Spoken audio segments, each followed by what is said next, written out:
Under the glowing moon, a mystical aura blankets the night sky near the White Demon Castle, suggesting hidden magic and secrets. Saint Chunbai hovers ominously above the White Demon Castle, cloaked in darkness as a mysterious force surrounds her, unveiling the castle's magical secrets. At the castle's entrance, Saint Chunbai stands with his sword drawn, sensing the silence and muttering in surprise, questioning the stillness.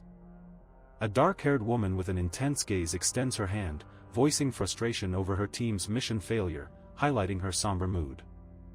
With a drawn sword, he defiantly commands an enemy to go to hell, his expression a mix of anger and resolve. He urgently calls out to the Lady Goddess of Darkness, pleading for her to wait, panic visible on his face. Desperately, he begs the Lady Goddess of Darkness for another chance, as dark shadows swirl, emphasizing her chilling declaration about humanity's fragility and consequences.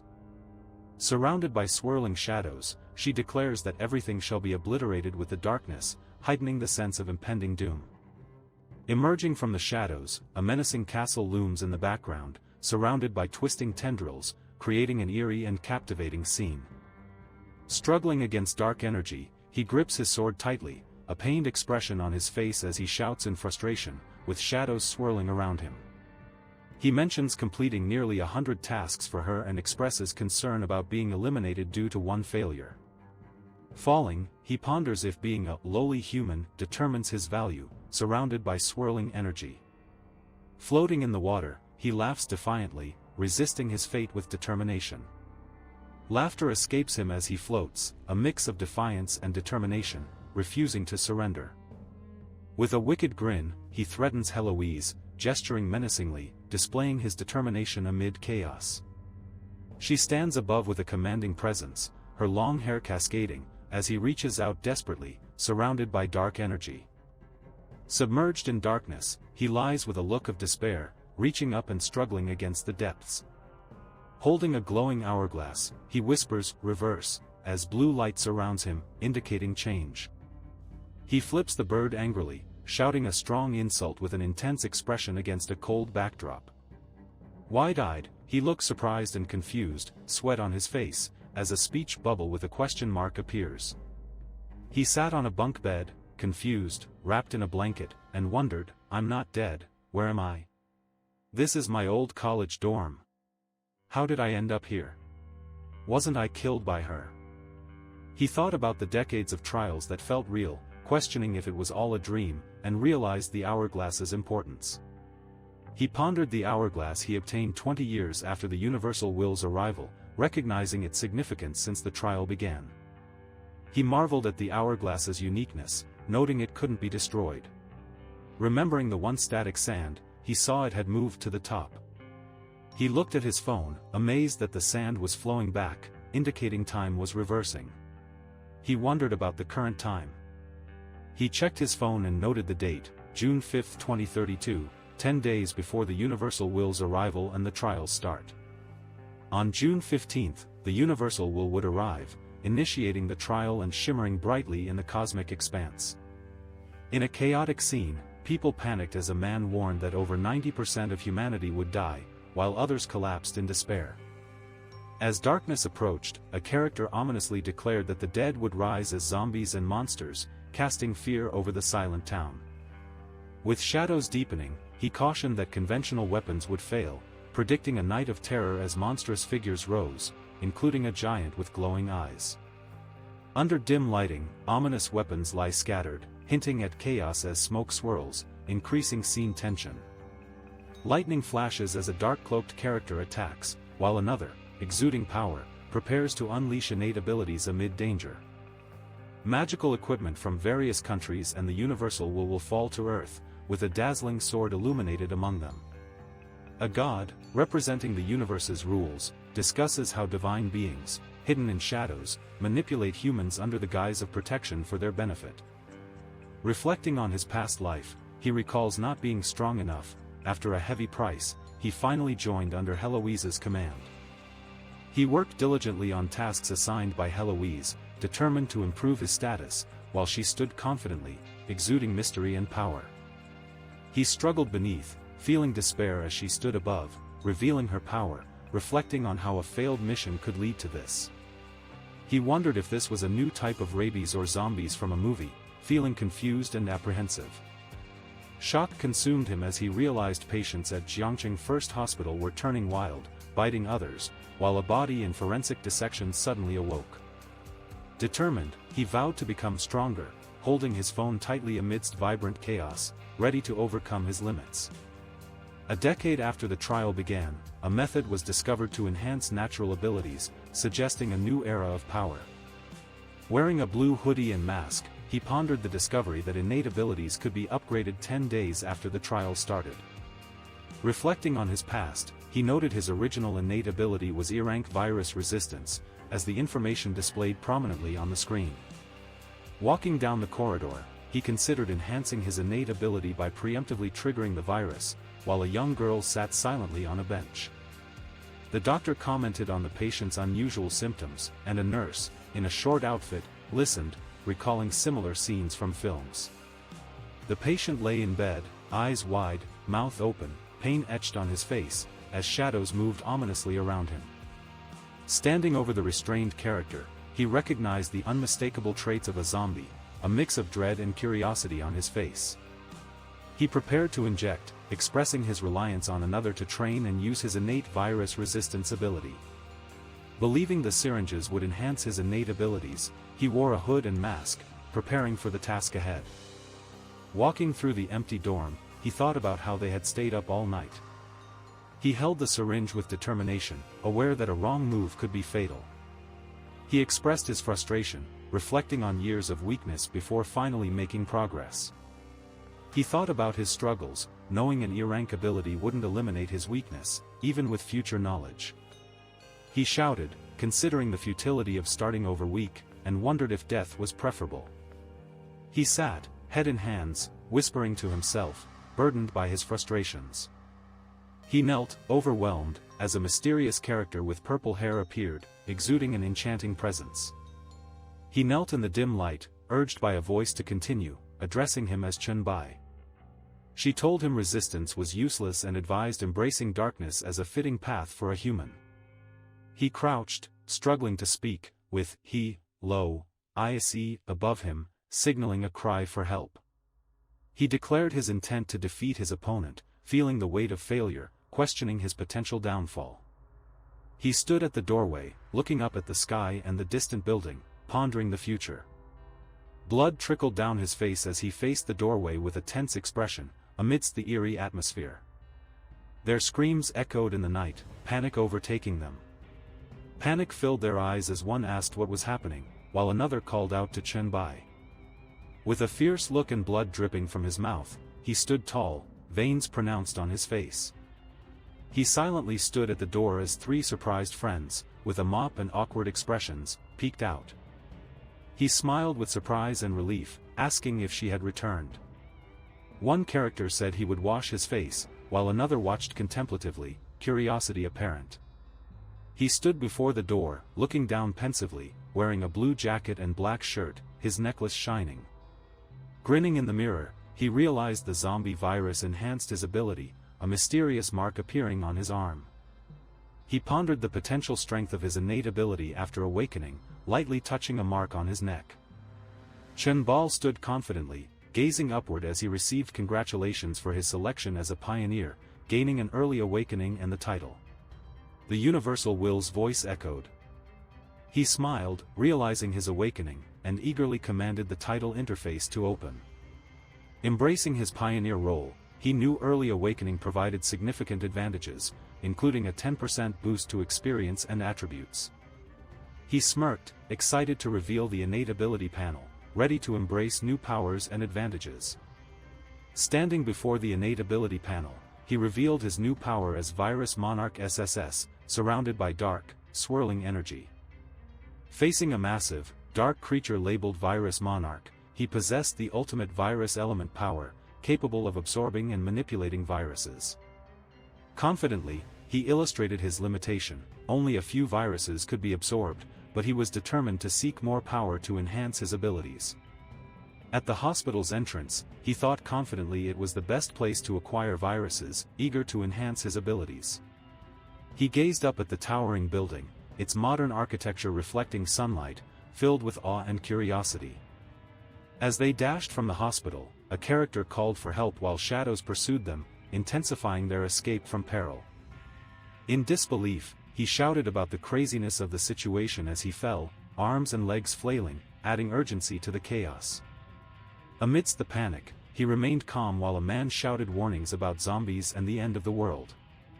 Glancing at the pendant around his neck, he whispered to himself, realizing he remembered now.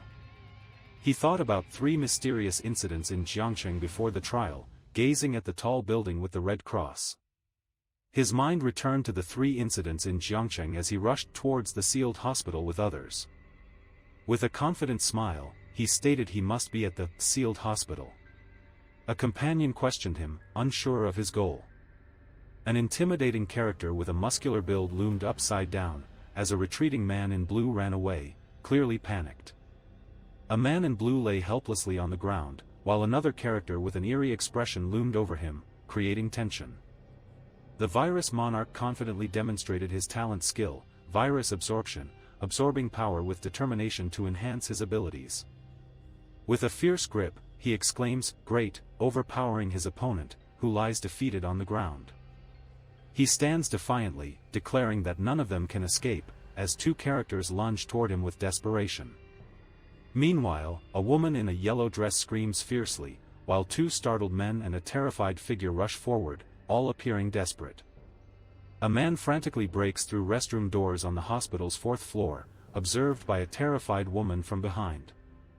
A panicked doctor, drenched in sweat, exclaims in despair that it's over and the door won't hold much longer. A terrified character in a white coat faces a menacing masked figure, who screams that they are doomed with no escape. A startled character with messy blonde hair screams nervously as he faces a girl with red hair, who appears shocked by his reaction. A distressed girl with pink hair sits on the floor, hugging her knees while contemplating what to do, worrying about Director Lee. A worried girl in a nurse uniform asks Director Lee what troubles him, her concern evident as she stands close, eager to help. A frantic man in a white coat exclaims he has been pursuing someone for long, urging to enjoy themselves before facing impending doom. A distressed girl confronts Lu Feng, questioning his sanity and the absurdity of his claims. A purple hand violently emerges from the rubble, symbolizing a powerful struggle and destruction's aftermath. A terrified character exclaims he doesn't want to die as a menacing figure breaks through the wall, heightening fear and chaos. The girl, panicked and wide-eyed, pleads for help as a hand grabs her arm, desperation evident. In sheer terror, she screams she doesn't want to die, as the terrified boy rushes to pull her away from danger. In panic, he rushes towards the 4th floor window as a frightened companion desperately tries to stop him. Frantically, he screams about the 4th floor while a menacing figure looms behind, snapping in pursuit. He leaps downward, fragmented glass spiraling around, while an anxious figure reaches out desperately, caught in chaos. Hanging precariously from the edge, blood trickles down his face, panic in his eyes, shattered glass a stark backdrop. Minutes later, he lies on the ground, face ghastly and mouth agape, embodying the moment's shock. He stood over the fallen character, uncertainty written across his face. He observed the distressed medical staff member and noted she seemed recently bitten. He lay on the ground, panic evident, as she pleaded for more time. A hand reached toward her, declaring, "Virus absorption." He ran away, glancing back, as a voice warned of the military's imminent arrival to seal the area. He clung to the wall and murmured he needed guidance from someone familiar with the hospital. He crouched anxiously in a blue hoodie, suggesting they extract the zombie virus to prevent her transformation. As her pink hair spilled around her, he channeled energy into her forehead, trying to halt the transformation. She gazed into the distance with wide eyes, her pink hair framing her face, revealing vulnerability. Surprised, she exclaimed that it worked, while he stood confidently behind her in casual attire. She shyly expressed gratitude with a stutter, sitting on the floor in a short dress, as he watched her curiously. He noticed her regained awareness and asked for her assistance, while she, concerned in her hospital attire, held onto his arm. She, with a shy expression and wearing a torn outfit, requested to change into other clothes first. He urgently told her to take him to the place in her hospital with the most viruses, while she looked worried behind him.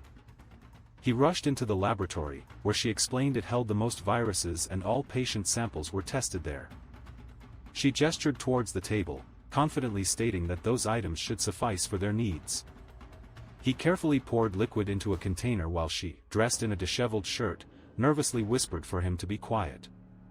With determination, he absorbed various viruses, gaining points: hepatitis for 10, influenza for 0.7, and herpes for 9. With focus, he absorbed the HIV virus, earning 10 virus points, while a reminder highlighted that HIV attacks the immune system. He absorbed everything, wondering what comes next, as his hand glowed with cosmic energy.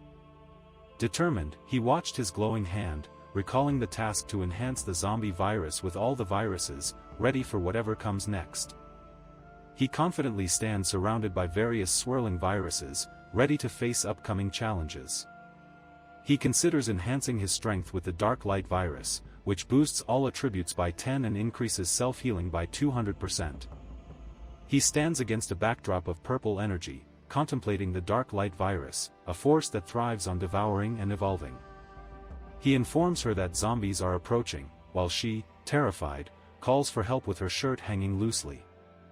He warns her not to move as a menacing character approaches from the doorway, creating a tense scene. A startled girl watches a man leap into action, dodging an incoming projectile, heightening the tension. A confident young man comments on the zombie's weight and speed, noting it feels effortless, and sees it as a chance to test his new ability. He prepares for his next move, gripping the zombie's neck as dark tendrils swirl ominously around them. He confronts a spectral character, gripping its throat while dark tendrils swirl, filled with tension and determination. He screams, caught by dark tendrils as ominous rustling amplifies the fear and chaos around him. He, with a confident grin, commanded the dark mass, calling it Evolution Devour, in preparation for the next challenge. With a steady hand, he ordered the dark tendrils to absorb and devour, as his power grew. He remarked on the impressive absorption speed and felt his stamina recovering while she watched with curiosity. She stuttered anxiously, overwhelmed, and questioned him about his recent actions. He questioned her about her state while she sat nervously, showing a mix of anxiety and intrigue. He sighed deeply, revealing frustration, as his hair fell softly around his face. With wide eyes, she thanked him, acknowledging he saved her, and promised to keep his secret. Chen Bai introduced himself with a friendly smile while Su Xian kneeled nearby, attentive. Chen Bai, with a tense expression, confronted Su Xian, who looked back in confusion as a loud growl echoed. Chen Bai, with a serious expression, informed Su Xian the military and police had arrived to secure the area and urged her to leave with him. In the hospital corridor, Chen Bai urges Su Xian to escape to the rooftop, while she questions if they can leave immediately. Chen Bai emphasizes urgency, stating he can't afford to be isolated and questioned while Su Xian hangs from his grasp. A monstrous creature looms overhead, its glowing eyes and sharp teeth conveying a sense of danger as Chen Bai assesses their dire predicament.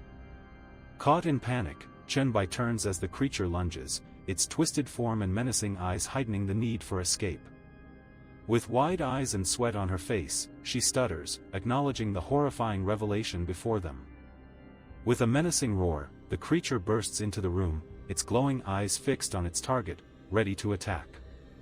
A monstrous creature with a red eye lunges at a frightened boy covered in blood, while a girl in a white shirt rushes to assist. A boy with black hair examines a bleeding wound on his arm, expressing curiosity about the mutant's existence. He smirks, pondering the possibilities of the blacklight virus and its evolution, his eyes gleaming with intrigue. A monstrous creature lunges at him, its glowing red eyes filled with menace as he narrowly dodges the attack in a tense confrontation. He leaped away as a monstrous creature crashed into the ground, debris scattering in a chaotic hallway escape. He barely escaped as a creature slammed down, causing shockwaves and swirling dust in the chaotic hallway. He propelled himself away from a powerful attack that sent debris flying, emphasizing his swift escape from peril. He rushed down a dim corridor, dodging a towering creature with glowing red eyes, embodying the tension of pursuit. He was flung through the air, reaching out desperately as a menacing creature with glowing red eyes swiped at him. He dashed down the hallway, pursued by a massive hand, while his pink-haired companion narrowly avoided capture. He roared fiercely, his sharp teeth and glowing red eyes revealing his monstrous form charging forward with power. He leaned over the character, noting its quality matched his own, the faint glow hinting at special abilities. He swung his long hair dramatically, his intense expression suggesting the unleashing of powerful abilities from chaotic energy. He launched a powerful kick at the towering creature, its monstrous arm poised to strike amidst the chaos. He observes the massive creature, recognizing its resilience, and launches a decisive attack, causing debris to scatter around them. Lowering himself, he moves swiftly, leaving marks on the ground, ready to face what lies ahead. With resolve, he charges forward as debris flies around him, prepared to confront the imposing character nearby. The terrifying character, with glowing eyes and a jagged mouth, roars fiercely, sending shockwaves through the air as chaos looms. He confidently states that the damage won't be severe and that considerable time will be needed to handle the situation, preparing for the upcoming challenge. He forcefully strikes the object, breaking it into pieces, and exclaims with determination. She grips an axe nervously, her torn uniform showing her fear, as she retreats from the shattered glass door. Swinging the axe wildly, her fear is apparent, while Chunbai turns with a startled expression, both sensing the tension. Two red axes cross, their sharp blades flurry with action, suggesting an imminent clash or intense battle.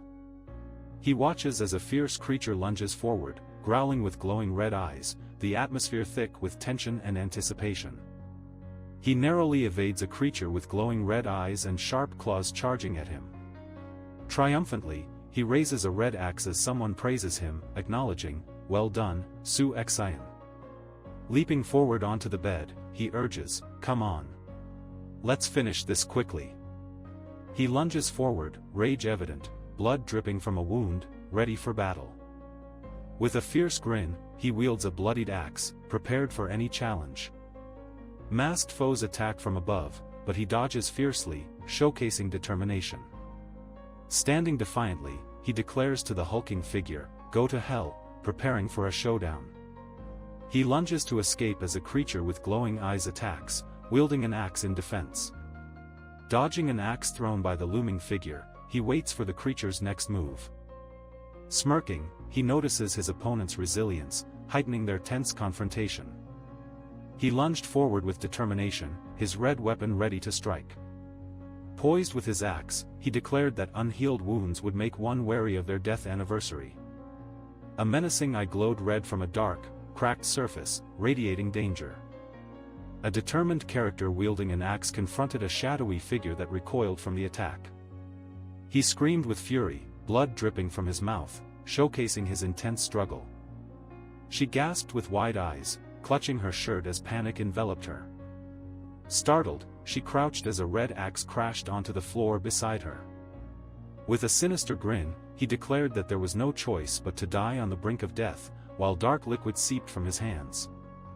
With a mischievous smile, he taunted, asking if anyone wanted to tear him apart, while dark streaks marked his face. He confronted a monstrous figure with sharp teeth and glowing red eyes, while a crown-like symbol hovered above its head. A character lunges forward, vibrant purple energy extending from them, preparing for action. The hero, surrounded by purple energy, advances to confront a menacing opponent in a dramatic showdown. With glowing red eyes, the character unleashes Evolution Devour, enveloped in dark purple energy. He smirks confidently, taunting by saying he knows they are now scared, as dark tendrils swirl around him. With a sly smile, he declares it's too late, his eyes glowing with crimson determination. Hovering above with a confident smirk, dark tendrils swirl around him, while she kneels, watching with fear and awe. She blushes and smiles nervously, expressing it's great to see Chunbai, her excitement mixed with shyness. The devouring process concludes, revealing the consumption of a second-stage Claude zombie, its transformation captured in mystical energy. Dark, mystical energy surrounds the scene where the black light virus transformation occurs, hinting at shadowy mystery. A transformed hand with bone claws emerges from dark energy, signifying the acquisition of the Bone Claw's ability.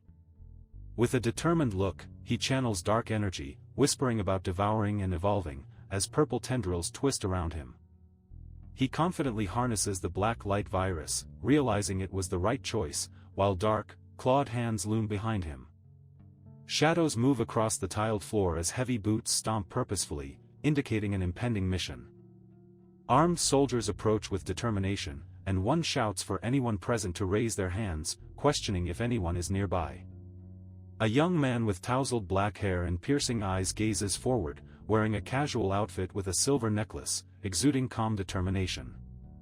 The young man warns the group to count to 3 before taking action, as armed men prepare to strike behind him. A focused man in tactical gear counts down stealthily, signaling his team, while another operator, equipped with a rifle, watches intently. He carries her gently, as her pink hair frames a playful smile, suggesting they should leave. He readies his weapon, urging himself to shoot as the glowing device in his hand signals readiness. He charges forward as gunfire erupts around him, focused and ready to confront the dangers ahead. She instructed him to turn right to find a safe route to the rooftop while gunfire sounded in the corridor. She alerted Chen by that he had been shot, but he reassured her, telling her not to speak or move. Under a bright sky, a modern cityscape unfolded with tall buildings and a rooftop with a blue door, suggesting future adventures. He rushed into the room, carrying her, as she appeared surprised and apprehensive, marked by his excited exclamation. Carrying her, he sought her home as she worriedly asked for its location, surrounded by detailed scenery. He assured her with a confident "okay," as sunlight revealed his determination. Her wide, alarmed eyes showed concern, and beads of sweat indicated her anxiety during the tense moment. He leaped with surprise, shouting as he dashed across the rooftop, causing a splash upon landing. He carried her confidently, displaying determination in his swift movements. In Rongfeng neighborhood, North 4th Road, Nanbai Street, the sun cast a vibrant glow over modern buildings, reflecting a lively atmosphere. In a modern neighborhood, a character unlocks the door to a vibrant building, reflecting the lively surroundings.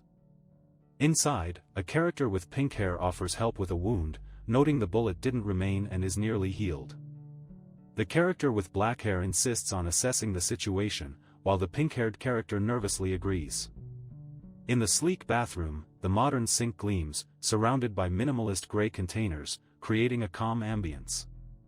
In a bright room, she points out remaining traces, while he looks surprised and stands shirtless with concern. She comments that his stomach and chest haven't fully healed, her cheeks flushed as he stands confidently. He jokingly asks if eating her would speed up his recovery, posing confidently shirtless as she blushes. With a smirk, he questions if she's willing to sacrifice herself, his intense gaze captivating her. Blushing, she playfully notes he would have eaten her already if that was his intention. He leans in, teasing her by saying the setting wasn't right before, while she blushes and looks surprised. He removed his shirt with a grin, teasing her about the moment, while she blushed and looked shocked. She urged him to clean up, emphasizing its importance, her eyes showing concern. He agreed, and they shared a kiss, the moment filled with warmth. In the shower, he embraced her passionately, their intimacy heightened by the flowing water. A phone buzzed near the couch, hinting at an upcoming revelation. The phone screen showed notifications, indicating an important message awaited. Messages from Zhao Mu informed Chen by that Song Gu was searching for him and wondered if he was at Jiangqing First Hospital. He reflected on the strange events in Jiangqing before the trial, his bag hinting at hidden significance. Walking swiftly, he recalled the sealed hospital and the suburban bombing, surrounded by darkness. Dark shapes surrounded him in the monster slaughterhouse, as he reached for help, feeling unsure amidst chaos. He acknowledged knowing little about the situation, noting the lack of information before the trial and the indifference of others, as he walked past a girl in white. He felt overwhelmed and mentioned that it was giving him a headache. He answered the phone, stating he had purchased breakfast and would return soon. Chen Bai told him that 2 people were looking for him, specifically mentioning Song Ziqiang. He believed the 2 men in sunglasses appeared untrustworthy, warning that if Song Ziqiang was involved, it might be a scam, given her reputation as the Queen of Jiangcheng. She anxiously wondered what to do, feeling conflicted, and instructed someone to wait outside, assuring them not to lie. Song Ziqiong, the mother of Song Gu, learned that a classmate had some complications, prompting her concern for someone's well-being, and she inquired about their situation. A tall man in a blue jacket stood confidently, glancing at a phone while contemplating Ziqiong's search for information about Suxin's location. He smirked, deciding it was necessary to meet her, his dark hair accentuating a confident demeanor against a muted backdrop. Beneath a bright, sunny sky, the scene named Suburban Freezer Warehouse featured Song Ziqiong's name, suggesting an intriguing story. In the bustling city, he rose from poverty to wealth, becoming the richest in Jiangcheng through a mix of honest and shady ventures. After the trial's arrival, she became an A-level talent, quickly establishing her own power. Mr. Chen was summoned as she unified Jiangcheng amid fierce competition, earning the title Jiangcheng Queen.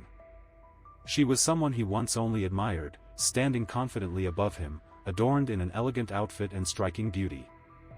He smiled confidently, thinking he could now recruit her, believing he could accomplish much more before the trial.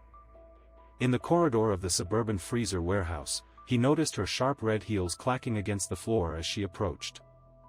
In the bright space, he bowed slightly to Miss Song, announcing Chen Bai's arrival, while she regarded him with interest. Chen arrived, and Song Ziqiong, the Queen of Jiangcheng, apologized for his visit, explaining she couldn't escape. A young man with tousled dark hair smirked, asking if she had something to discuss, as a girl in red shoes walked toward him. A concerned young man explained he received a call from Xiaogu Ran, saying she lost contact with him at Jiangcheng First Hospital, requesting his help. A woman playfully adjusted a young man's hoodie, her confidence evident as she smiled approvingly, creating an intimate atmosphere. She called him to understand what kind of man could make Xiaogu so nervous, questioning his charm. He asked Auntie Song about her true intentions, expressing his dislike for indirectness. She admired his straightforwardness and boldly proposed, asking him if he would consider being hers. His surprise was evident. She added that if he liked Xiaogu, becoming her son-in-law was also an option. He maintained a distant expression, believing there was no justification for her pursuit. She coyly suggested that witnessing his actions at the hospital might lead anyone to develop feelings for him. He appeared surprised and questioned if they were at the hospital, his casual attire contrasting with his serious demeanor. He recalled shutting down the hospital surveillance and power supply, his determined expression evident amid shadows. He wondered how she had discovered him so quickly, a bead of sweat trailing down his worried face. He warned against underestimating Auntie Song, highlighting her strength and capability with a serious expression. He advised that caution is essential, especially from the lobby to the monitoring room. He noticed her gesture towards the elevator buttons, sensing urgency as she implied her people could still trace him. She smiled while holding her phone, revealing she had someone in the hospital, suggesting leverage in their conversation. She stood with confidence, her long legs highlighted by heels, ready for a significant confrontation. Alan texted urgently about being trapped with zombies, while another responded with reassurance, initially surprised by the mention of a powerful character who defeated them. In a tense moment, a character admitted to taking something, prompting another to dash away urgently. She mentioned her recent good luck, noting she found someone familiar to Su Xian among the survivors. Lu Feng stood confidently, his name prominently featured, indicating his importance in the unfolding events. Lu Feng gazed intensely, his dark hair and piercing eyes reflecting determination, as his name appeared, highlighting his crucial role in the story. Su Xian sat alone in her dimly lit house, reflecting on the previous night, as the atmosphere was heavy with anticipation. Su Xian recalled the night before, remembering Lu Feng's aggression. He pushed her toward zombies but later regretted it, breaking the glass as he leaped out. He questioned the figure hanging at the window, wondering if it was a dead person. She expressed a desire for him to be dead due to her hatred, and he simply agreed. She felt relieved and suggested moving on, while he advised letting go, commenting on her earlier scream. He sighed and apologized, with her reassuring him that there was ample time ahead. He lay in bed, determined to fulfill his promise, declaring that he must satisfy his lifesaver today. He lay in bed, restless yet resolved, contemplating his promise to his lifesaver. In the corridor of a suburban warehouse, he urgently inquired about the isolated survivors from Anti-Song. In the warehouse corridor, he smirked, feeling underestimated by Anti-Song, while she confidently asserted her information skills.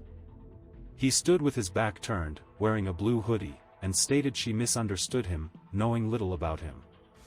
With a slight smirk, he revealed he couldn't be her man, adding a hint of mystery. He confidently asserts that she should belong to him as dark sparks crackle from his hands, emphasizing his intense demeanor. She asks if it's a mutation of the zombie virus while he charges forward, determined and focused on the unexpected threat. As he reaches out, a burst of purple energy erupts from his hand, underscoring the intensity as he declares something is amiss. Leaning against the wall with a grin, he invites her to be his, promising to unveil the mystery of the situation. With a playful smirk, he challenges her, asking for her response as purple energy swirls around his hand. She declares that he underestimates her, pointing out that his sharp claws cannot win her over and questions his interest in an older woman. He suggests that anyone would be drawn to a beautiful married woman. She counters, noting that everyone has weaknesses, but more can be done for her than for Su Xian. With bravado, he dismisses zombies as unworthy even for a warm-up, showcasing his confidence in the face of danger. Smirking, he teases, claiming he knows more than the other can imagine. She proposes cooperation, hinting at her valuable information, while he stands firm, resolved not to submit easily. He acknowledges the difficulty in conquering the Queen of Jiangsheng, to which she confidently agrees. She playfully gazes into his eyes, expressing her eagerness to meet someone who can conquer her, and he feels motivated to continue his efforts. She looks concerned as she asks her companions about gunshots, while he appears confused, and the girl beside him holds her jacket tightly. She urgently confronts him about how Commander Huang dispatched Captain Zhao the previous night to requisition refrigerated warehouses for specimens and isolation hospitals. She reflects on the gunfire, questioning the mishap, noting that only 30 zombies are stored in cold storage and mentioning that they've stationed half a platoon there. He considers the sudden discovery of zombies due to their sluggishness in the cold. She nervously suggests that extreme conditions might enhance zombie mutations. He stands in the suburban cold storage, contemplating the mutated zombies, questioning if the source is here, feeling anxious and intrigued. He reacts with surprise upon learning about the suburban bombing location, realizing the urgency of the situation. He urges her to hurry, emphasizing the need to investigate the situation immediately. She looks at him, concerned but ready to follow. She gazes intently, her expression serious, as he questions the nature of the mutation, intrigued by the possibility of something extraordinary. In the smoky chaos, he shouted about hand grenades while confronting a monstrous creature, its eyes wide amid the turmoil. He urged his companions to toss grenades into the creature's mouth, their faces tense as they dodged danger. In shock, he recoiled as the creature unleashed a deafening roar, its muscles rippling menacingly. Amidst the smoke, a character pointed at a black hole, signaling a threat, while 2 others stood in shock. A shadowy figure growled, revealing a grin as it loomed over the smoky landscape, creating a menacing atmosphere. A massive, fur-covered hand crushed down, surrounded by smoke and purple lightning, creating an intense scene. A tense officer explained their weapons were ineffective, urging everyone to group and spread out to attract monsters separately. The Supreme Commander, Captain Zhao, insisted they endure until reinforcements arrived, emphasizing survival. A confident woman in a sleek dress approached, commanding Captain Zhao to order his men to stop firing and retreat. The captain appeared worried. A man in a formal blue coat questioned Boss Song, puzzled by her statement, as a confident woman walked past. She told the man it's pointless to confront the beast and urged him to stop his men from making reckless sacrifices. In a black dress, she confidently approached the ominous character in the shadows, ready to face the danger ahead. She demanded he ensure the safety of her cold storage workers and the survivors from the isolation hospital, urging quick action. Realizing the monster's speed, she felt helpless about escaping without assistance, while Luli remained on the ground. She assured Captain Zhao not to worry about the monster, stating someone will handle it. He extended his hand, releasing a glowing purple energy, channeling power around him. Casually reaching for her, he almost dislocated himself as armed characters moved in the background. He smirked, noting the problem had grown so much that force may not solve it, indicating a brewing conflict. He lunged at the massive, bulbous monster, its grotesque form threatening under the bright sky. He struck the beast with a powerful blow, marked by a splash of red, showing his determination and bravery. He leaps back with determination, wielding purple energy to defend against a monstrous beast charging at him. Facing the grotesque beast with a sinister grin, he stands firm, violet energy in his hands, prepared to face the challenge. The grotesque beast crashes into the wall as he stands ready, while a woman in a red cloak and a police officer watch in shock. He questions the woman about raising a monster, and she smirks, revealing that Captain Zhao is a person. She declares confidently that Captain Zhao is her partner, hinting at a deeper connection. Standing atop a pile of raw meat, he warns the creature not to eat it, hinting at the absurdity of the situation. Before a gigantic creature, he is accused of wasting resources by the grimacing creature. Surrounded by pulsating tendrils, he feels the overwhelming force as "Evolution Devour" is proclaimed. Atop a mass of glowing tendrils, he faces a monstrous foe ready to strike, the tension palpable. In shock, he watches as a dragon crashes through the building, while she stands ready to confront the threat. He jumps through the air, celebrating his meal's completion and noting the blacklight virus's evolution, which enhances his strength and endurance. He smirks, observing the creature's struggle to recover as he circles above, enjoying the thrill of the chase. He fumbles with the broken pieces, desperation clear as he tries to regain control. With a grin, he declares it's his opponent's turn to die, showcasing his shadow wings as he charges. He lunges in a powerful attack, unleashing energy that sends shockwaves through the air. He and she look up in shock, startled by the creature's foot crashing down, causing cracks in the ground. He leaps toward the creature, energy erupting around him as he strikes, causing shockwaves. He launches himself at the creature, unleashing dark energy from his hand as he strikes. He comments on the timing with a smirk, exuding satisfaction and ease. Purple energy swirls around his arm as he unleashes a powerful attack, displaying mastery over his abilities. He lifted his arm, releasing purple tendrils that demonstrated his control over his powers. Sweating and shocked, he declared it was impossible as he faced the challenge. He smiled confidently, mentioning evolution and a significant transformation. With determination, he launched a powerful attack, enveloped in purple energy, aiming at the stone creature. A police officer, in disbelief, remarked that the monstrous character surrounded by purple energy couldn't be human. Appearing determined, the officer confidently said the two monstrous figures couldn't move, while a woman watched. Sweating slightly, the officer called Lao Zhao, asking for reinforcements and a missile launch at specific coordinates. A hand reached for a garment, showing urgency, while the character expressed surprise with anticipation. The officer, startled and anxious, sweated nervously facing the mysterious character. Captain Zhao fidgeted nervously as a confident woman assured him to stay calm, stating their ally was there to help.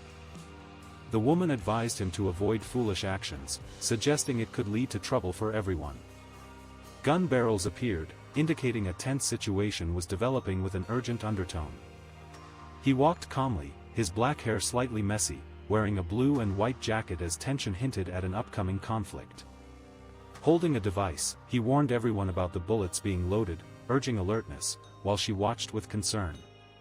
Captain Zhao stood firm in his uniform as a woman in a red shawl reminded him of his past words, contemplating the decision to order an attack. A character in a blue robe floated amidst swirling purple energy, feeling empowered by the system prompt announcing a new virus talent, Virus King. Amid swirling clouds, a figure in a dark coat wielded powerful purple energy, feeling enhanced abilities from the system prompt. In a stormy setting, a cloaked character channeled energy to transform into the heavy hammer form, experiencing a surge from the system's enhancement prompt. A vibrant purple claw emerged, representing significant evolution, as energy radiated around it, reflecting power and anticipation. He considered the heavy hammer, sensing immense power in the purple claws, yet lamented the absence of challengers. He smirked while feeling the immense power of the purple energy in his grasp, declaring it his biggest gain of the day.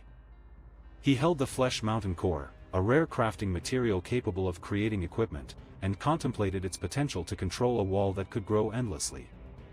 Wearing a blue jacket and a smirk, he confidently held a mysterious red orb, standing in a modern, spacious setting as he planned his next move. He considered feeding the orb more to grow another Flesh Mountain, smirking with a glint of mischief in his eyes. As he walked confidently through the hallway, he noticed a mysterious girl in a revealing outfit who called out to Chunbai. A confident woman named Luli extended her hand for a handshake, as her companion introduced her with a warm tone. A man with tousled black hair asked Luli, the famous journalist, if she was the one who secretly filmed him at the hospital. Luli admitted to the man, with a grateful smile, that she was the one who filmed him, stating he saved her twice. He explained it was merely a coincidence and inquired if she filmed him while climbing the mountains. She apologized for her habit but offered to delete it if he wished. Ultimately, she decided to keep it for personal use and not share it. He called out to Mr. Chunbai, his tone serious, against a background filled with a textured purple pattern, adding an eerie atmosphere to the moment. He stood before Commander Huang, a military figure in uniform, who demanded a detailed account of his background and military expertise. He looked at the officer in a blue uniform, who remained silent, creating a sense of anticipation for the next action. As he stood with assurance, he remembered Commander Huang Xingqiu, whose eerie smile and piercing red eyes left a lasting impression. He reminisced about the trials, recalling how he manipulated the weak, treating them like animals, while others endured random beatings and insults. Reflecting on his past, he remembered battling hunger and hardship, feeling like one of the forgotten who couldn't secure a proper meal. On the street alone, he pondered the absurdity of being labeled a traitor and hunted for attempting to leave. Standing silently with a backpack, he thought about how circumstances forced him to leave Jiangcheng. He inquired if Boss Song needed clarification, but Boss Song firmly stated he was unaware of anything yet. He hesitated, but she assured him confidently, stating she would handle everything. A guard confronted Boss Song, hoping she understood the responsibilities of being a Longwa citizen. Boss Song told Zhao Duan to cease speaking as if she were an official, emphasizing her role as merely a faction leader, not suited for such talks. A woman in a red coat, with a confident gaze, meets an officer in blue, teasing him with the words, "That's you." Platoon leader Zhao, appearing worried, asks a tense, sweating officer what to do about problematic, isolated personnel. An officer, concerned, asks if Lu Feng is among the troublemakers, while another officer asserts he is the primary source of the issues.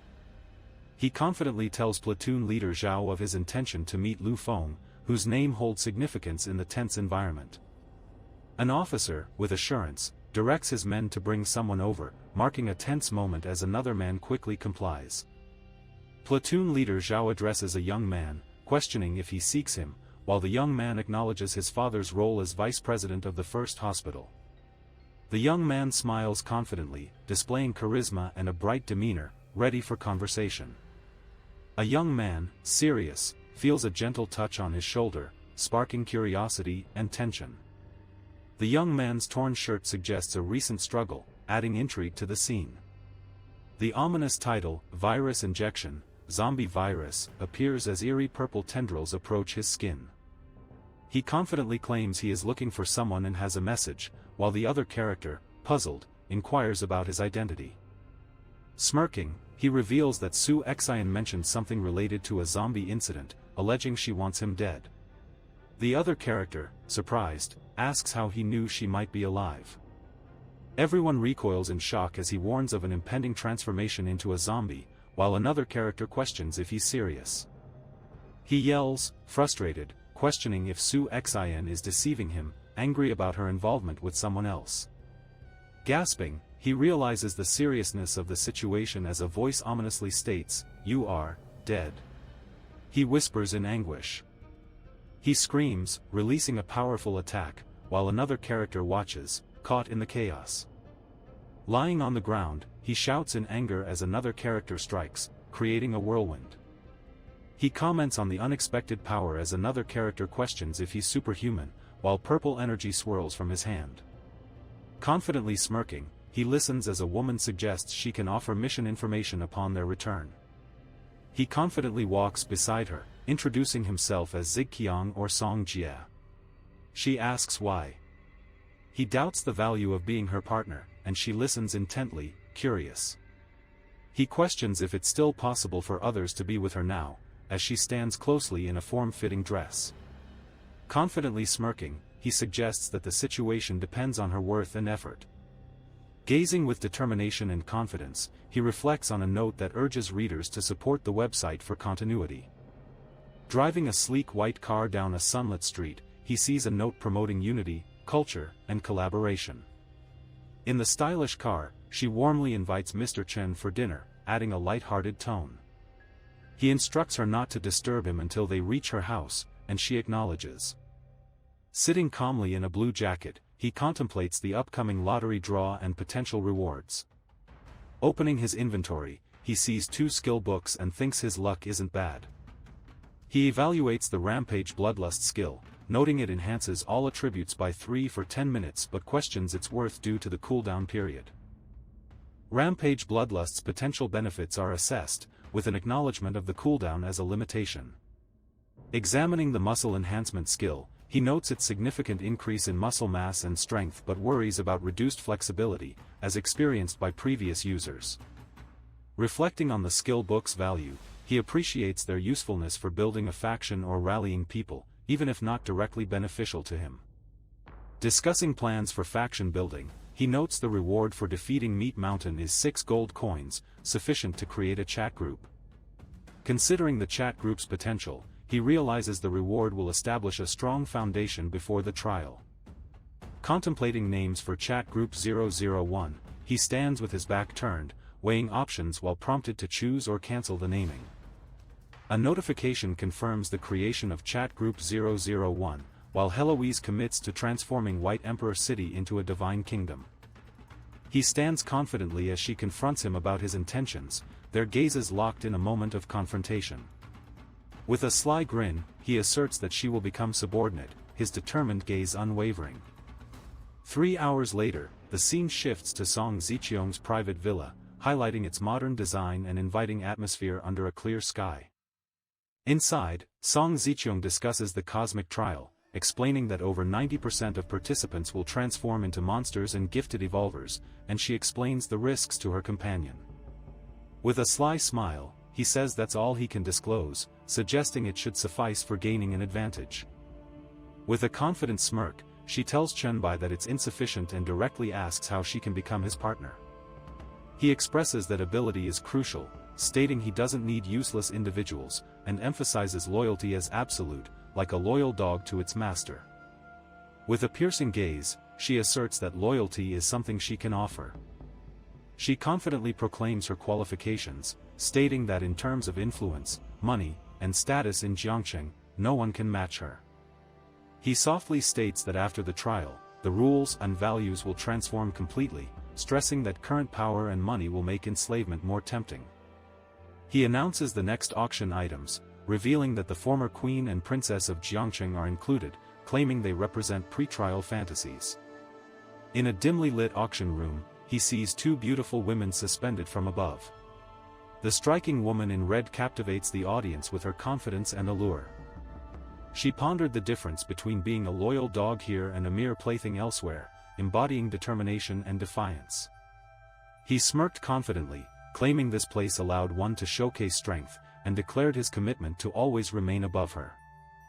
She waved her hand elegantly, considering that waiting any longer might cause her to miss an important opportunity. She knelt gracefully, expressing her readiness to serve him. He observed her silently, deep in thought. He smirked, noting how her reputation and status added to her emotional value, finding it genuinely exciting. He leaned closer, eager to experience her charm firsthand, and mentioned he had tasks for her to complete. She gasped in surprise while holding her phone, shocked by the news, as her serious-looking companion, dressed formally, watched her intently. She focused on her phone, reading a message about a serious task and wondered who to ask for help, filled with determination. Luli felt conflicted as Ms. Song kindly urged her to go home and rest after the stressful past 2 days. Ms. Song smiled at Luli, sharing that today's shock of nearly encountering zombies didn't feel as intense as the first time. Luli expressed doubt about encountering zombies again, while Mr. Chunbai's reassuring presence comforted her. A phone marked "Daughter" rang as a young man in a blue jacket contemplated, surprised by the call from Song-gu. A young woman in a brown blazer and plaid skirt walked, speaking into her phone, asking if something was wrong and why she was needed at home. A young man with dark hair in a blue jacket answered a call, introducing himself as Chunbai. The caller asked why he had her mom's phone and where she was. Chunbai, smirking, informed the caller that her mom was busy working and eating, insisting on the importance of their conversation. Frustrated, she told Chunbai to wait at home, mentioning her many messages that went unanswered. Holding a phone, she noticed Chunbai's name on the screen, realizing she couldn't reach him. Angry, she expressed resentment toward Chunbai, threatening to make him submit under the girl's influence. Smirking, he asked his master if he could also protect his daughter, seeking reassurance.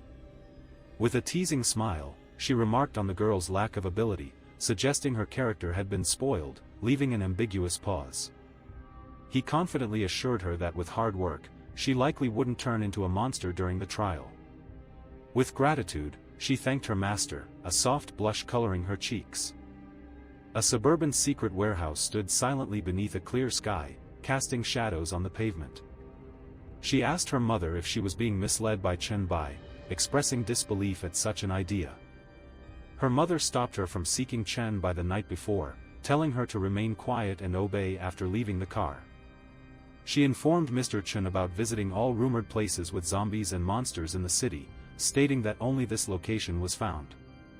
She explained the location was once an underground casino, now overrun by about 160 zombies, without unique ones like those from Meat Mountain. He pondered deeply with a thoughtful look, considering his next move amidst uncertainty. In a blue jacket, he reflected on the irony of hospitals being dangerous despite their purpose. He noted the area's remoteness, acknowledging that any events here would be hard to discover. The woman with green hair questioned him about his search for zombies, and he simply agreed. He mentioned the military's ignorance regarding zombies, while she, with green hair, examined him, worried about his discoveries. He smirked confidently, pondering whether he was a curious adventurer or a knowledgeable pioneer, finding the situation exciting.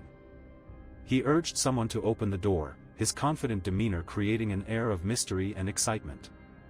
He turned to notice 2 people pulling on a rope, suggesting a secret was about to be unveiled. As terrifying characters with glowing red eyes lunged forward, he prepared to face the undead threat, his resolve steady. When shadows attacked from above, he dodged their strikes, determination driving his actions amid the chaos of flying debris. Amid the chaos, he stood firm, watching shadows fall from the sky as eerie characters collided with debris. With determination, he launched forward, pointing as a dazzling light erupted, intensifying the clash with the looming threat. She stared at the phone in shock, while her friend, holding the device, looked back with concern and disbelief. A glowing hand reached toward him, and he felt the power of virus absorption coursing through, his eyes wide with a mix of fear and intrigue. Surrounded by fallen zombies, he stands triumphant on debris, energy crackling around him, celebrating his victory as the system congratulates him for defeating over 300 zombies. A system prompt names him Zombie Slayer, granting +5 to all attributes and a 5% damage increase against zombies. Upon receiving another system prompt, he gathers 500 samples of zombie-class viruses, realizing they can be exchanged for talent points in the serum formula. Standing atop the debris, he smirks, contemplating the zombie virus serum formula. He considers unlocking the valuable formula, aware that not everyone possesses immunity or a strong physique. He calls Song Zicheong to assemble everyone, asking if they recall his instructions from before their departure. Confidently holding a bat, she stands in a striking black dress, with her companions, one with green hair and another in a light outfit, following her. She responds affirmatively. She asserts that battling zombies with cold weapons minimizes the risk of becoming a monster during the trial, emphasizing that killing zombies unharmed prevents transformation. He demands to witness his strength, grabbing his shirt and confronting him, who appears terrified and unprepared for the challenge. She declares her intent, gesturing with her gloved hand, her focused expression unyielding against the fading sky. He lunged forward with energy, while she pursued him with determination through the urban landscape. In a clash, he launched a powerful attack, which she skillfully dodged, their energy evident in the duel. In a confrontation, he was defeated on the ground, while she stood triumphantly, pointing at him with resolve. Blood spilled from his mouth as he lay on the ground, his face showing shock and horror. Confidently, he smirked, considering his strategy, claiming he was fast, ruthless, and accurate. With fierce determination, he swung a baseball bat, making contact, and his opponent fell, the impact evident. Stunned by the blow, he fell to the ground while a girl swung a bat menacingly and a boy observed the chaos. He smirked, noting that knocking someone down in one hit wasn't enough, as it took more than 10 hits to finish the fight. On the ground, he struggled and gasped, while she writhed in pain beside him, both trapped in despair. He stood above her, wearing a blue hoodie and pants, while she looked up at him, distressed on the tiled ground. He thought about the situation, considering the strength inadequate after recalling being tackled by a zombie, yet he managed to kill it due to his knowledge of human anatomy. She trembled in fear as he declared it was Song Ji-e's turn, while holding a weapon menacingly behind her. In distress, she crouched, declaring her inability to continue as a confident character observed the tense moment on the dimly lit street. Reflecting on his fear, he felt like a failure for being scared without attempting to fight. He glanced over seriously as a girl called out to Zicheong and another gestured for him to approach. While walking, Leng Shuang reported searching rumored locations of zombies and monsters, finding nothing. He agreed to investigate thoroughly. Leng Shuang expressed concern to Chen Bai about Song Ji-e's training, while Chen Bai regretted not having time for it. She noted her concern about the virus not being eliminated, her gaze steady and determined against the softly lit background. He urged her to take a piece of paper, while she looked puzzled and intrigued, her elegant attire contrasting with the setting. She held the formula for the zombie virus serum, feeling both intrigued and overwhelmed by the complex steps on the paper. He explained that gathering the materials for the formula was something one could manage independently, while she held a cup, intrigued by the potion formula's worth. She smiled confidently, thanked him for his trust, and subtly showcased her charm and determination. She vowed to complete her assigned task and keep the formula safe, her determination reflected in her confident stance. He sighed and advised her to focus on her job, while she agreed to let Schwanger escort him back. He expressed frustration, feeling his post should have reached many, and wondered if anyone attempted to contact him before. Amidst the green grasslands, he shared his struggle with laziness, seeking advice on evolving his thoughts about writing novels and the challenges of imagination. With a perplexed look, he questioned the strange situation he was in, pondering its nature. He stared at his phone with a shocked expression, realizing something alarming, as an exclamation mark hovered beside his head. With a relaxed smile, he typed a message, explaining he wasn't a chill person but a pioneer, noting some visible gains. On June 8, 2023, at 11:30 a.m., Han Xiao, casually dressed in a blue jacket, mentioned he wasn't chill but a pioneer, inviting others to find him. Han Xiao looked at his phone, surprised by the message welcoming him to the chat group, and questioned Han Xiao. Han Xiao talked about changing the group name and considered who to invite, mentioning Sichuan, who seemed uninterested. A mysterious character, resembling an emperor, stood behind a young man, contrasting his serious demeanor with the majestic presence and flowing waves. A young man typed on his tablet, contemplating inviting other pioneers to join the group. He smirked, holding his phone with confidence, and laughed, revealing his playful nature. The group enthusiastically welcomed Shuichuan, creating a lively atmosphere for their interactions. At 7:30 p.m., tall buildings loomed over the narrow alleyway, suggesting hidden secrets in the urban landscape. She asked Lu Li about the zombie collection investigation, and he confirmed Jiangqing forces were behind it, sending zombies to the Jiang Wharf container yard. She mentioned sending someone for information and realized it was time to meet, but was concerned about their absence. Concluding that waiting was futile, she felt an urgency to act as she looked down the dimly lit hallway. She gasped, witnessing a dramatic scene as a fallen character lay on the floor, appearing distressed. He groaned in frustration, observing two characters lying unconscious on the floor. Surprised, he perched on a ledge while she looked up, astonished, her hair slightly bristling as she sensed the unexpected presence.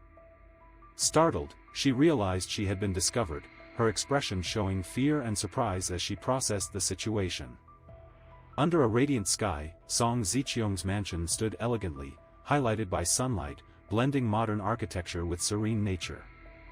Lu Huai messaged, seeking help after joining the group, admitting confusion despite learning much and asking for clarification.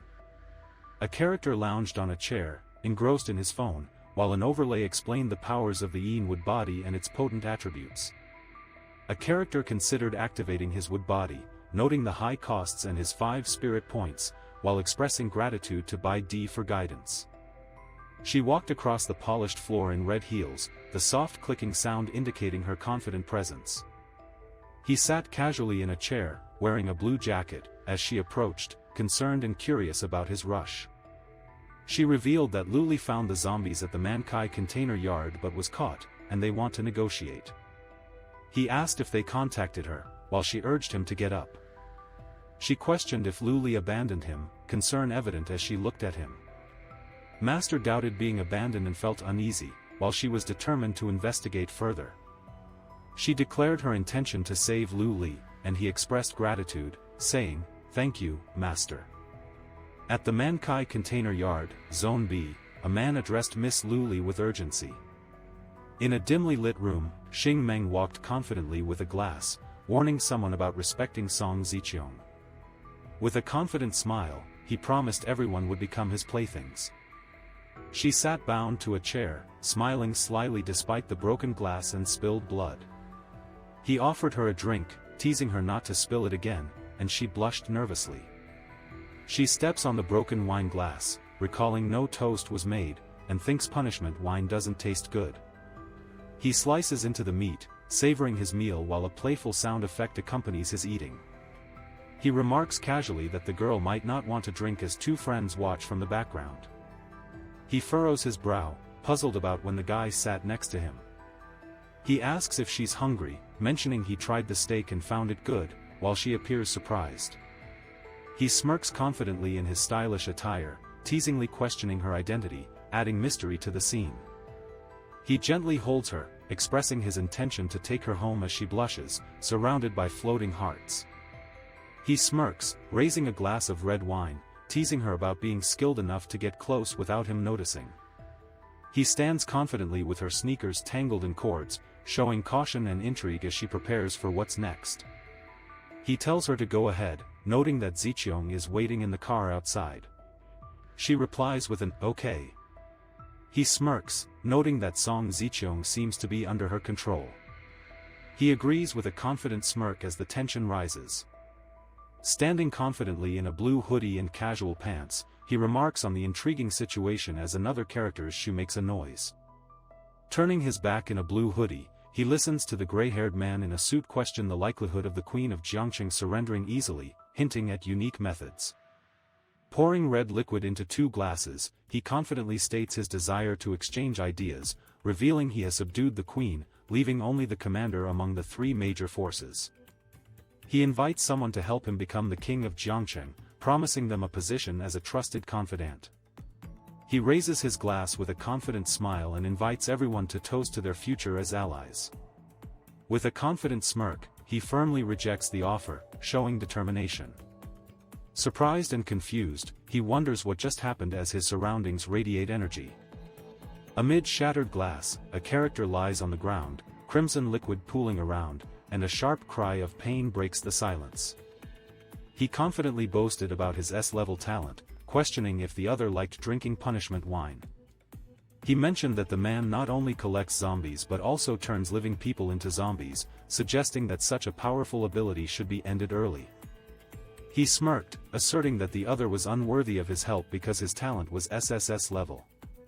He smiled smugly, revealing his talent called Slaughter Progression, explaining it allows him to permanently transfer abilities from his targets, enabling indefinite growth.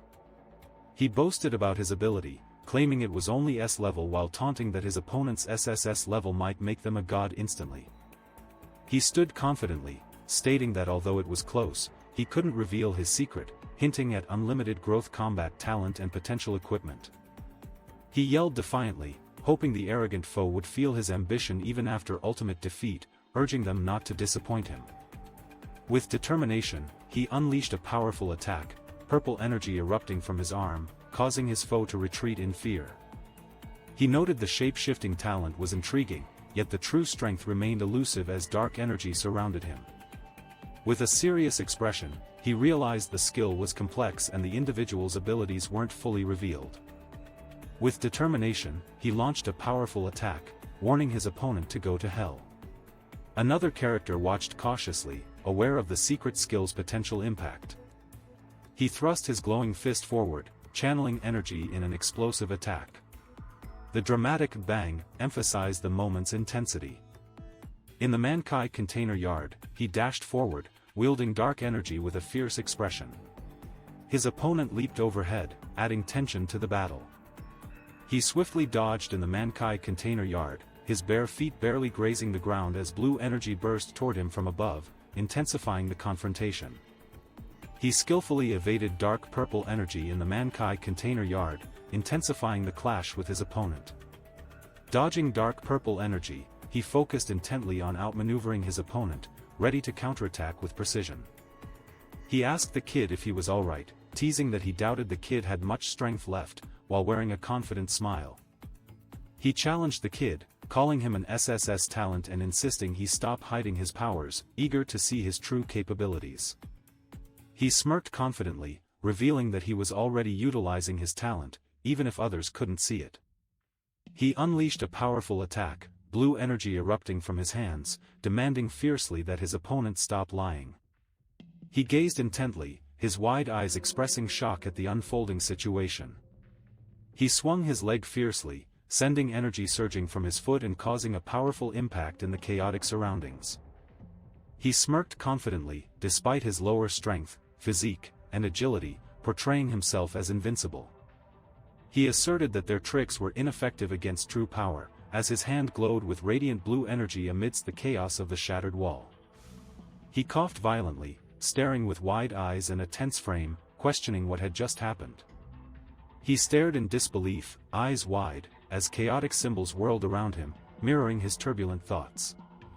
He gasped, confusion clouding his face, upon receiving a notification of a negative buff affecting his stamina and mental clarity. He smirked, noting the other's strong physique, and taunted about the time it took for the virus to act, questioning how it felt to suffer from many illnesses. He yelled, calling the opponent a sneaky bastard, while unleashing a powerful energy attack, showing his determination and anger in battle. He attacked fiercely, lifting his opponent into the air with a burst of energy, showcasing his strength amidst swirling purple chaos.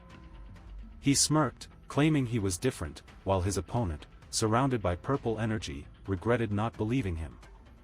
He smirked again, stating he would absorb his opponent and collect the results later, as the opponent, shrouded in dark energy, warned him not to be disappointed. He stood confidently, pointing out that the evolved human had been absorbed, while the black light virus completed its awakening, enhancing the virus monarch's attributes. The system alerted that the black light devouring ability had evolved, enabling her to view a target's memories with a minimal chance of acquiring their skills. He smirked while examining the black light virus's changes, noting significant boosts: strength increased by 30%, spirit by 20%, and regeneration by 100%. He assessed the black light virus's effects, observing impressive boosts: strength, agility, and physique increased by 50, spirit by 40, and life regeneration by 200%. He realized that each evolution significantly increased his stats, strength, agility, and physique by 20 points, enhancing his overall talents. He understood he could no longer play around, as ordinary people below S rank felt too fragile to him now, while he held a dangerous claw. He contemplated the guy's luck, noting that he must have killed mutant zombies to acquire equipment, blueprints, and consumables better than his own. He examined the zombie claw's ability, acknowledging its bonus to agility and recovery, along with the detailed requirements for crafting the biohazard disaster blueprint. He understood it was a C-level production blueprint, acknowledging the character's high luck attribute. Smirking, he declared ownership of everything around, expressing triumph and possessiveness. He remembered the time past, looking at the crescent moon above dilapidated rooftops surrounded by shattered glass. Reflecting on his growth, he noted his talent evolved from E to SSS, gaining rewards from 3 mysterious events. He thought about taking over Song Ziqiong, the future lord of Jiangcheng, while 2 women nearby suggested power and anticipation. She urged her master to enter the car, showcasing confidence in her stylish attire and poised demeanor. He smirked, considering that with his current strength, hunting monsters before the trial wasn't worth the effort. Standing amidst swirling dark energy, he contemplated the final days before the advent, urging preparation for future developments. The night highlighted Song Ziqiong's villa, a modern house with glowing lights, setting the scene for upcoming events. In a quiet moment, Ziqiong looked out the window, lost in thought, observing vibrant city lights beneath the serene night sky. The young man in a blue jacket invites her inside, his confident demeanor breaking the silence of the dimly lit hallway. 3 women stand confidently, with one in a red cape stating they have completed everything their master requested on time, exuding accomplishment. A woman with a confident smile shares that details about the terrain and population of the Peak Villa area have been confirmed, planning for complete control when doomsday arrives. The girl, appearing anxious, clutches several papers, stating that the list for material purchases has been finalized and sent. She discusses the confirmed arrangements among them, while he gazes out at the city skyline, pondering their next steps. He states that no further actions are required, instructing to simply present all the information on the table while holding his phone. He stands calmly, phone in hand, reminding the group they have 10 minutes until the trials begin, warning them not to underestimate the challenges ahead. He receives a reminder on his phone, thanking the group leader for the alert, while seated in a moment of quiet concentration. She stands confidently with a phone in hand, thanking someone and noting the time left, 9 minutes.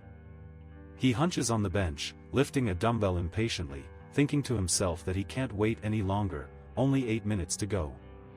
He calmly reminded his brother to relax while checking his phone, noting that only 7 minutes remained. She sat on her bed, anxiously texting her group leader, confessing her nervousness. Messages from Master of the Lightning reassured her with 5 minutes left. Crow expressed eagerness, while Tin Tin remained silent. He encouraged everyone to come and see, while a woman in the background seemed intrigued, adding anticipation. With concern, he warned that the current peace would soon end, as his friends gazed at the city. He urgently announced the world's impending end, emphasizing the gravity of the situation. Feeling anxious, she admitted to Sister Schwanger that only 5 seconds remained, expressing her fear. Sister Schwanger reassured her, saying not to be afraid. He smirked confidently, his dark hair tousled, watching the descending objects with intrigue and readiness for the challenge.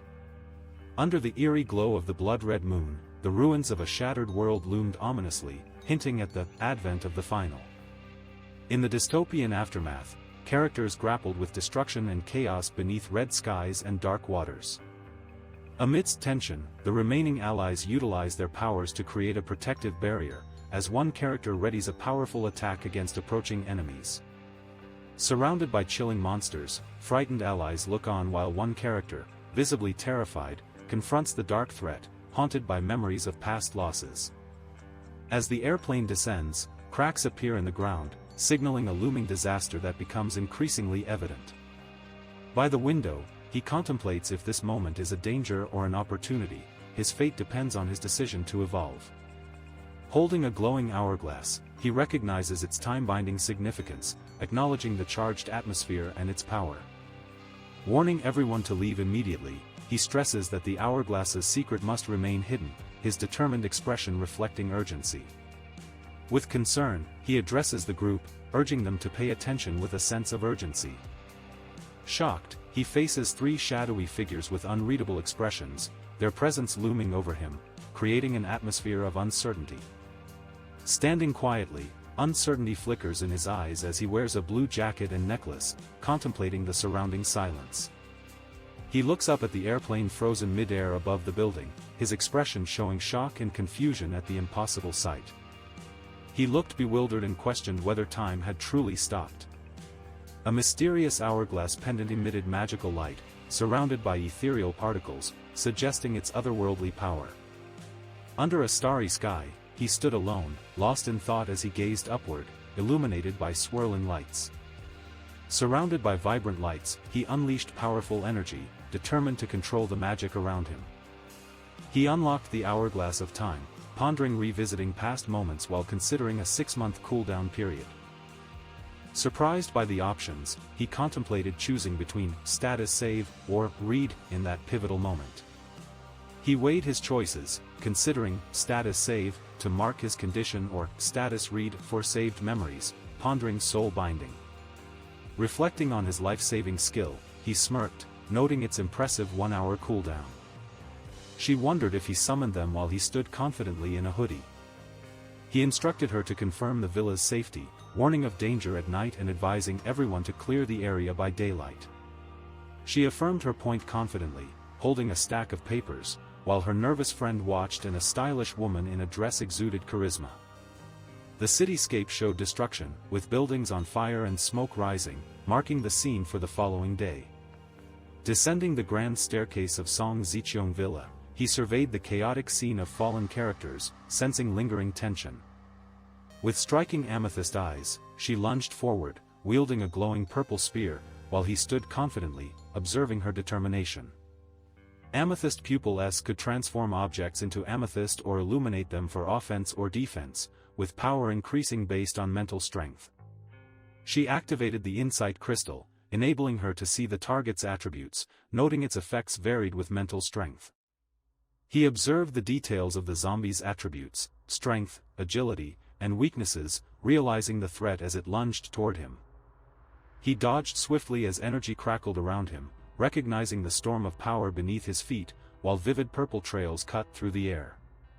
Amidst swirling clouds, he stood among others with fierce red eyes, aware of a figure watching from above. Assassin kneeled with a gleaming sword, embodying stealth and power, ready to strike with increased strength and lightning speed. Assassin faces fierce enemies, displaying intense determination as they clash with menacing opponents. In the Song Zicheong Villa lobby, a character in sunglasses and a suit carries an injured survivor, announcing their condition. A woman in a white shirt urgently asks for the zombie serum, while a suited man supports an injured character glowing with recovery energy. The quiet town, under a starlit sky, reveals buildings nestled against rocky terrain, creating a serene atmosphere. In dim lighting, he notes that everything is proceeding smoothly, while she confirms their complete control over the territory and its people. She stands confidently, observing that no accidents have occurred, while he contemplates their surroundings and the ongoing operation. He agrees to manage the tasks, as she reassures him with a nod, preparing for future developments. She stares in shock, hair blowing as debris flies, overwhelmed by sudden chaos and unsure of the outcome. On Jianqing Mountain Road, he recalls the Doomsday Trial's early phases, which prohibited vehicles and firearms, presenting challenges. He calculates that his current speed will allow him to reach his destination in time, sprinting through clouds with determination. On the first day of the Doomsday, he noticed a sign above Jiangqing City University and took a long time to understand its meaning, regretting it was now too late. Determined and focused, he vowed to seize the opportunity this time, his intense gaze revealing his resolve. Standing confidently amidst fallen enemies, he unleashed a powerful purple energy, determined to prove his unmatched strength in this confrontation. He smirked confidently, proclaiming that this moment was a sign all evolvers eagerly desired to witness. He dashed through the desolate city, feeling intense unease as a fiery explosion erupted in the sky, signaling danger ahead. Walking cautiously through the dim alley, a voice called out urgently for the evolver to wait a moment. He smirked, commenting that few were as formidable as her during the early trials, showcasing his confidence with a stylish bow tie and an ornate necklace. Introducing himself as a merchant, he inquired if she would be interested in conducting some business with him. He smiled confidently, expressing his honor in the prospect of doing business with her. Gesturing with open hands, he stated it was merely a trade with a merchant and that there was nothing to honor. He approached with a welcoming smile, expressing his honor in meeting her. His presence exuded strength and confidence amidst the urban setting. He extended a hand in a friendly gesture, ready for interaction, while the other character observed him, dressed in a dark hat and a fur-lined coat. He introduced himself as the god of trading, Lord Leto, with a confident smile, framed by a mysterious red backdrop. Lord Leto, the god of trading, wore a sly grin, a stylish hat, and a fur-lined cloak, confidently poised for his next big deal. Jiangxing University stood in the dim twilight, its aged, dilapidated structure hinting at untold stories and secrets. He felt flattered while holding a green card, declaring their destined meeting deserved a special gift. He proudly presented his gold membership card to the Goblin Chamber of Commerce, claiming it offered access to exclusive items with a 12% discount. Reflecting on his past life, he recalled remaining unaffected by compliments, acknowledging the kindness shown to him. He grinned mischievously, offering a scroll, and confidently stated that since they were willing to trade, he would show them his products. He exclaimed about the Thunder Walker profession scroll from his past life, revealing it was bought from that place and boasted of many other valuable items. He apologized to Lord Leto, expressing his wish to buy everything, but acknowledged his current inability to afford it. He confidently assured that he understood the situation from the beginning, emphasizing the value of his products and encouraging future trading efforts. Quietly standing, his face partially shadowed by dark hair, he wore a blue jacket, appearing deep in thought. Facing Lord Leto, he revealed his inability to purchase the products but mentioned that he had heard the gods couldn't directly join the trials. He smirked confidently, suggesting the other had come with investment intentions. With a mischievous grin, he asked the little guy if he wanted the investment, hinting at the other's awareness. He told the little guy that he held a treasure desired by all gods, insisting no one could refuse and urging investment, promising no regrets. Confidently, he claimed the investment was profitable, something all gods covet, and challenged the little guy about the offer's worth. He smirked, suggesting that even if she admired him, it ultimately resulted in a loss for him. Extending his arm, he showcased the menacing dark purple claws, with intense energy radiating around him. He urges them to observe as dark, menacing claws emerge from his arms, showcasing his SSS class abilities. He boasts about his SSS level talent, describing it as a unique ability she hasn't encountered before. A sly grin appears as he observes the Blue Star trial ground, intrigued but admitting his hesitation to invest immediately. A confident character offers a chance to a smaller one, emphasizing the significance of grasping this rare opportunity. With a determined smile, he inquires if he can receive the valuable investment right away. He dismissively gestures, pointing out that talent alone can't predict the future, mentioning some gods have less than A-level talent. He insists that to earn his highest level of investment, one must prove their worth through personal strength and development. He contemplates the mission notice with an SSS rank challenge from the god of goblins and trading, deciding to accept it. Handing over a coin, he promises it will summon his shadow after the mission, warning not to delay too long. He confidently speaks to Lord Leto, expressing interest in a treasure desired by all the gods. He confirmed his agreement while holding a glowing scroll, which offered dual professions with unique bonuses and skills. He pondered the advantages of acquiring a dual profession, smirking confidently. After concluding their transaction, he declared it was time to leave, displaying confidence with a hint of mischief. He mentioned enjoying the harvest, while the other hoped to successfully complete the mission.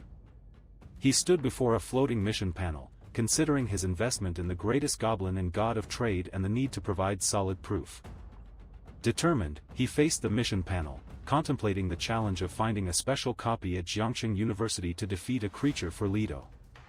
Reflecting on his excellent reputation from a previous life, he reassured himself that performing well would prevent any losses.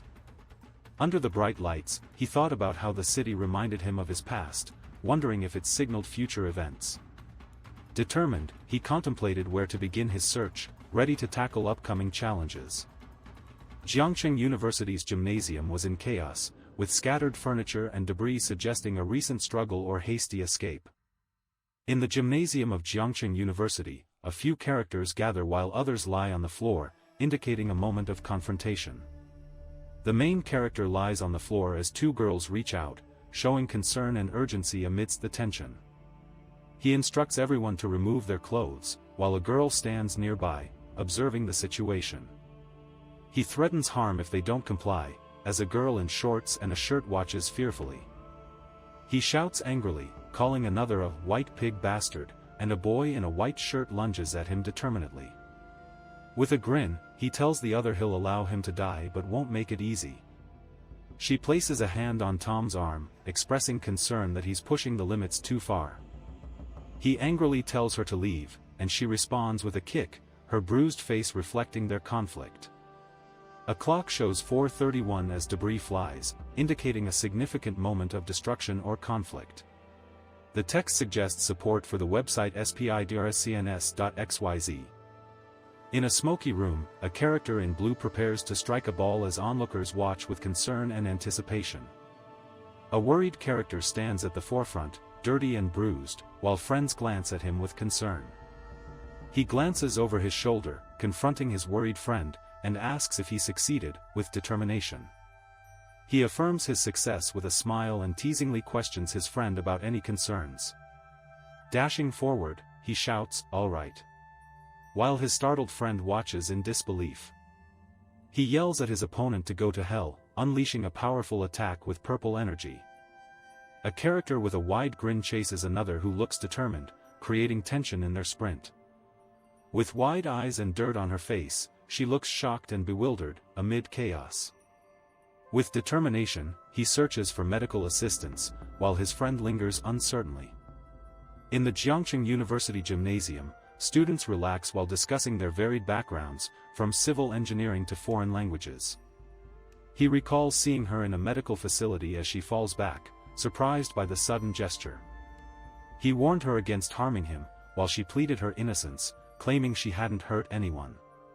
Meanwhile, he stood ready, emanating a glowing, ominous energy. She admitted her fondness for the Dragon Nation, maintaining her innocence with a playful smile, and revealed her excitement and attraction. Standing confidently, he was surrounded by laughter, while a girl blushed shyly, caught in the moment. She pleaded desperately, promising to do anything, as her friend explained that she hadn't harmed anyone and was trying to intervene with two boys.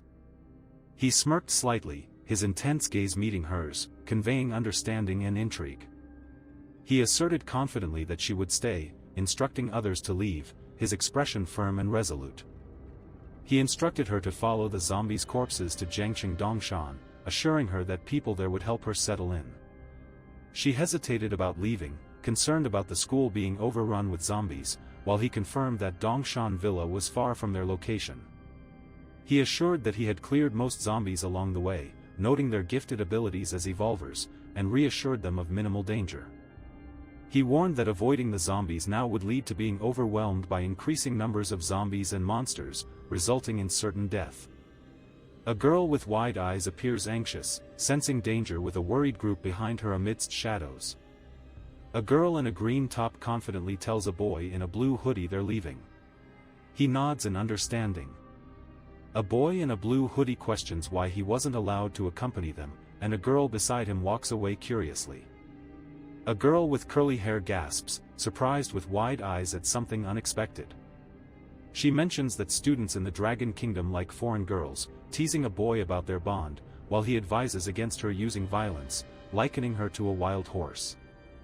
He smirks, clarifying his disinterest in a horse with many riders, reminding her of his need for help in the medical department. She blushes, apologizing nervously for being too scared earlier, claiming she didn't hear anything.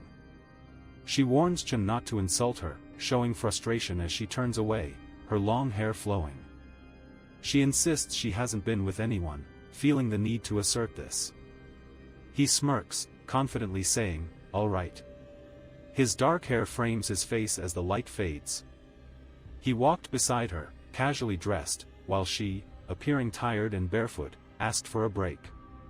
She insisted on continuing as they approached the stadium exit. He glanced back, ready to leave, and mentioned that he needed to go, showing urgency in his actions.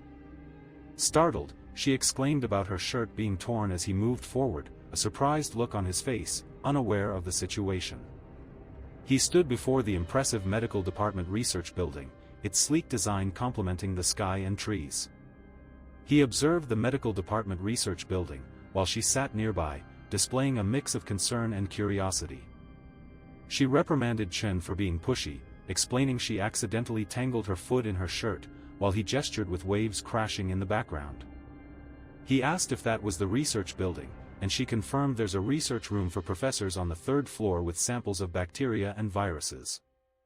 He mentioned the underground side wasn't a garage but Mr. Ashiai's house and the incinerator, while she appeared concerned. He assured her to follow him. He noticed the glowing test tubes filled with vibrant liquids, yellow, blue, green, and red, while books were stacked nearby, suggesting ongoing experiments. He looked at the futuristic lab filled with glowing test tubes and machinery, shimmering in blue and purple hues, indicating complex experiments. At Jiangcheng University Virus Research Laboratory, he contemplated the unexpected treasures amidst vibrant lights and advanced technology. In the lab, he studied various viruses, learning about a point system for acquiring each, and realized it was still akin to a school environment. Reflecting on his accumulation of the influenza virus, he noticed the decreasing points required for upgrading it to a skill. Surprised by the upgrade potential, he decided to attempt upgrading influenza to a skill. After upgrading, he was pleased with influenza becoming a skill that infects targets, disrupting attributes and actions based on race and conditions. He admired the strength of his new skill, recognizing its powerful control in battle, and noted its impressive capabilities. Considering his journey through the talent tree, he realized he hadn't fully grasped the impact of viruses like influenza B, flu virus, and the antigenic variant. He pondered the daunting SSS-level talent and virus points, while a peculiar character warned about the Goblin God's challenging trial, suggesting improvement in strength first. He received instructions to access the Blacklight virus skill tree, surrounded by glowing lines that highlighted the command's significance. Upon discovery, he found passive upgrades unlocked with the Blacklight virus, granting flight and surface clinging abilities, enhancing his balance and direction. He stood in a dim room, realizing passive upgrades were now unlocked, enhancing his focus and control over his body. He clenched his fist and questioned, all muscles, as he faced the realization of his newfound abilities in the brightly lit room. She gasped as shattered glass flew around her, recognizing the sudden danger. Lying on the ground with disheveled hair, she expressed relief that he hadn't used his power earlier, as she could have been in danger. He smirked, explaining that controlling even the smallest muscle allows one to throw a punch with full power, regardless of size. She blushed, denying anything was wrong, while he suggested heading to Mr. Ashiai's place, showing curiosity about her embarrassment. In the underground virus research lab, she nervously told Chen it was too dark, while he felt a strange presence and urged her to stay still. Standing before the double doors marked incineration room, a character insisted they were right there, tension hanging in the air. As they stood before the incineration room, she gripped his arm, expressing fear, while he urged her to stay behind. Approaching the glowing portal, mysterious symbols swirled around it, hinting at the unknown beyond. He hesitated at the portal, contemplating whether to enter the dungeon called Cold Incinerator, recommended for levels 5 to 10. He smiled confidently at the glowing portal, affirming his decision to enter with a firm yes, as he reached out toward its fiery magic. He stepped into the cold, dimly lit special dungeon labeled Cold Incinerator, knowing that successful completion would grant permanent access, while failure meant it would disappear in 2 days. He smirked, realizing it was no surprise he hadn't heard of it. As he prepared to unleash his power, he confidently announced its arrival, a dark aura swirling around him. Engulfed in shadows, a monstrous character lunged from above, displaying grotesque limbs and an unsettling presence. Facing the grotesque creature with multiple limbs, he prepared to strike back, determination etched on his features as shadows loomed around them.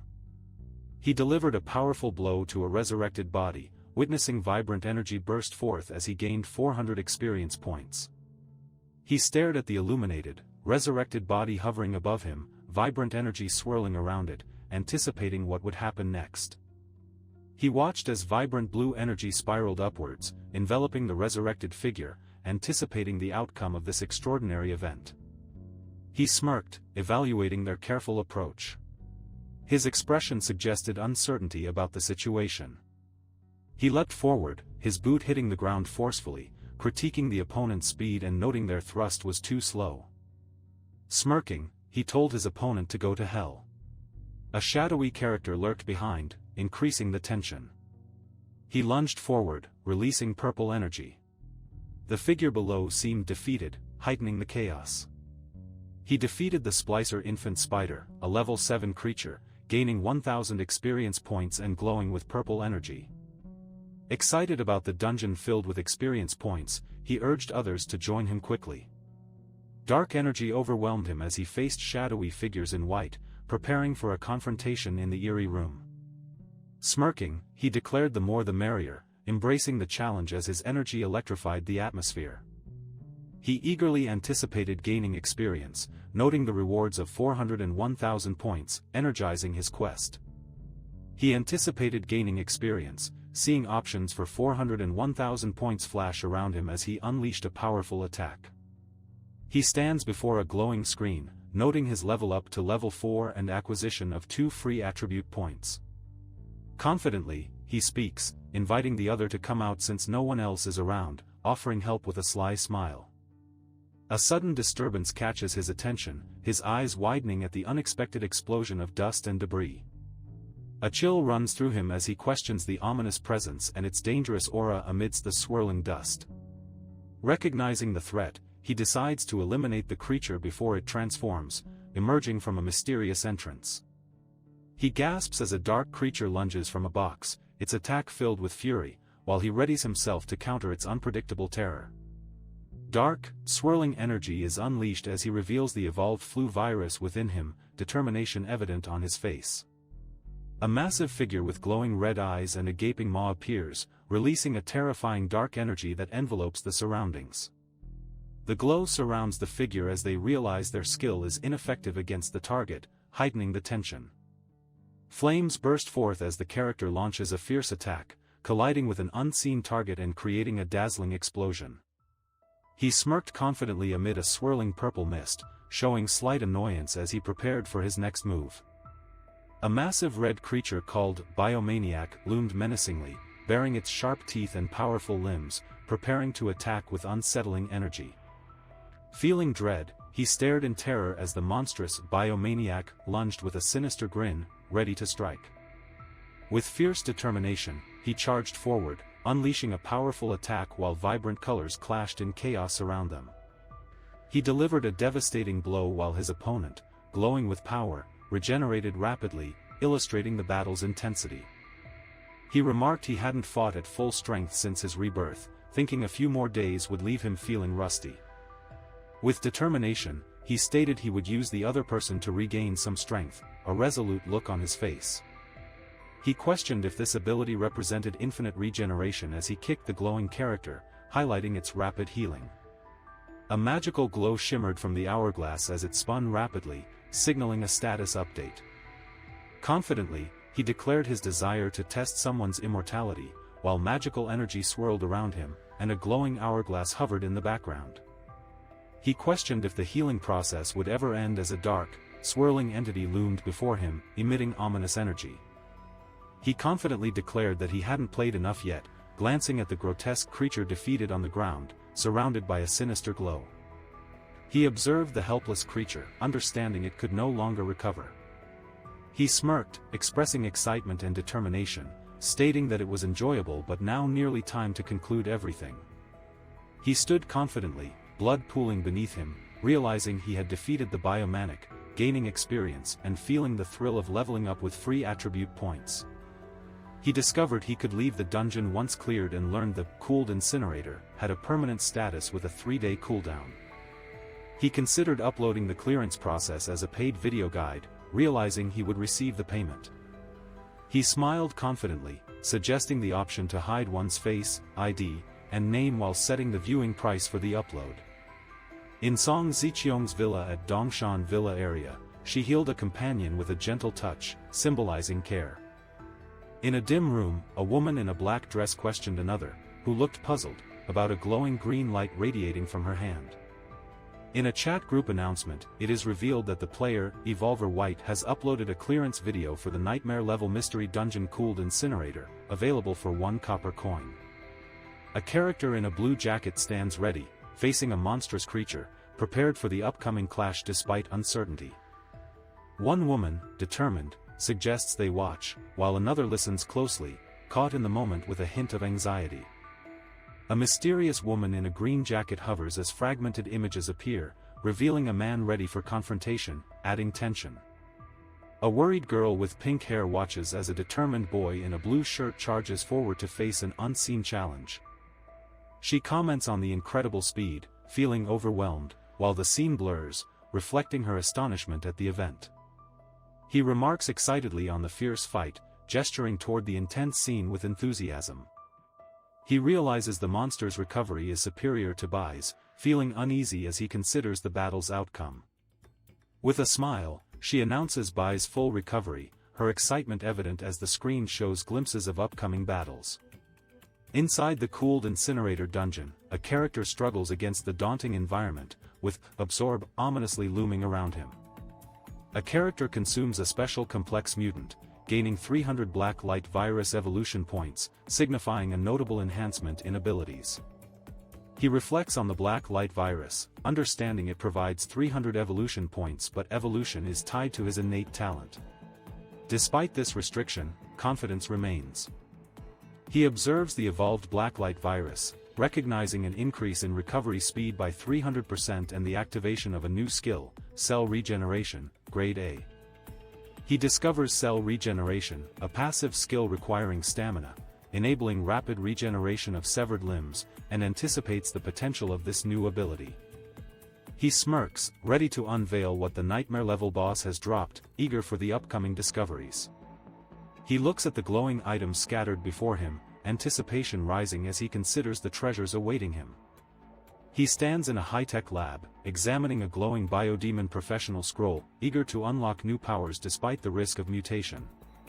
He assesses the test tube of genetic essence, Grade C, aware it can enhance physical abilities but is limited to one use, acknowledging its potential. He inspects the test tube labeled Genetic Essence, realizing it can permanently boost strength, physique, and agility, fueled by determination. He watches a strong hand grip a wrinkled cloth, prepared to reveal something significant, a moment filled with anticipation. He finds it unusual, pondering if he's indeed holding a unique equipment piece. The label outlines the advantages of the dynamic skin, which boosts physical capabilities. He reflects on the vague description of the dynamic skin, wondering if it refers to a bodily transformation or an equipment component. He confirms his discoveries, mentioning that he also picked up items dropped by the monster earlier, while holding a tablet showing various images. He inspects the items on the tablet, observing they're all standard equipment suitable for inner armor, yet they're satisfactory. He spots a skill book, enthusiastically noting how great it is to activate skills as he admires the robust, bound item. He questions the skill book's validity while recognizing its potential for enabling abilities and cell regeneration in their game. He remarks it's almost time to depart, believing that delivering this section of the boss's body to Leo will fulfill the mission.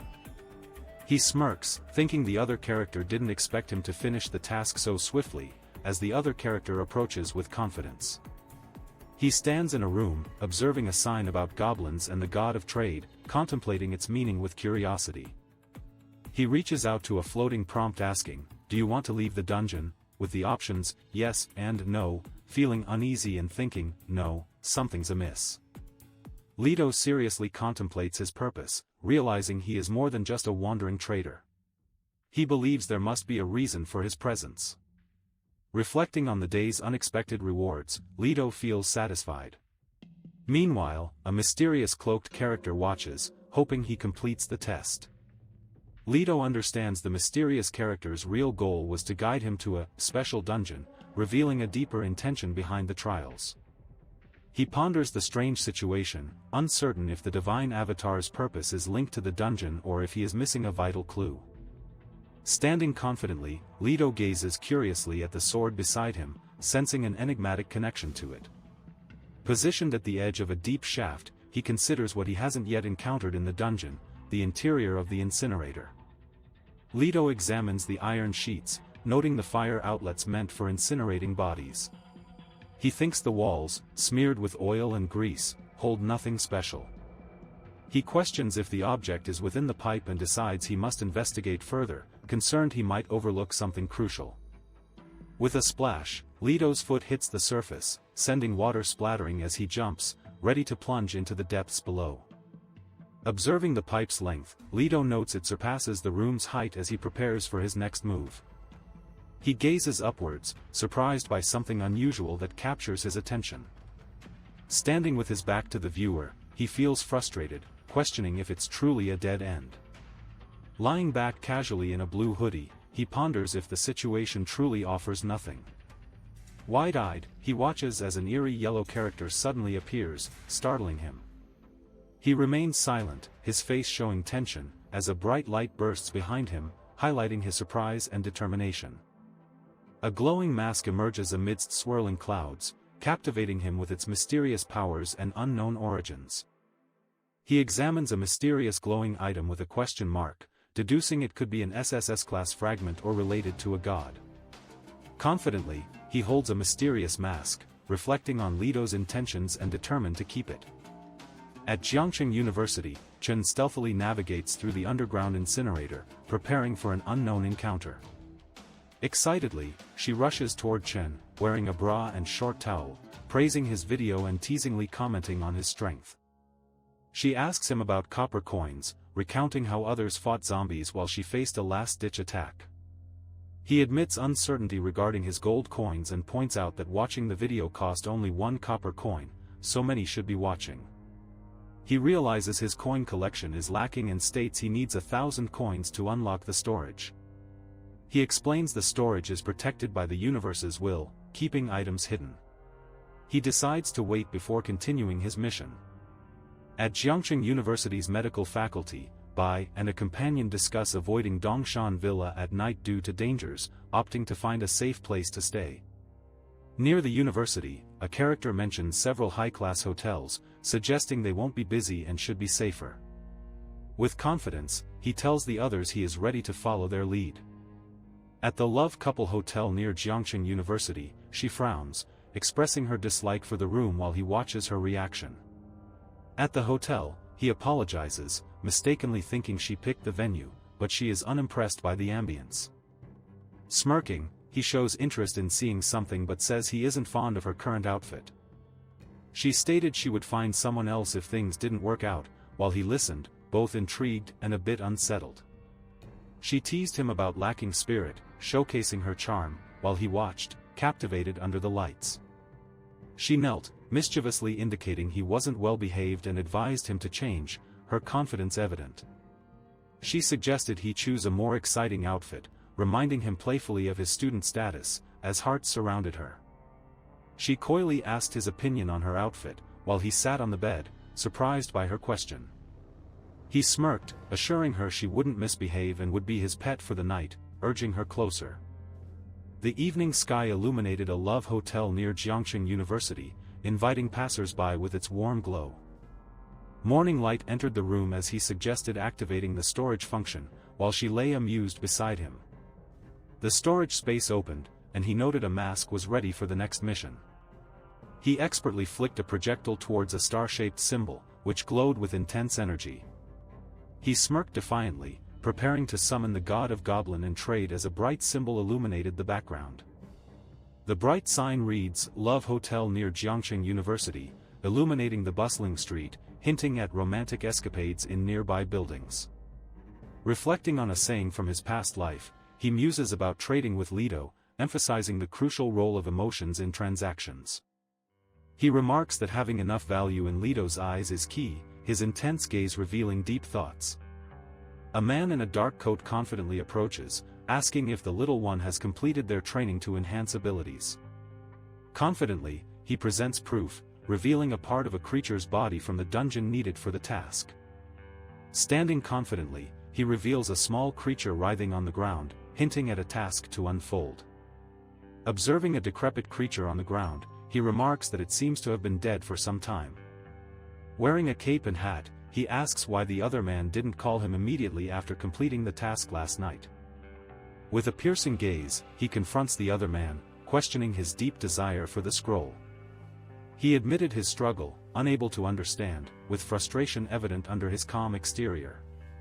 He admired and felt frustrated, questioning why she kept the dungeon hidden and reflecting on his life and death experience inside. The small character stepped forward, wearing a hat and cloak, calmly showing understanding while recognizing the other's frustration. He mentioned it was part of the test, asserting he wouldn't give a treasure to someone who couldn't handle surprises. He smirked confidently, asking if she understood, dressed in a dark coat with a luxurious collar and grand hat under the stars. Wearing a blue hoodie, he glanced sideways, grasping the situation, and eagerly inquired about the reward and next task. In a blue hoodie, he addressed the small character in a hat, admitting his mistake in concealing information and acknowledging their trustworthiness. He confidently offered the mission reward, stating it's their choice, and announced the next task as the final round.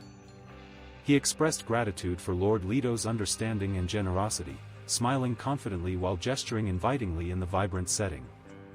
Grinning mischievously, he tipped his hat, offering the finest B-rank items for selection, creating an exciting atmosphere. He held a glowing B-rank item, smiling slyly, while another character eagerly reached for a weapon shimmering with magical energy. He pointed at the glowing B-rank scroll of recovery, declaring his determined choice. He stood in the dim light with a glowing scroll, surprised by a stranger's comment about it being a production blueprint. He smiled confidently, acknowledging her knowledge and clear goals, before revealing the final task was about to begin. He looked surprised, holding a glowing card, the bright light reflecting his curiosity and anticipation against a blue backdrop.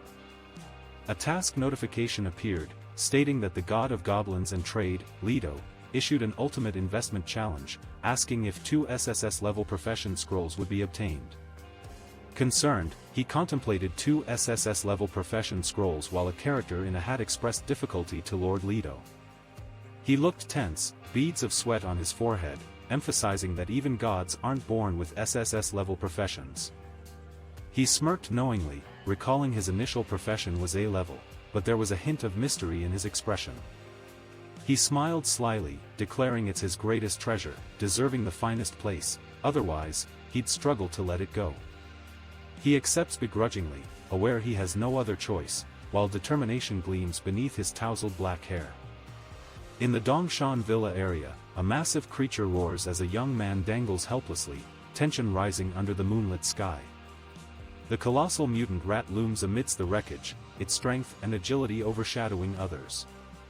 A woman in a sleek black suit comments on the rat's size, while her elegantly dressed companion worries about their team's ability to handle it. The concerned woman warns her companions to avoid the mutant rat and suggests maintaining constant observation. Determined, the woman notices something alarming, her focus sharp as her hair sways in the wind. The giant beast lunges forward, and he urgently shouts for everyone to escape as debris flies. Desperate, she reaches out to grab his hand as she tumbles, urgency filling the air. A giant pink creature bursts through debris, scattering rocks and charging forward chaotically. A character urges Sister Zicheong to flee, but she grimly responds that it's too late and the enemy is too fast.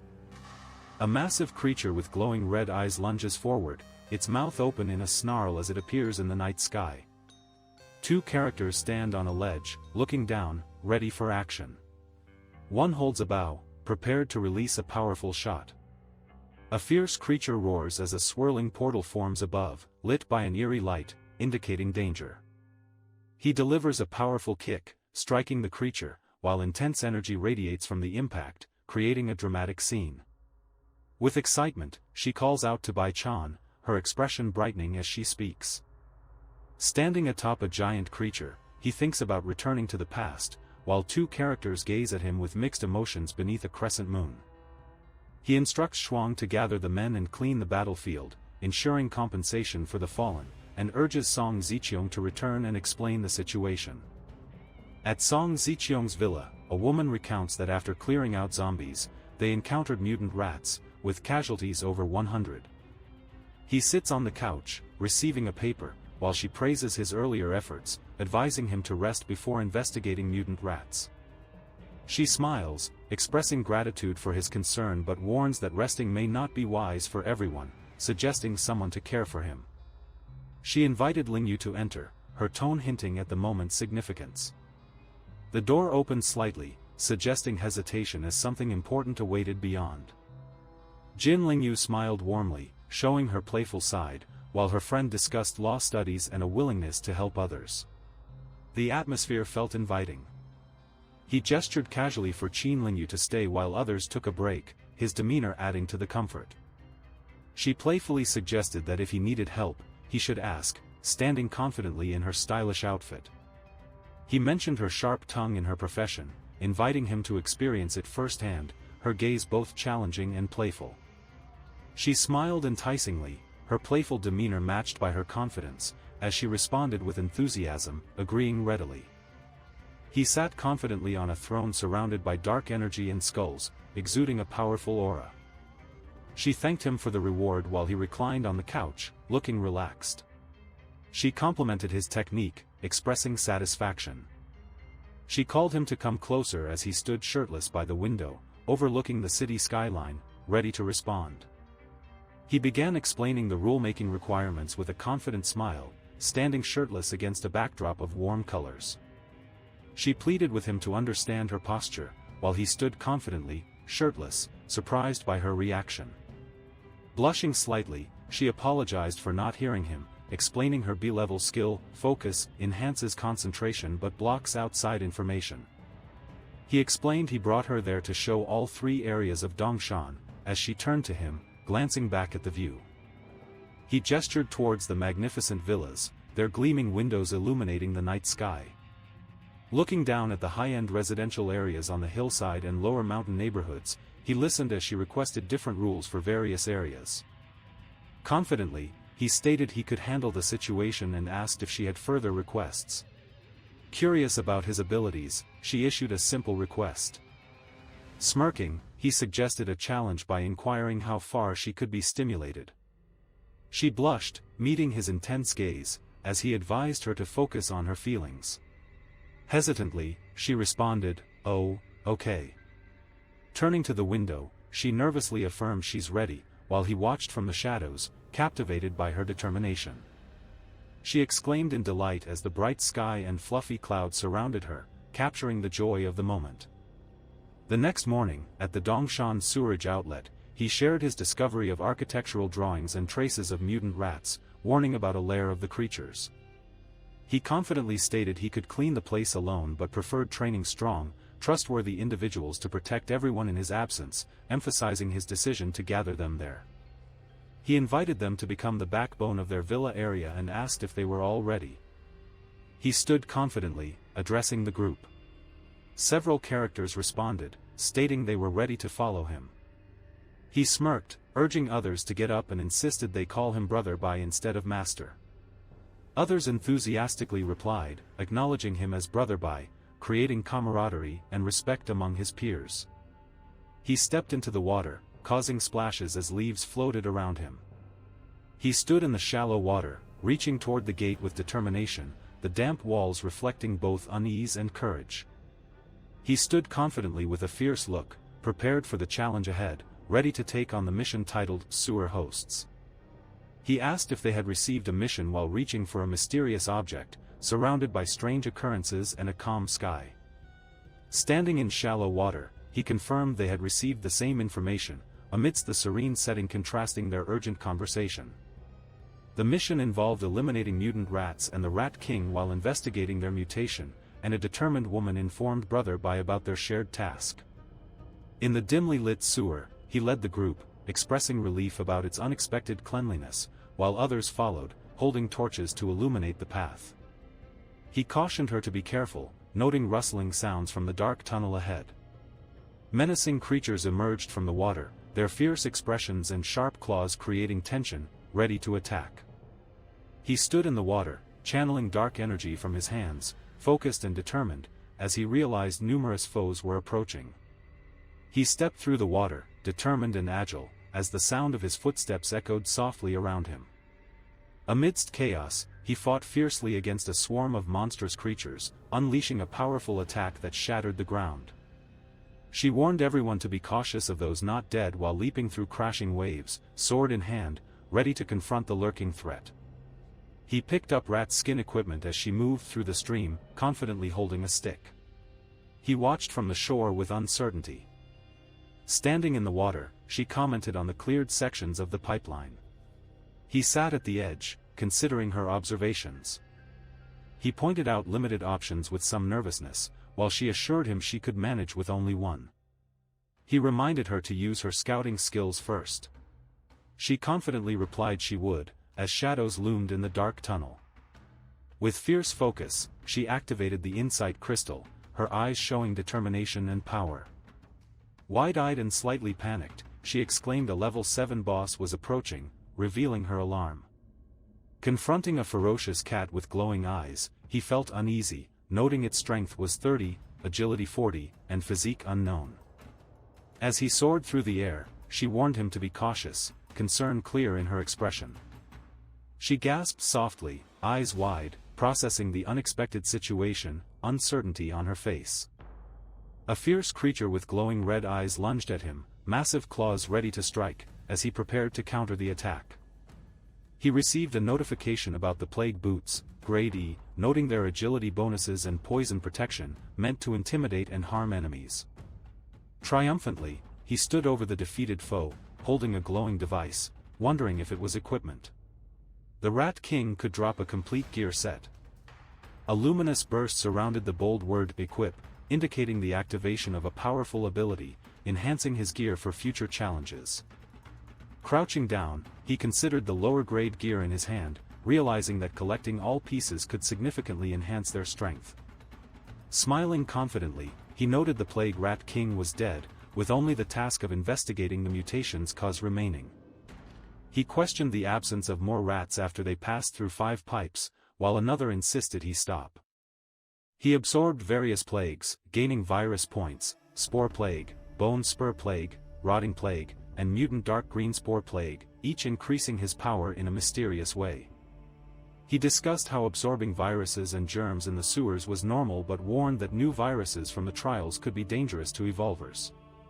Contemplating the mutation's source not being far ahead, he wore a serious and thoughtful expression, staring intently.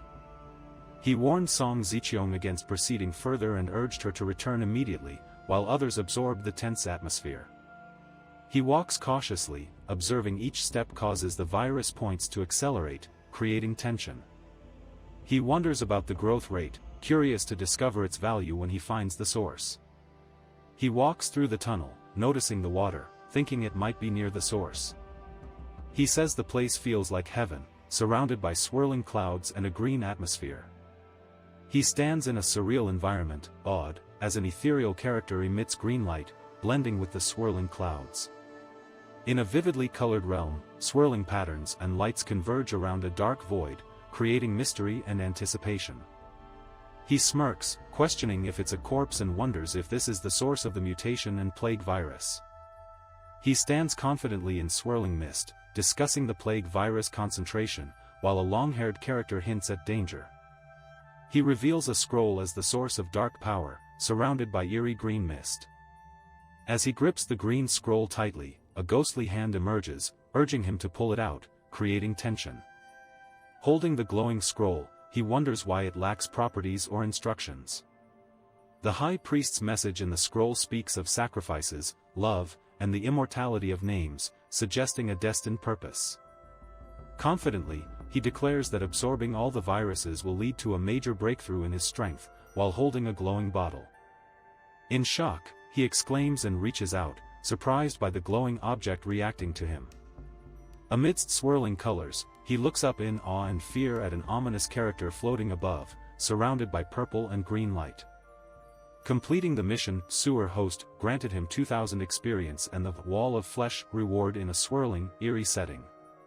In a green mist, he confronts a shadowy character with long black hair, holding his arm with determination and unease.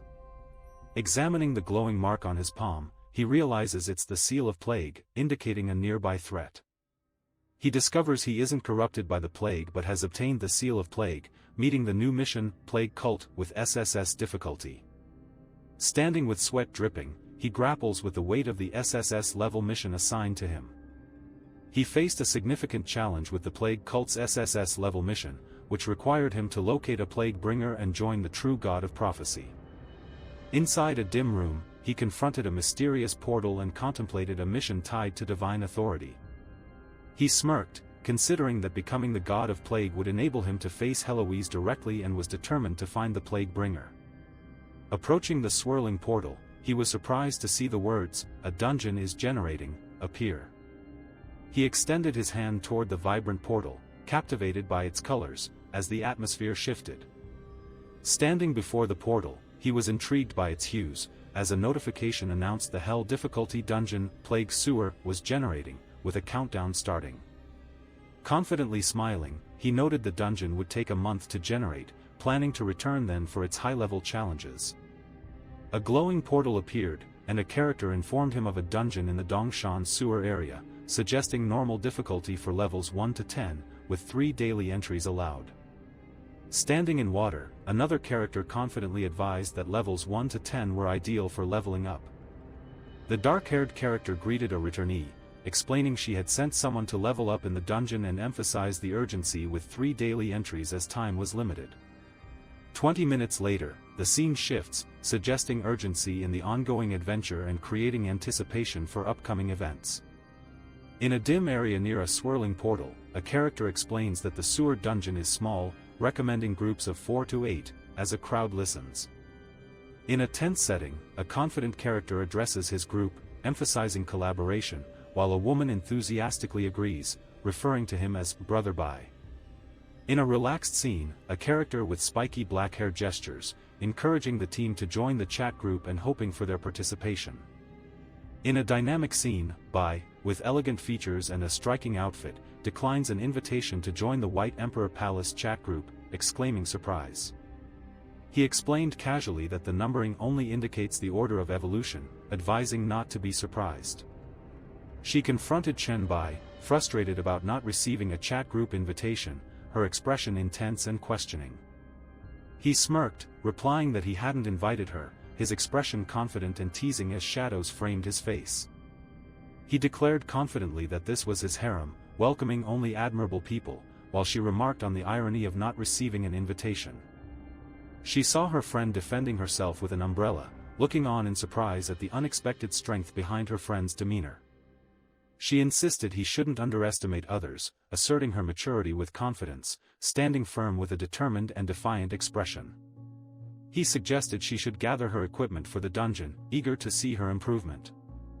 Inside the sewer dungeon, 2 giant rats loomed by the water, while a small character stood in the distance, contemplating the dangers. In the dim tunnel, one character declared no help was needed, prepared with a weapon, while 2 others watched, their expressions serious and intrigued.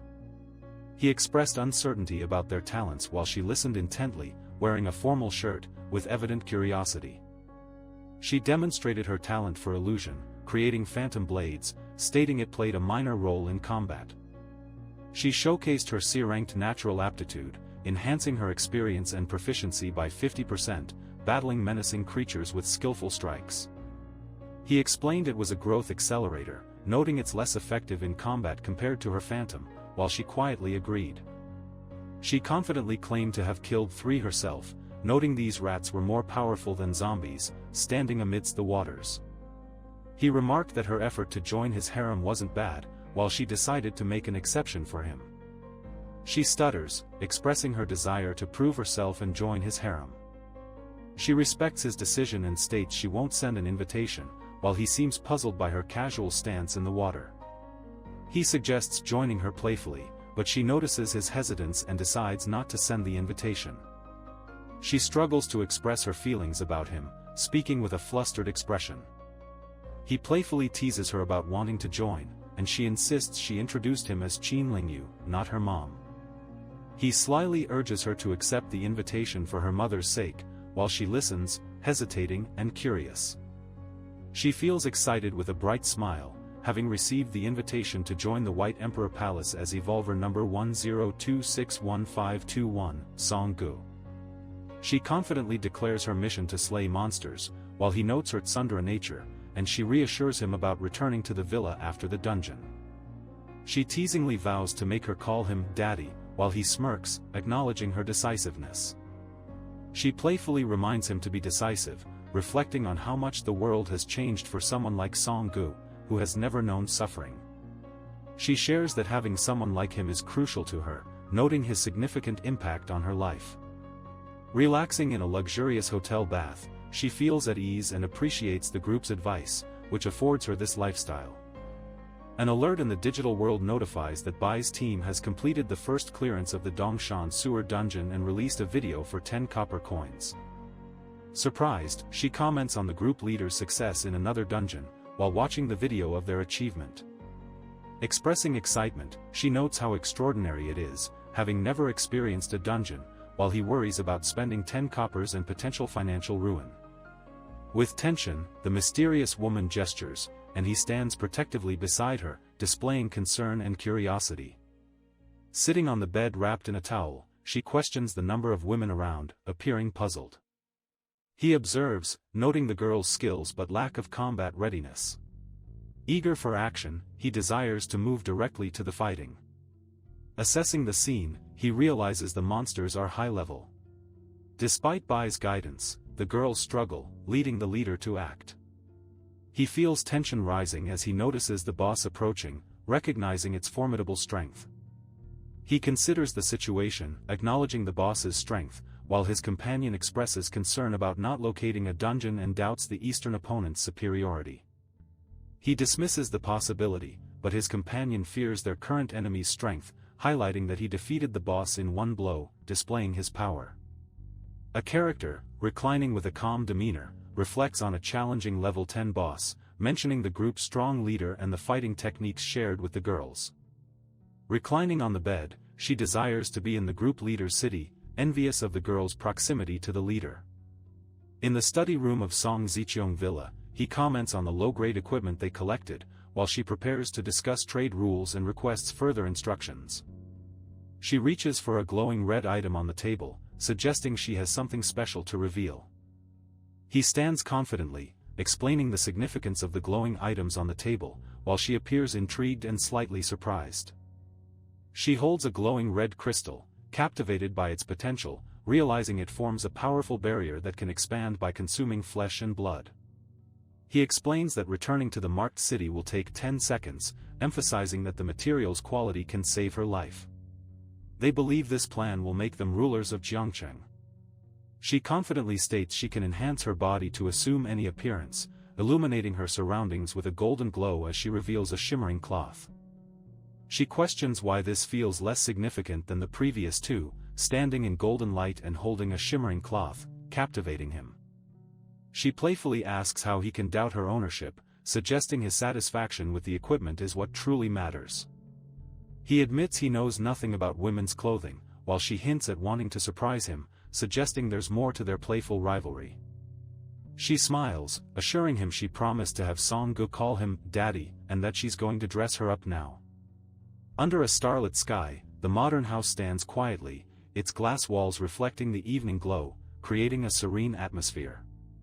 In Song Zicheong's luxurious bedroom, a character playfully twirls a snake, adding excitement to the moment. In a cozy room, a character gently cradles another, who rests peacefully, highlighting their relaxed bond. A character reaches toward sleeping friends in swimwear, showcasing a carefree atmosphere on the bed. With a confident smile, the character looks back over his shoulder, exuding charm against a clear sky, radiating adventure. Standing confidently, he showcases his new plague robe, detailing equipping 2 out of 6 pieces, offering all attributes +5 and resistance to weakness debuffs, sharing that today's sewer dungeon only dropped 1 league after 3 attempts. He considers that securing 1 plague set part after 3 attempts will allow him to collect the full set in 3 days. A system alert informs him that a member named Dreamy from chat group 001 has initiated a private chat, piquing his interest. Standing in the room, wearing a long coat, he questions, "Dreamy?" An emblem is visible nearby. He greets the group leader and mentions his need for guidance, triggered by someone's search for help. Bai explains that effective guidance requires understanding one's talent. He suggests that a talent assessment could be beneficial.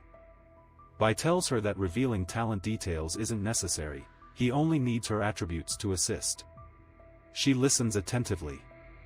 He insists on providing talent details immediately if necessary, showing determination while manipulating a glowing screen. Reflecting, he realizes he hasn't heard of anyone named Dreamy in his previous life, considering the group's pioneers must be exceptional. In surprise, he questions the mystery before him, captivated by a revelation.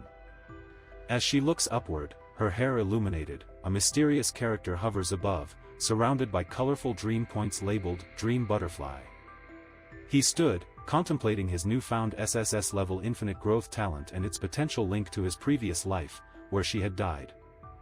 Bai expressed concern, noting the complexity of SSS-level talents, and inquired about the effects of his abilities. She confidently acknowledged that the Dream Butterfly allowed entry into dream worlds, which resembled reality, and could also facilitate entry into others' dreams. She explained that dream weaving involved adjusting elements within the dream world, although her current options were limited. She considered how to invite others into her dream world by creating a dream totem, while he observed her closely. He smirked, commenting that it was virtually invincible as long as the true body remained concealed. She expressed confidence in sending a dream totem as a picture, hoping to invite someone to guide her within the dream world. He offered to sign an Evolver's contract, reassuring Bai of no harm, while admitting his lack of protection in the dream world. With a look of surprise, he stood confidently holding the Evolver's contract, aware it required at least 100 gold coins, and addressed Bai. Bai questioned his need for combat advice if he could earn 10 gold coins. Dreamy explained his control over monster rates and offered additional rewards.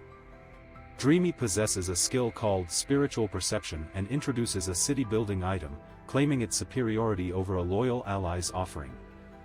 Dreamy considers her strengths, feeling powerful in dreams but lacking in reality, fearing for her survival without enhancing combat abilities. He acknowledges her instincts, admitting her physical deficiencies are a major vulnerability. Bai agrees to assist her, mentioning that her willingness to sign the Evolver contract prompts him to send it. He paces the room, contemplating how to recruit such a remarkable talent for his goals. A message from Evolver Dreamy arrives, containing a contract that cautions against harmful actions. He decides to accept. In Song Zi Cheong Villa's second bedroom, he lies on the bed, absorbing the Dream Totem's instructions to relax and concentrate for 3 minutes, noting it's longer if one is cautious. A mystical aura surrounds the ethereal sigil, its glow captivating the observer with its enchanting allure. While lying in bed, gazing at the stars, he considered the potential horror if their ability evolved to see and dream. He closed his eyes, lost in thought as the world dimmed, hinting at a profound reflection on the unknown. As they walked through the room, he wondered about her expectations, while she appeared hopeful. She greeted the group leader with a hello and introduced herself as Mina, excited about her contract. Mina introduced herself as Bai and urged her to explore, questioning if this was her dream world and expressing doubts about its combat training suitability. Mina, with her long pink hair, insisted on not having the bunny there, pointing at the toy on the bed. Mina excitedly mentioned cleaning up a gym, while a portal to the starry sky formed beside her. He gazed at the urban landscape below, pondering the mystery it held as the cityscape unfolded. He asked if this was the nearby gym while she stood beside him, noting her dream world's expansiveness. She explained that as a dream walker, she could only enter and transform the independent dream world, reflecting the real world through her explorations. He smiled, saying he understood everything now, suggesting they head to the gym for training. He invited her to proceed, urging to walk through a vibrant pathway filled with butterflies. Inside the dim basketball court, he feels the weight of his dreams, ready to make them a reality in Dream World. Dreamy raises a hand and declares, "Let there be light." A spark appears from their fingertips, illuminating the darkness. As the lights activate, a warm glow fills the empty basketball court, revealing the towering bleachers and the distant hoop. A girl with pink hair points at a boy in a black hoodie, teasing that he looks like a middle schooler, while he reflects on his past as a novelist. He sits casually as she instructs him to strengthen his combat power in the real world, advising against using his dream abilities. She states her abilities in the dream world will match her mental power level of 48, advising caution and asserting her leadership role. She reassures him not to worry and encourages him to use his full strength, while he responds determinedly, preparing to attack. With determination, she gives a fierce shout, readying herself for the confrontation. Surprised, she exclaims and acknowledges her struggle, reminding him that his weight prevents her from hitting harder, urging him not to retreat. With surprise and flushed cheeks, she puffs in frustration, caught off guard by the situation. With a fierce expression, she shouts as her wings spread wide, showcasing her determination and intensity. With a sly smile, he questions if the martial arts belong to a 5-year-old, hinting at playful skepticism. A girl with lively pink hair learns from him that controlling weight balance is crucial since a punch that can't retreat is weakest. He instructs her to focus on the target before attacking instead of hitting carelessly. He smirks, emphasizing the importance of observing her opponent rather than blindly focusing on her attack, leaving her surprised. He gestures for her to stop, then emphasizes understanding her level, reminding her to focus on 3 key points for improvement. She apologizes for her lack of skill, and he explains her recent performance speed, prompting understanding of her reaction time. He reassures her, saying there's no need to apologize, just focus on training. She confidently responds that she will work hard. A week passes, the night sky sparkles with stars above a modern building, hinting at an upcoming change. In the Dongshan Villa area, a woman informs a man that all Western laws have been noted and there are people ready to explain them, while he reflects on their progress. He smirked and suggested they start planning the event. She playfully emphasized her excitement, reminding him they would leave for breakfast the next morning. He contemplated the plague set, noting its bonuses and resistance. He expressed frustration over limited time for an E-grade set, realizing missed opportunities. She playfully reminded him to consider their relationship, while he quipped about lingering tension on his property. He suggested calling everyone, and she smirked, ready for an intense discussion about preventing an eruption in his world, confidently replying, "At your order, master." Under a starry sky, a sleek modern house stood illuminated, its multiple levels presenting a serene yet mysterious late-night ambience. Struggling in a swirl of water, 2 characters reached out in desperation, while a third watched closely, concern etched across their face. In a dreamy atmosphere filled with bubbles, 2 girls expressed surprise and excitement. A smiling guy seemed amused by their reactions, all under a soft pink hue. In a serene atmosphere, a confident young man stood amidst roses and butterflies, exuding charm and tranquility as petals drifted around him. A young man in a black sweater casually opened a door, while a woman with long green hair watched him closely from the hallway, intrigued. A young man in a black sweater conversed with a woman in a dark outfit, who gestured as she explained she was searching for him, not someone else. A young woman in a dark outfit asked the young man in a black sweater about someone at the mountain, questioning his reasons for seeking her and inquiring if the Dongshan rules were displayed. He narrowed his eyes and asked why she hadn't followed the rules, emphasizing their importance. She apologized, mentioning they had control over people, addressing a claim about a classmate, leaving the issue unresolved. He confidently decided to go, saying he was ready to be taken there. She affirmed enthusiastically as they walked together. At the mountain's base in the Dongshan Villa area, he announced that Chenbai had arrived, pointing to the rocky path. He explained that the crowd was upset over the daily fee of 1 copper coin, insisting on free security and residential areas. Li Chen called out to Chenbai, who acknowledged him, while a shadowy figure lingered in the background. A dark-haired man in a black sweater confronted another, insisting their rules were fair and encouraging him to earn money through zombie-related jobs. A cheerful young man in a green shirt passionately argued it wasn't about money, while others held signs reading, "Defend and help each other," in support. On the rocky steps, a determined student president advised Chen Bai to take his words seriously, while another stood back, contemplating. One character emphasized the significance of rules for improving the world, believing everyone will appreciate them, while another observed with clenched fists. Another character firmly stated that those who cannot accept the rules must leave immediately, as someone else stood ready to take over. He instructed Ling Shuang to start the timer, and she agreed with determination, replying, "Yes." He confidently stated that it didn't matter if it took 3 or 5 minutes, he wouldn't leave, while his friends watched. He demanded an end to the nonsense, asserting that 1 copper coin wasn't burdensome and labeling those who refused to pay as selfish and unworthy of protection. He expressed frustration, proclaiming their inability to handle even 1 zombie, challenging them to earn a copper coin and insisting they leave, as they had no place there. Sweat dripped as he glared intensely, struggling to speak, clearly shocked or angered by the situation. He declared his intention to leave, expressing disdain for the circumstances and stating he had no desire to be part of such a place. He warned Chen Bai of the regret he would feel for driving him away, standing beside a woman with green hair amid rising tension. He called for others to wait, while another man questioned if he regretted his decision, surrounded by armed guards on rocky terrain. In a swift, luminous motion, he sent forth a surge of energy, his claws emitting a dark force that sliced through the air. He released a burst of energy with a swift, glowing motion, his claws crackling with dark power, leaving his opponent stunned. Amidst opponents, the character strides with confidence, causing shock as they retreat in fear. He smirks and acknowledges the truth, revealing swirling dark energy, convinced he would regret letting an enemy escape. She questions their presence, reminding them there's only 1 minute left, while he stands with a dark energy artifact.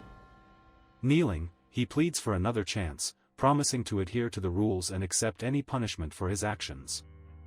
Standing confidently, he explains that 5 copper coins will restore order in a month, while the kneeling man expresses gratitude.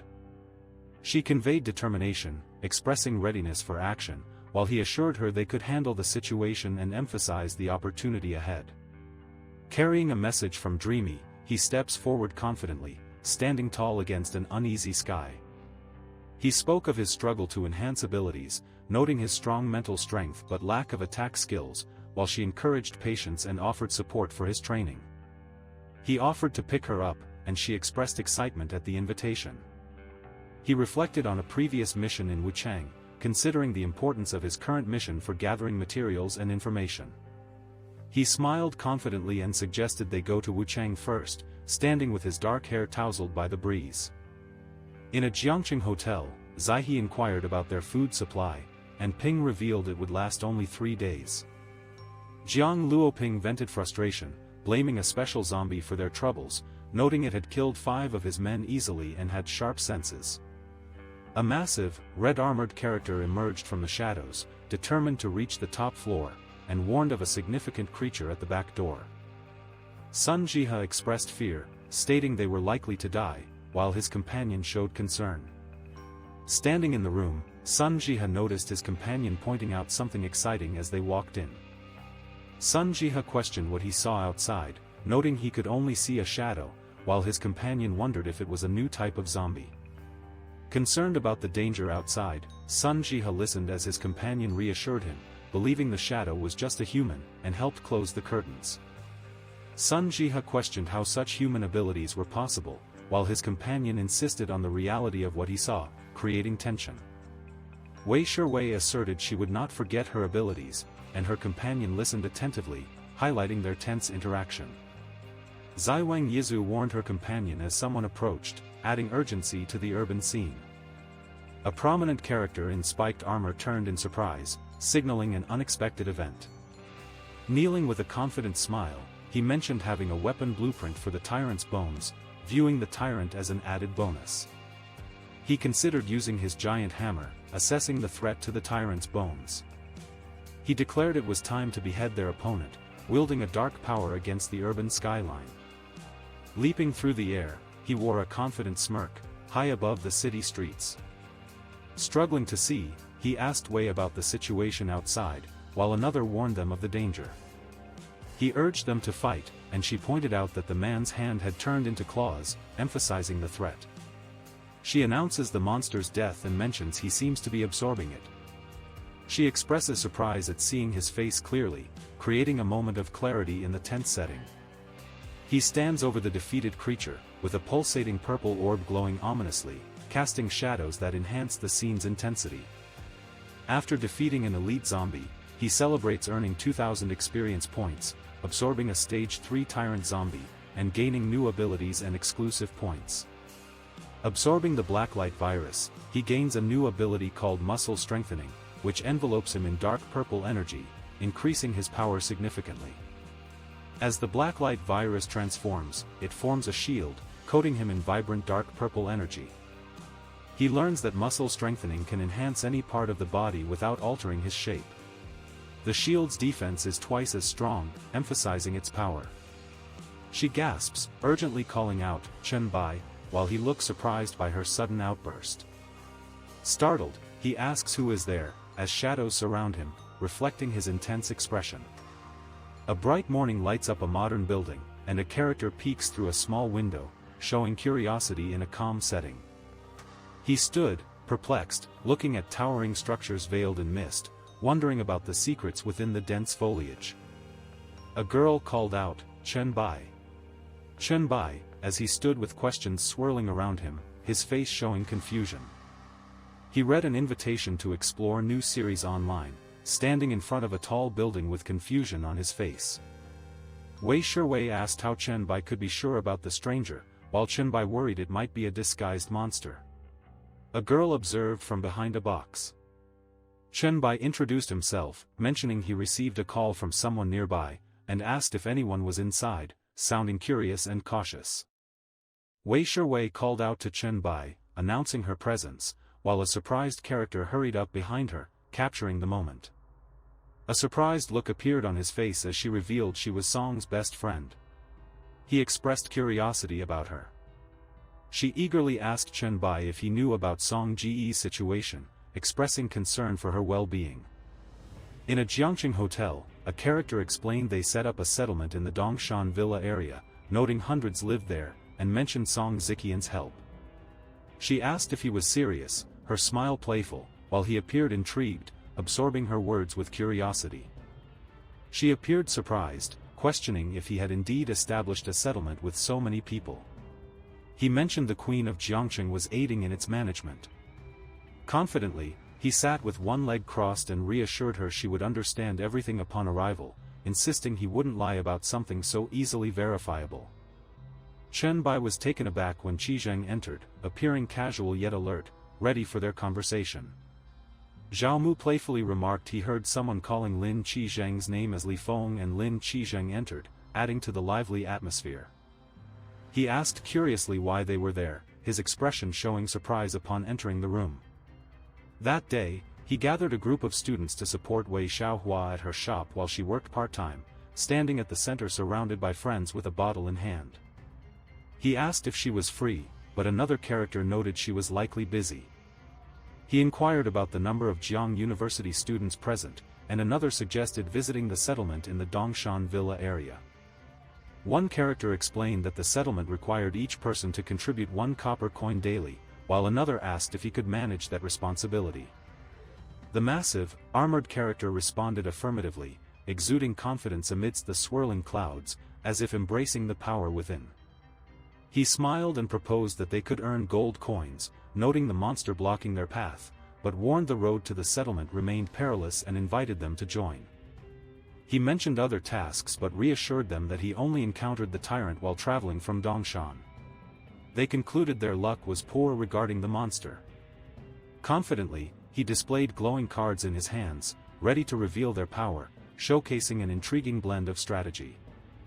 He mentioned Qi Zheng, Mu Tu, and Wei Shiwei while the others watched with curiosity, clearly interested in the situation. He pointed to several low-level pieces of equipment on the ground, stating he didn't need them and would leave them for someone else. Expressing urgency, he stated he would leave first now that the settlement's location was known, while thanking Chen-bai.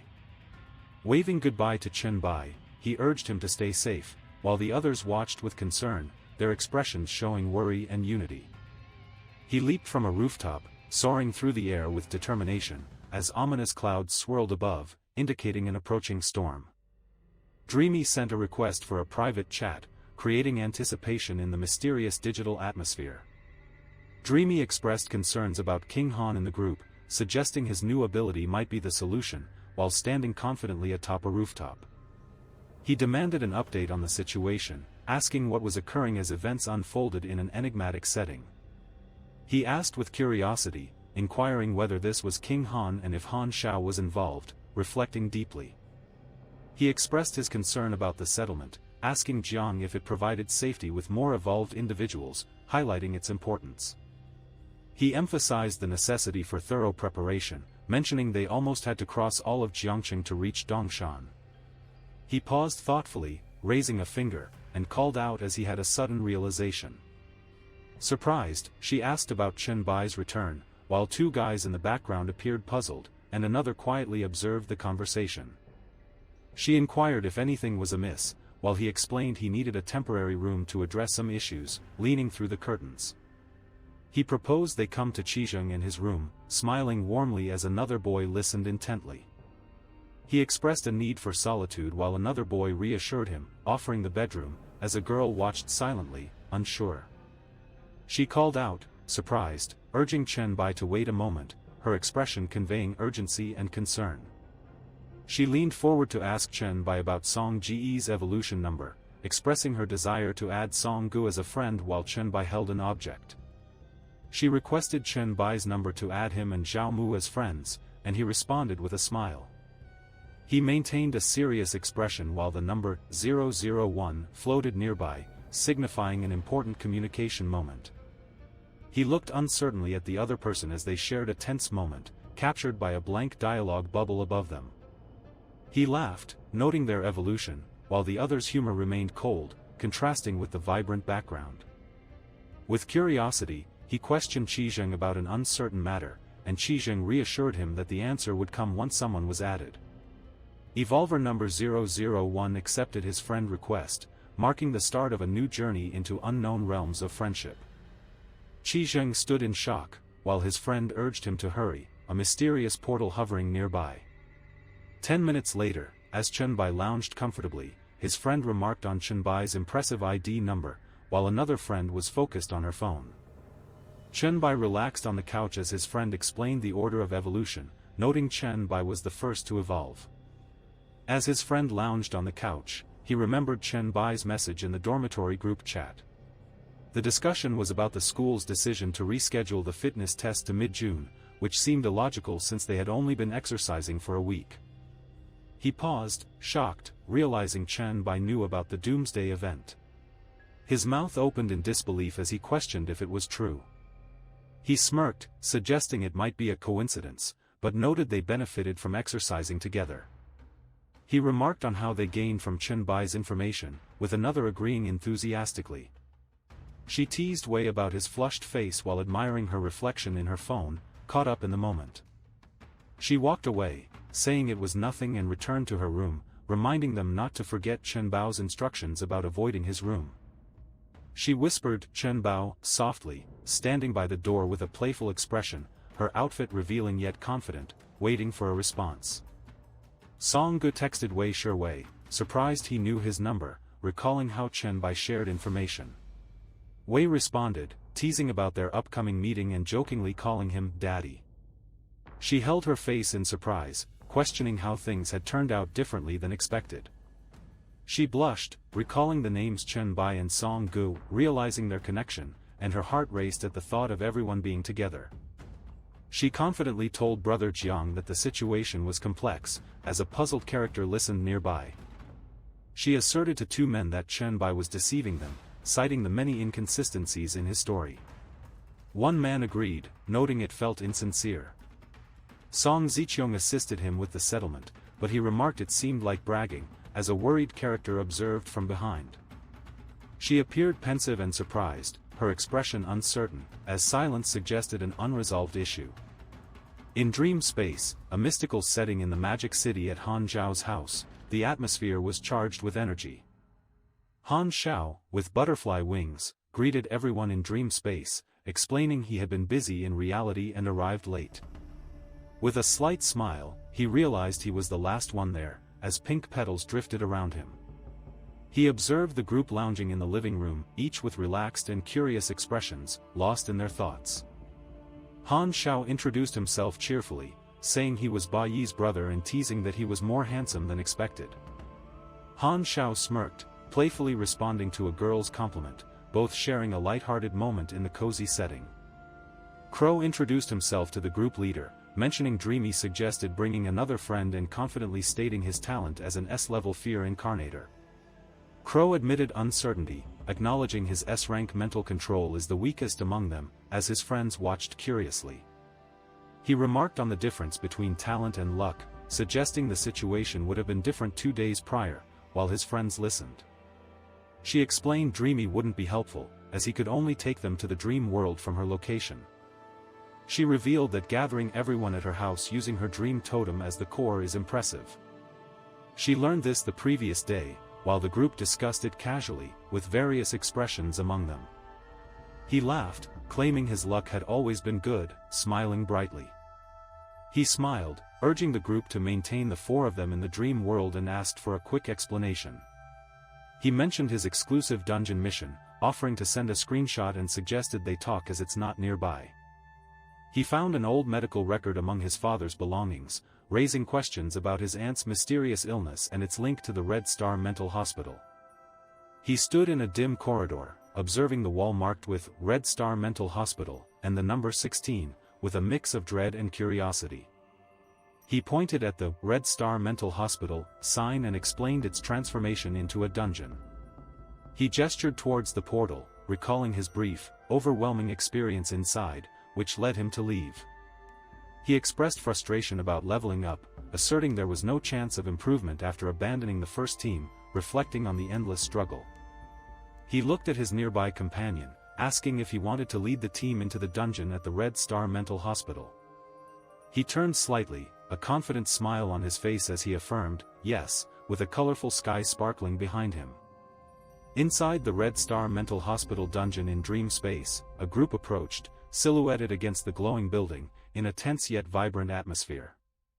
Inside the dungeon, a masked character warned his companions about a monster, emphasizing the strength of the creatures at the start. A crazed nursemaid, with pale skin and wild hair, wobbled forward, gasping as purple energy surrounded her, hinting at a terrifying presence. A masked figure in a hoodie called for a moment to test the strength, while 2 companions, one in a dress and another in a white coat, observed. A character with silver hair and a green hoodie stands captivated by a brilliant light, surrounded by radiating energy. Eerie whispers echo around a silver-haired character, labeling them as SS-level talent. Fear incarnate, and enhancing their presence in the dark atmosphere. Frozen in fear, a character faces a towering scarecrow with swirling green energy as a ghostly woman approaches menacingly. A ghostly woman in a revealing dress lies on the ground, her green features glistening as she gasps for air in distress. A distressed woman clutches her chest, staring at a grotesque heart with a mix of fear and disbelief as horror unfolds. Confidently standing with a mask on, he prepares to unleash a powerful attack, feeling energized as he enters Fear Mode Blast.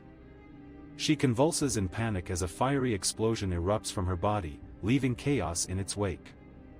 A team member defeated the crazy nursemaid, and experience points were shared among the group, showcasing their collaboration.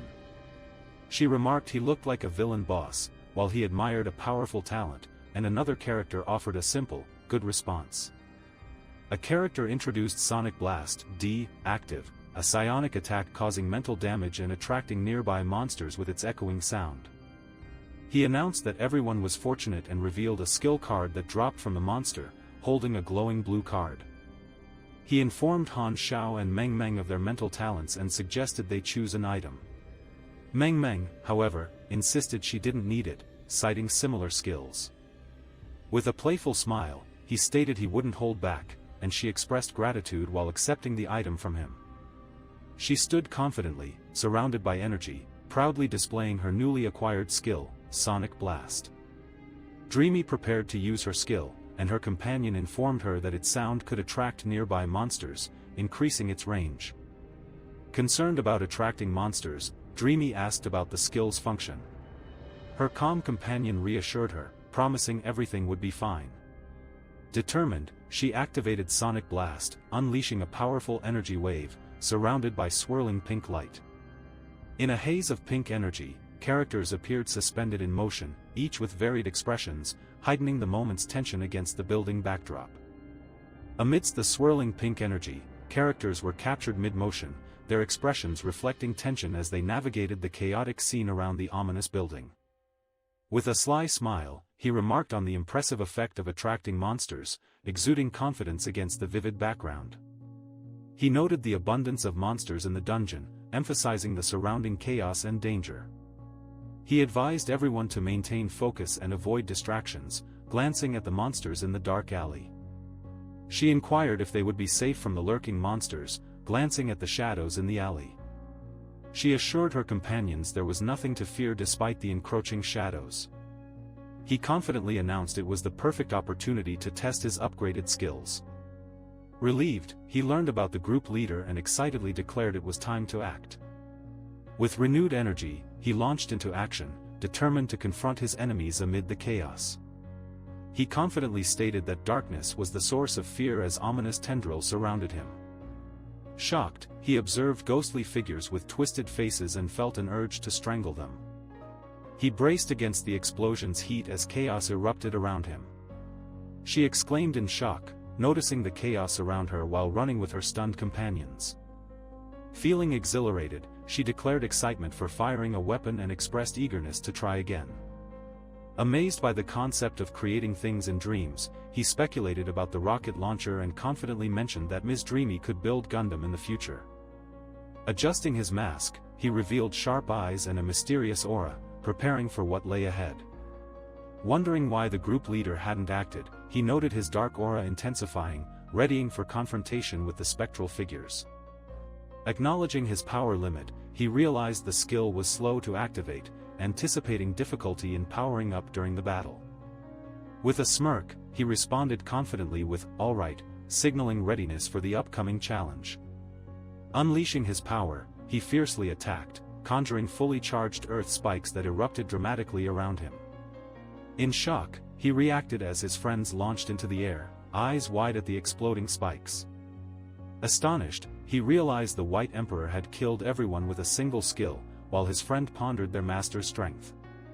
He stood in a cave, cloaked in shadows, as women approached, one wielding a sword.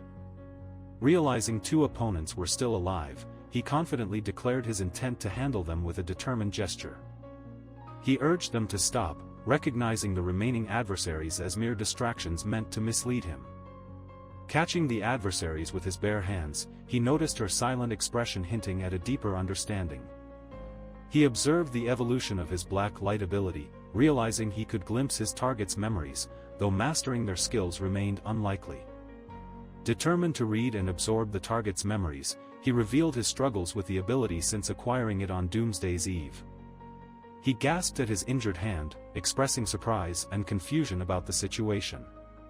Startled, he questioned the unsettling sight before him, featuring a character dramatically presented against a distorted background. Amidst the dark backdrop, vibrant red streaks intertwined, suggesting hidden turmoil and conflict.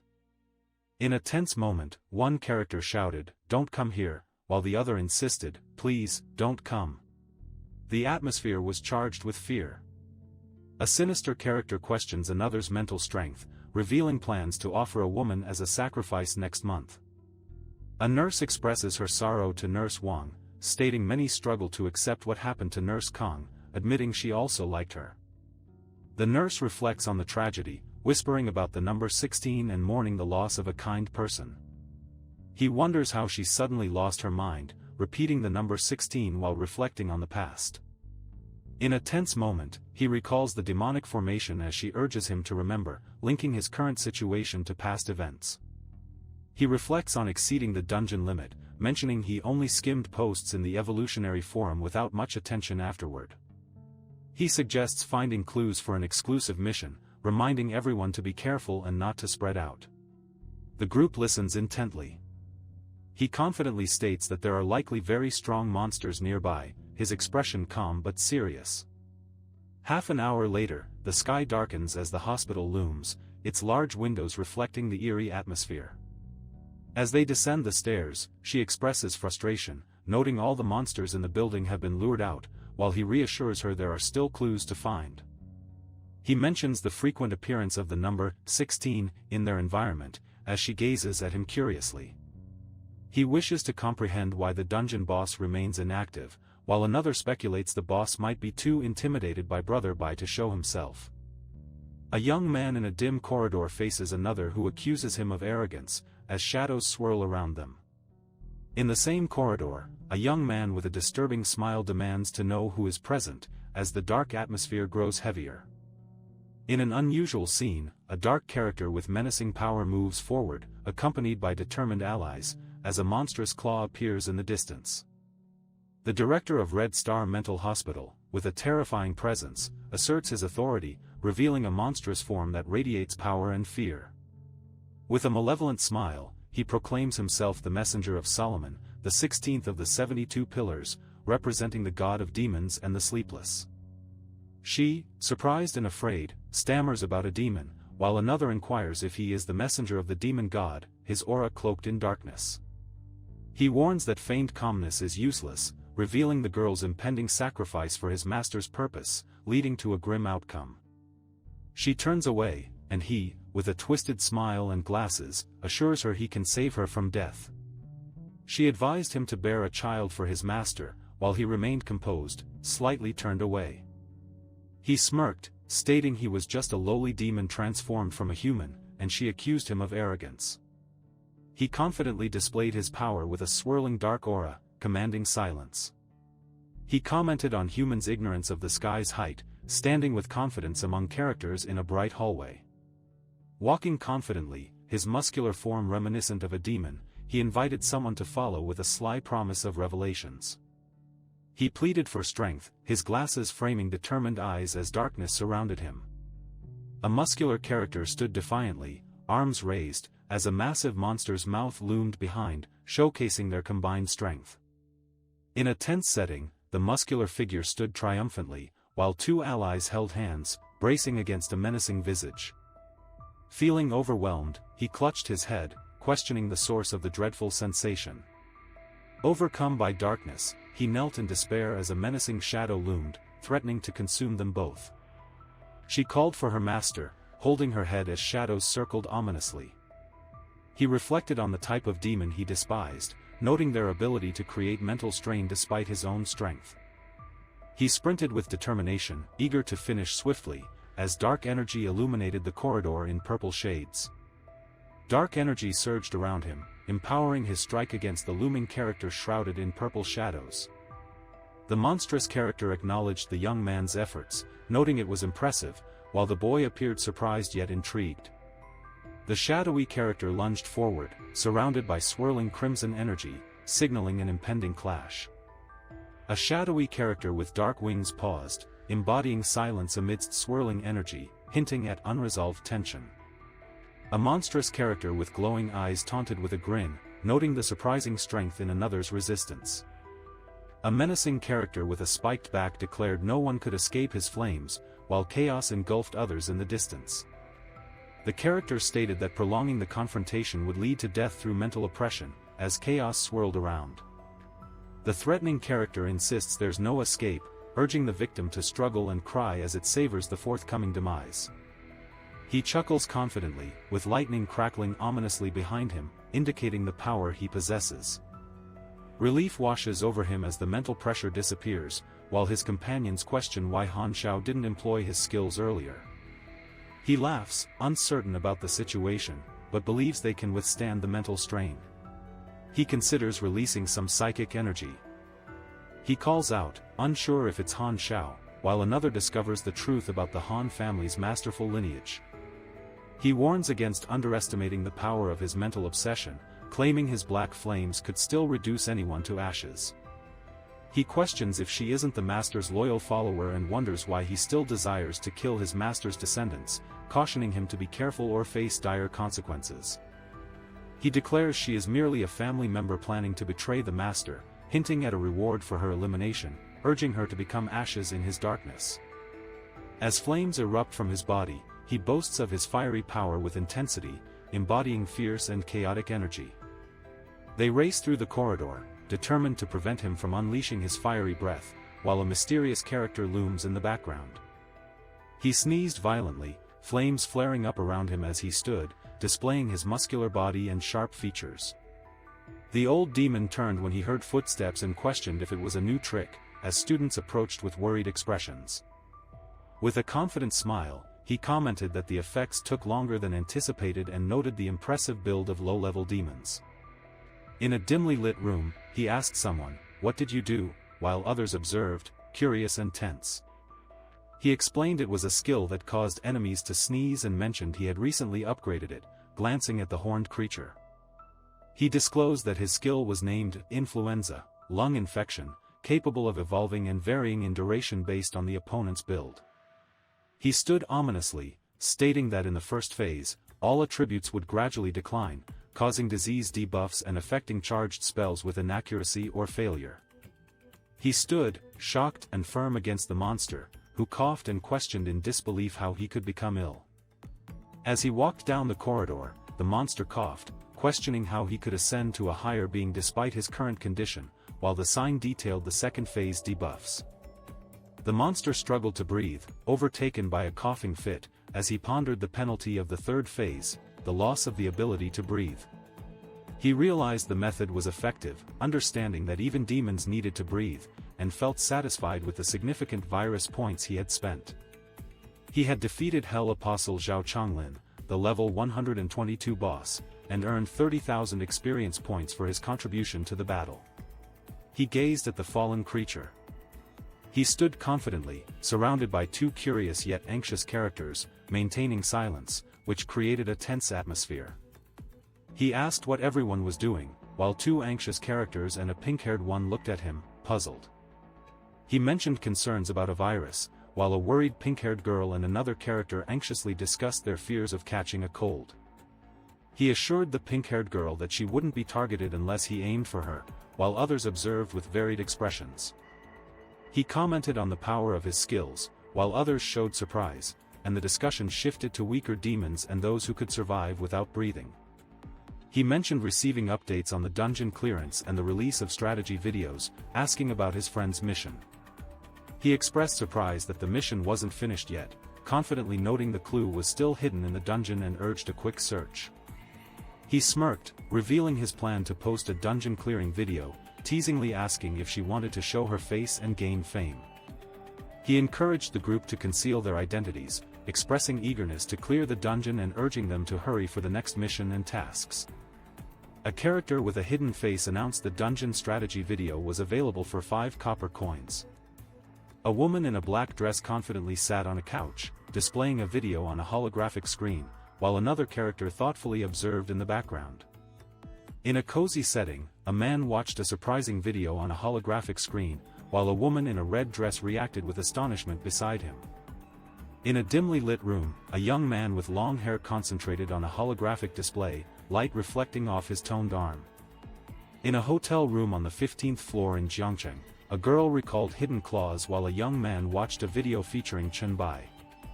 One girl in a hotel room teased another about her silence, reminding her of their earlier claims about Chen Bai being a fraud. He nervously asked if Chen Bai was in the hotel, his glasses slightly fogged, as anxiety caused him to sweat. He commented that even if this was Chen Bai, the video only demonstrated combat skills, not proving the settlement's existence. A character cautiously climbed over the couch, expressing that the situation could be even more frightening, while another stood nearby, intrigued by the conversation. In a dark setting, a character with glowing eyes consumes tiny silhouettes, surrounded by looming shadows.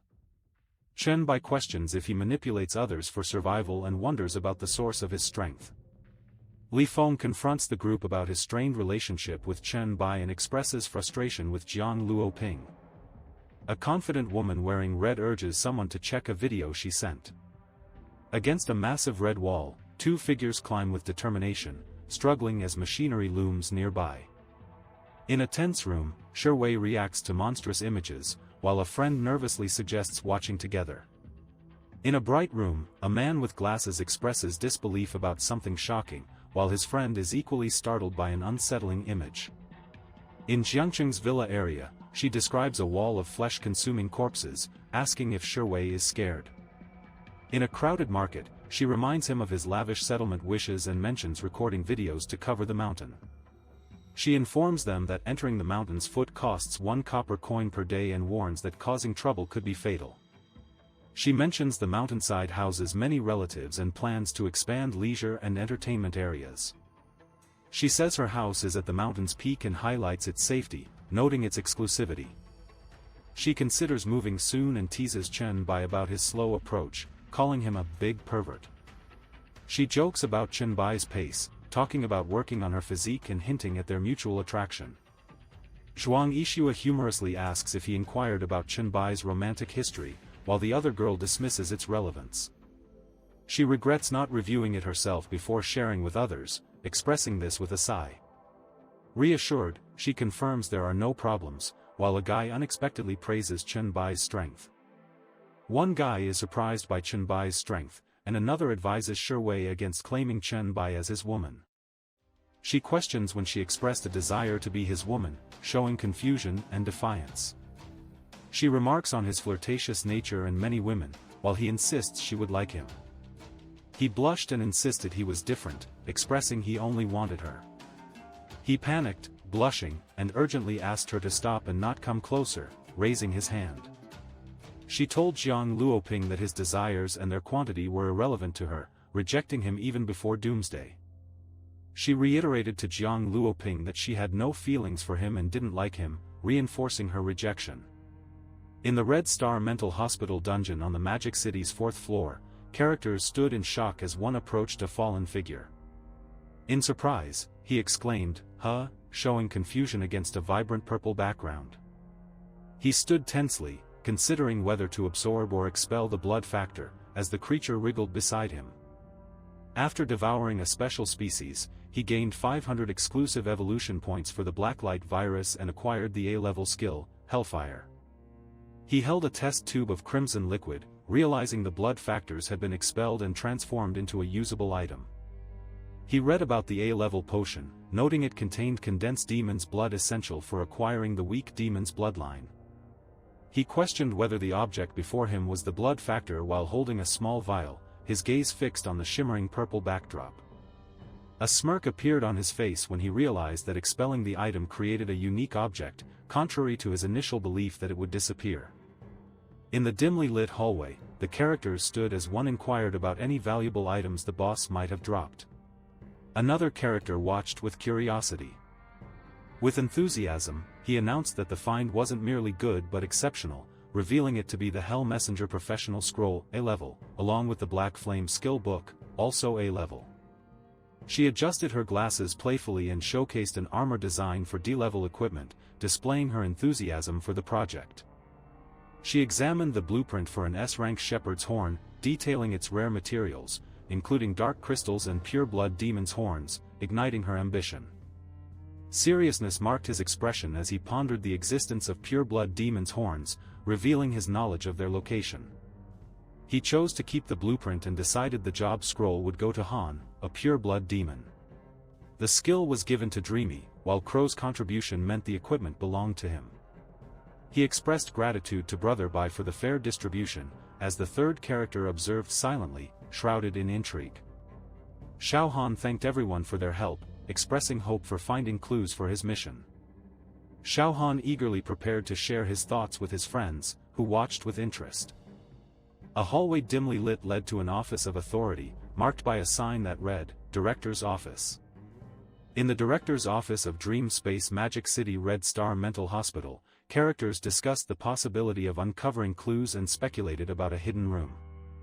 A tense moment arose as a character reached for the door, bathed in red light, hinting at secrets beyond. He gasped in shock at the sight, commenting on the ominous figure behind him, silhouetted in the red light. Frozen with fear, he stared at the figure, its shadow stretching as the red light flickered. Standing in a darkened cityscape under a crimson glow, he exuded menace and power against the backdrop of buildings. In the shadow of a towering statue, he contemplated its aura, while a girl spoke of Jipai, the 16th demon of Solomon's 72 demons, as mentioned by Zhao Chonglin. He smiled slyly, revealing that Jipai had some connection to the statue's aura. Curiously, he considered the possibility of summoning the demon god within the hospital. He considered events from a century ago, thinking about the impact of the past on the present. A Han family woman once loved Jipai's avatar on Blue Star, resulting in the birth of twins, a boy and a girl. A woman sat by the window, contemplating her fate after learning that the girls would remain there forever as Jipai's brides. The man explained how the boys unknowingly married, started families, and had children, while a woman cradled a baby and smiled softly, holding another child. At the Red Star Mental Hospital, two characters discussed escaping their fate and avoiding eternal servitude to a demon. In a chaotic red setting, one character, sweating nervously, looked at another expressing despair about harming his newborn daughter. Zhao Chonglin confronted Han Yong, revealing how his betrayal led to Han Yong losing his bloodline, while another character lay on the ground. Han Zhao's sister was left to be raised, and Zhao Chonglin received the demon's blood as a reward, his face showing satisfaction and ambition. She voiced her frustration about the director's foolishness, mentioning envy among the staff and highlighting a broader allegiance based on merit and reward. One character thanked Dreamy for completing readings before moving on to the next mission, while another joked about big paragraphs causing headaches, appreciating the assistance. She asked if he had been focused on the statue the entire time, questioning its condition. He asserted there was an issue, reaching out to touch the ominous statue against the blood-red sky. He and his companions looked up at the eerie statue on the wall, contemplating under the surreal red-tinted sky. He smirked as the others, shocked, questioned if they had discovered a secret hideout in an unfamiliar room. Amidst a fiery red sky, he gazed at the tall building marked with a red cross, contemplating impending action. As they descended the stairs, he reflected on their journey from the 4th floor to the ground, estimating at least 2 or 3 levels underground. He informed the group they should arrive soon, his silhouette outlined against a dark, ominous background, indicating urgency. He smirked, confidently stating the next step was approaching, his silhouette accentuated by a fiery red background. The scene revealed a dimly lit summoning room, with a beam of light illuminating the doors, suggesting communication or worship. In a red-lit summoning room, chains bound crosses, surrounding a circular magical seal, hinting at dark rituals and a foreboding atmosphere. In the red room, a character kneels, aware of the strong scent of blood. Others probe him for details on his findings. A character in the dark room offers information, as a blue card details the core's purpose, connecting it to sacrifices and a chilling spell. In the darkness, a character explains the unique item for summoning a demon, warning about the level cap and increased dungeon difficulty. She suggests to her master that summoning and defeating the demon could bring wealth, her eagerness apparent. He declares his level as 8. Nearby, a girl claims 5, a boy says 3, planning to reach 4 soon. He warns that summoning will cause instant death and questions her attempt to kill a level 12 demon without proper level and equipment. He laughs, attributing it to Brother Bai's presence, while another character stands quietly, holding a plate. He admits understanding the demon's truth despite blame, with another character silent as plans to return to the dungeon limit are discussed. He requests inclusion next time, and she assures him priority, sharing a light-hearted exchange. He questions the dungeon raid's conclusion, while she expresses confusion among a diverse group of characters. He questions if the demon offspring and a sister emerged because of Doomsday. He expresses doubt about the demon's origins, while another inquires about their father's traits before Doomsday, noting they weren't close and saw him as ordinary. He mentions his father's ordinary life with unique traits, while a friend remarks that a demon zombie is interesting. He insists there's no link to the demon, appearing tense and defensive as he raises his hands. He recalls transforming into a plague zombie with purple and green plaques, driven by a crisis to master psychic powers. In a surreal scene, he compares the moment to his father's last teachings as a mysterious character looms over him. During a tense moment, he jokes about the zombie plaque, linking it to the chemical factory where his father worked, as his friend listens. He considers the chemical factory's connection to the SSS-level plaque cult's mission with a mysterious look. He shows interest in the chemical factory, asking to visit it in Shanghai, and the other character agrees. A character inquires Brother Bai about his powers, and he invites questions, encouraging discussion. He considers himself fortunate to have a lead on the Plague Lord mission while observing the darkening sky from a rooftop. Lying on the bed, he coughs, appearing exhausted and slightly unwell in the muted room. On the floor, he coughs weakly as someone asks what's wrong with everyone, urgency filling the hotel room. Struggling to breathe on the floor, he explains he's overwhelmed by disease-type negative buffs, while she stands nearby, concerned. Confidently, he tells the group he has eliminated all viruses from their bodies and assures them their attributes will be restored soon. She warns Chanbai that Jiang Luoping has come to kill him. Surprised, he questions why Jiang Luoping would want to kill him, confusion evident as a powerful light shines behind him. She admits the reason is complicated, related to his inability to see her true self, which surprises her. He reveals what happened, adding a surprising twist to their conversation, leaving a mysterious air. She recounts rejecting a man who then blamed another and threatened to kill her, leaving him perplexed by the logic. She expressed frustration, describing a man as foolish, mentioning his threats against everyone she knew and how he coerced her childhood friend to quit school. She spoke about Song-gu defending her, noting that he couldn't impose himself on her like he did with others, while he stood nearby, looking serious. He thought about how she could have been ruined by him long ago, as coughs echoed in the empty space. She reflected on the difficulty of being trapped in the hotel with him but reassured herself that his talent wasn't strong enough to control her. She told Chen Bai she was happy to see him strong and noted that Song-gu was still alive. The room was dimly lit, and as the door stood ajar, a sense of intrigue lingered, hinting at something significant beyond. Jiang Luoping wondered about a substance's properties, fearing someone might be dead, while a girl behind him hinted at an idea.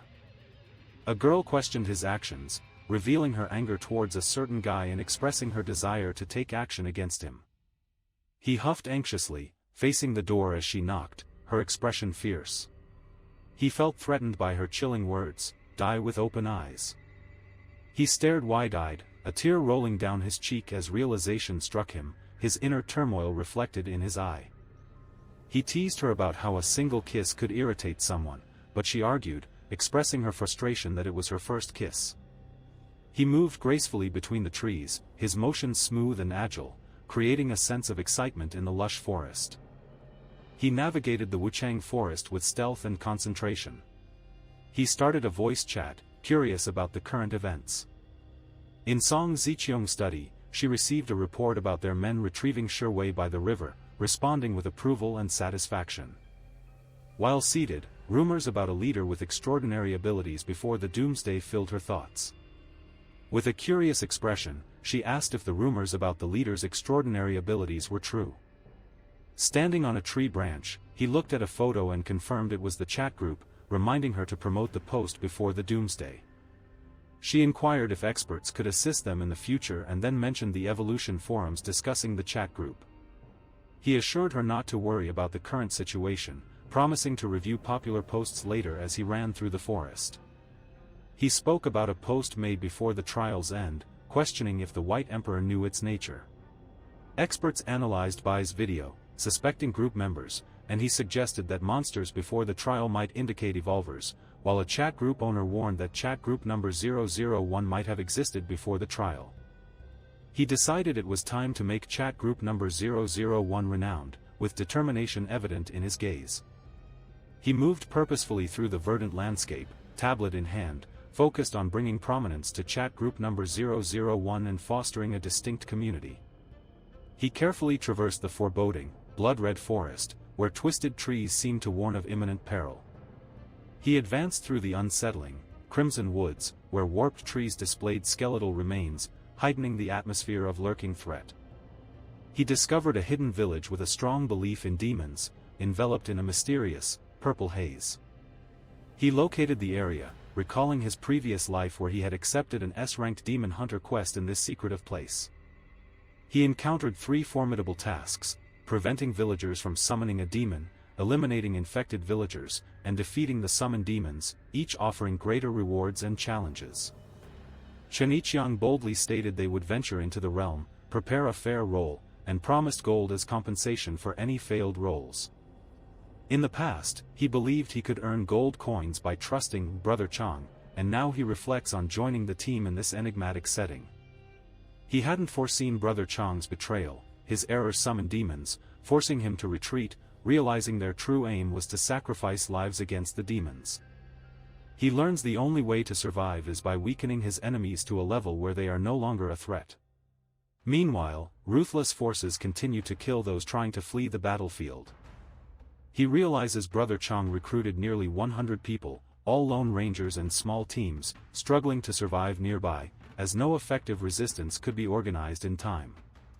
Amidst a haunting crimson environment, he reflects on the countless lives lost, understanding many fell victim to the combined might of the demon and Brother Chang's forces. In a terrifying crimson landscape, he acknowledges their grim situation, understanding they must return to confront the relentless demons haunting them. During a tense moment, he urges his brothers to prepare for action, recalling how Brother Chang led the team to confront the exhausted demon. In a shocking revelation, he reveals his presence, making it clear his opponent never anticipated he was still alive. He realizes he would be killed if discovered, so he uses all his strength to escape to the edge of the secret realm. He struggles to escape, using the mechanism that allows him to leave by completing Task 1 and Task 2. Coincidentally, just before leaving, he pauses, glancing around with uncertainty and determination. A glowing blue dice spins in the air, as the character reflects on killing the demon and initiating the roll. As the roll begins for the Demon Hunter Job Transfer Mission Scroll, S level, he realizes he has 100 points and eagerly awaits the outcome. He reaches for the Demon Hunter Job Transfer Mission Scroll, a vibrant red tube, anticipating its power. Lying on the ground with the red tube, he reflects on how the drop-rolly function cost them the best loot and considers that heaven has a way of turning things around. In the mountain region outside Wuchang, where the eerie red sky looms, he reflects on leaving Wuchang in search of a new place after being pursued. He smirks, wishing he could have seen how his brother Chang's reacted back then, feeling a mix of regret and intrigue in the shadowy mountain landscape. His eyes widen, taking in the strange, shadowy environment around him, sensing an unsettling tension in the air. He notices a lifeless, contaminated body lying on the ground and realizes someone else is in the realm.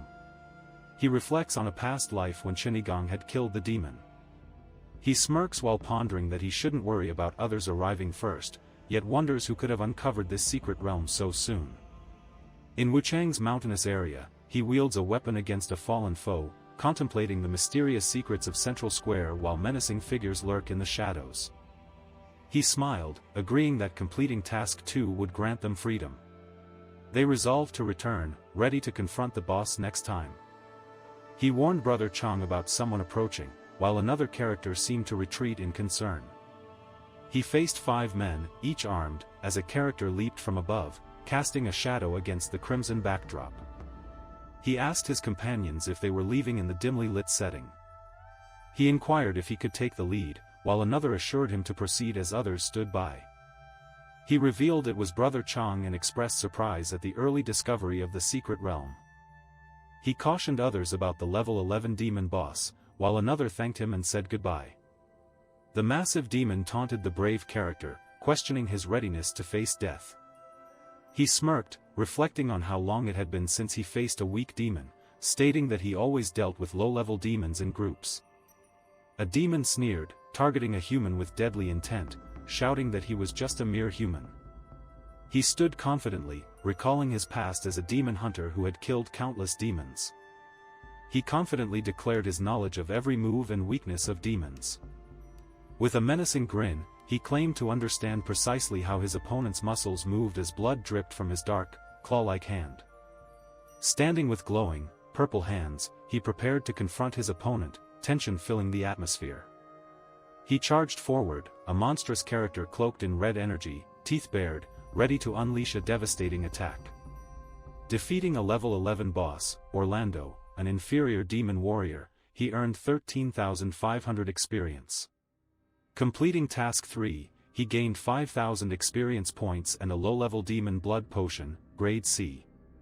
Reflecting on a familiar feeling, he realized his skills remained sharp despite future challenges. Brother Chong happily announced receiving the participation reward, 5,000 experience points and bloodline items, while another character enthusiastically shared the same reward. Surprised, one character asked Brother Chong if he absorbed the boss's corpse, and Chong suggested they check it out. After consuming a special species, he gained 350 exclusive evolution points for the Blacklight virus and chose to expel the bloodline factor for an ordinary demon bloodline potion, grade A. In a ruined setting, he stood with a potion in hand, while a figure looked on in surprise, surrounded by an eerie red glow. He smirked confidently, inquiring why they had returned and if they were interested in sharing the spoils. He laughed, amused, and asked if they were joking about sharing after defeating the final boss alone. He commented on her reasonable appearance, but mentioned he had seen her true nature. He questioned the situation while holding 2 vials, explaining the B-grade lesser demon bloodline potion and the grade demon bloodline potion, noting B-level demon hunter job transfers. Holding 2 vials, he smirked and asked if she was truly uninterested, surrounded by a sparkling atmosphere. Addressing his brother, he revealed the bloodline potions and admitted he was interested. He acknowledged his awareness, presenting a collection of bloodline potions, hinting at the reward after the mission's completion. Confidently, he held out glowing bloodline potions, acknowledging the praise and indicating a successful mission ahead. He stood confidently, smirking, confronting the other, who expressed a desire for friendship while downplaying the situation. He smiled mischievously, presenting a map, mentioning he had been clearing the western outskirts of Wuchang, warning it might encroach on the other's territory. He was surprised by the mention of the western outskirts, realizing Dreamy was nearer than expected, close to the gym there. He realized Dreamy was trying to contact someone about their past, while the other reassured him, stating there was only one gym in the western outskirts. He considered their next move, determined to investigate influences in Dreamy's neighborhood. He spoke about how they took over the western outskirts and needed to secure the perimeter, believing their strength could foster friendships and collaboration. He asked the group about their recent takeover of the gym area, discussing their past experiences with conquering. She thought about being deceived by her previous group and feeling betrayed. The system announced Dreamy sent a message, as one character stepped back while the other watched closely, indicating a tense exchange. Dreamy informed the master about many evolvers appearing nearby, mentioning they were searching for something and warning to keep zombies and evolvers away from the house. He smirked, teasingly pointing, while the other, with dark energy around him, questioned his intentions. Desperately reaching out, he cried out in frustration, as dark tendrils swirled menacingly around another character. With determination, he declared, "Evolution Devour." Memory reading, preparing for a confrontation. He states there's no way to identify the location of his neighborhood or the gym near her apartment, with fragmented memories swirling around him. A character's foot crushes the ground amidst a backdrop of pink and shadows, causing others to flee in fear, heightening the scene's tension. With a shadowy aura and confident smirk, he acknowledges his leadership role, mentioning the informant's knowledge about the boss. Under a cloudy sky, the buildings stand solemnly, their sleek designs reflecting a blend of modernity and charm, creating an eerie yet inviting atmosphere. In Mengmeng's room at Jinhui International Community, she nervously asks if anyone is there, gripping a baseball bat, prepared to confront the unexpected. He tells the others that he will count to 3, and if no one responds, they will enter immediately. Determinedly, she warns intruders to leave at once, holding a bat, and sternly states they shouldn't blame her for being rude if they refuse. In a tense moment, the boys taunt, suggesting she be rude, while she stands resolutely at the door, ready to defend herself. With determination and sweat trickling down, she screams loudly, expressing intense emotions as her pink hair flows around her. She leaps through the air with fierce determination, her silver hair swirling, embodying strength and agility as she confronts an unseen opponent. In a chaotic scene, blood drips from their faces, screaming in terror with shock on their distorted features amidst swirling colors. Amid distress, she kneels on the floor, pink hair framing her face, staring at the wooden bat beside her. Frustrated and wounded, she exclaims about the skill needing physical strength, reflecting on losing her voice and half her strength. Feeling restless, she observes the stillness outside, considering that with her mental strength, they should have shown fear. As characters lie on the floor, one warns his brothers to gather at the 12th floor, mentioning a girl with potential for a powerful mental attack. 10 minutes later, a girl with pink hair sits on the floor, appearing frightened as intense anxiety echoes in her mind. Gasping, her pink hair framing a determined expression, she resolves to confront the threat, whispering readiness to fight. When the door bursts open with a loud crash, characters stand ready, their determination evident despite the chaos. One remarks on the girl's beauty, while another questions why his sister is tired, adding that brother prefers what she should be, not what she is. A girl with pink hair struggles against a strong grip, defiantly stating she can face hell again as a looming character threatens her. As black flames erupt in chaos, the girl with pink hair faces menacing characters with determination amid the turmoil. On the floor, the girl with pink hair realizes her master was right, reflecting on how the four attributes complement each other, understanding it isn't wise to aim too high. 3 young men observe the girl collapsed on the floor, one jokes about her wanting to lick him, while the others note her exhaustion. The girl with pink hair struggles, feeling dizzy and near passing out. Panic fills the girl with pink hair's eyes as she lies on the floor, fearing falling into their hands. 2 men smirk, one taunts about a choice of death made long ago, while the other urges all the brothers to join the fun. As hands reach out to restrain her, she protests, feeling cornered by the situation, her frustration evident. She cries out for help as 2 men hold her back, their expressions menacing and intent. In an open area, she leaps joyfully into the air, surrounded by shimmering light, embracing freedom and the moment's beauty. A character, enveloped in purple energy, leaps with intensity, his surroundings filled with movement, as tension builds. In a chaotic scene, a character narrowly avoids a fierce attack, tension rising as powerful energy surrounds them. In a tender moment, he gently carries her, reassuring his master by saying not to blame her for her struggles and encouraging her to rest. With a fierce gaze, he warns that anyone who bullies his student will not escape unharmed, showing his protective nature. As they look into the room, one guy notices another problem and questions if the girl has backup, highlighting their tense situation. Determined, he declares the need to attack, rallying his brothers with intensity, ready to confront the threat ahead. With determination, he leaps forward, striking down, while his opponent is thrown back, the clash echoing in the atmosphere. With fierce energy, he lunges downward, unleashing a powerful strike, while his adversary is sent sprawling, surprise on his face. With a determined look, he asks if anyone remains, glancing at the empty space ahead, tension palpable. With a sly grin, he addresses his master, shrouded in shadows, the background radiating ominous energy. She lies on the couch in a brown dress with lace, her pink hair framing her face. She pleads softly, asking someone not to do something. A dark-haired character kneels beside a girl in a brown dress, her pink hair scattered as she lies exhausted on the couch, suffering from headaches and hallucinations. He looks around worriedly, calling for her master. A hand reaches out, intertwining with another, their soft grasp contrasts with the darkness of the second character's attire, suggesting an unspoken connection. He leans closer, whispering that master has arrived. She responds with a soft, uncertain silence. He hides behind the wall, watching as an angry boy raises an axe, ready to attack with determination. Dodging an attack, another character leaps, asserting that master will protect her. Tension fills the air. He swiftly dodges a powerful attack, senses heightened as a dark aura surrounds him, indicating an impending clash. He declares that no one can hurt her while gripping her tightly, eyes fierce and protective in the shadowy backdrop. He notices her improved complexion as she rests peacefully beside him, her pink hair cascading softly against the pillow. Amidst a chaotic scene of carnage, he surveys lifeless bodies on the floor, tension thickening the air as he grips something tightly in his hand. Cautiously, he opens the door, a sense of foreboding enveloping him as shadows loom behind. An unsettling whisper fills the air, heightening his anxiety.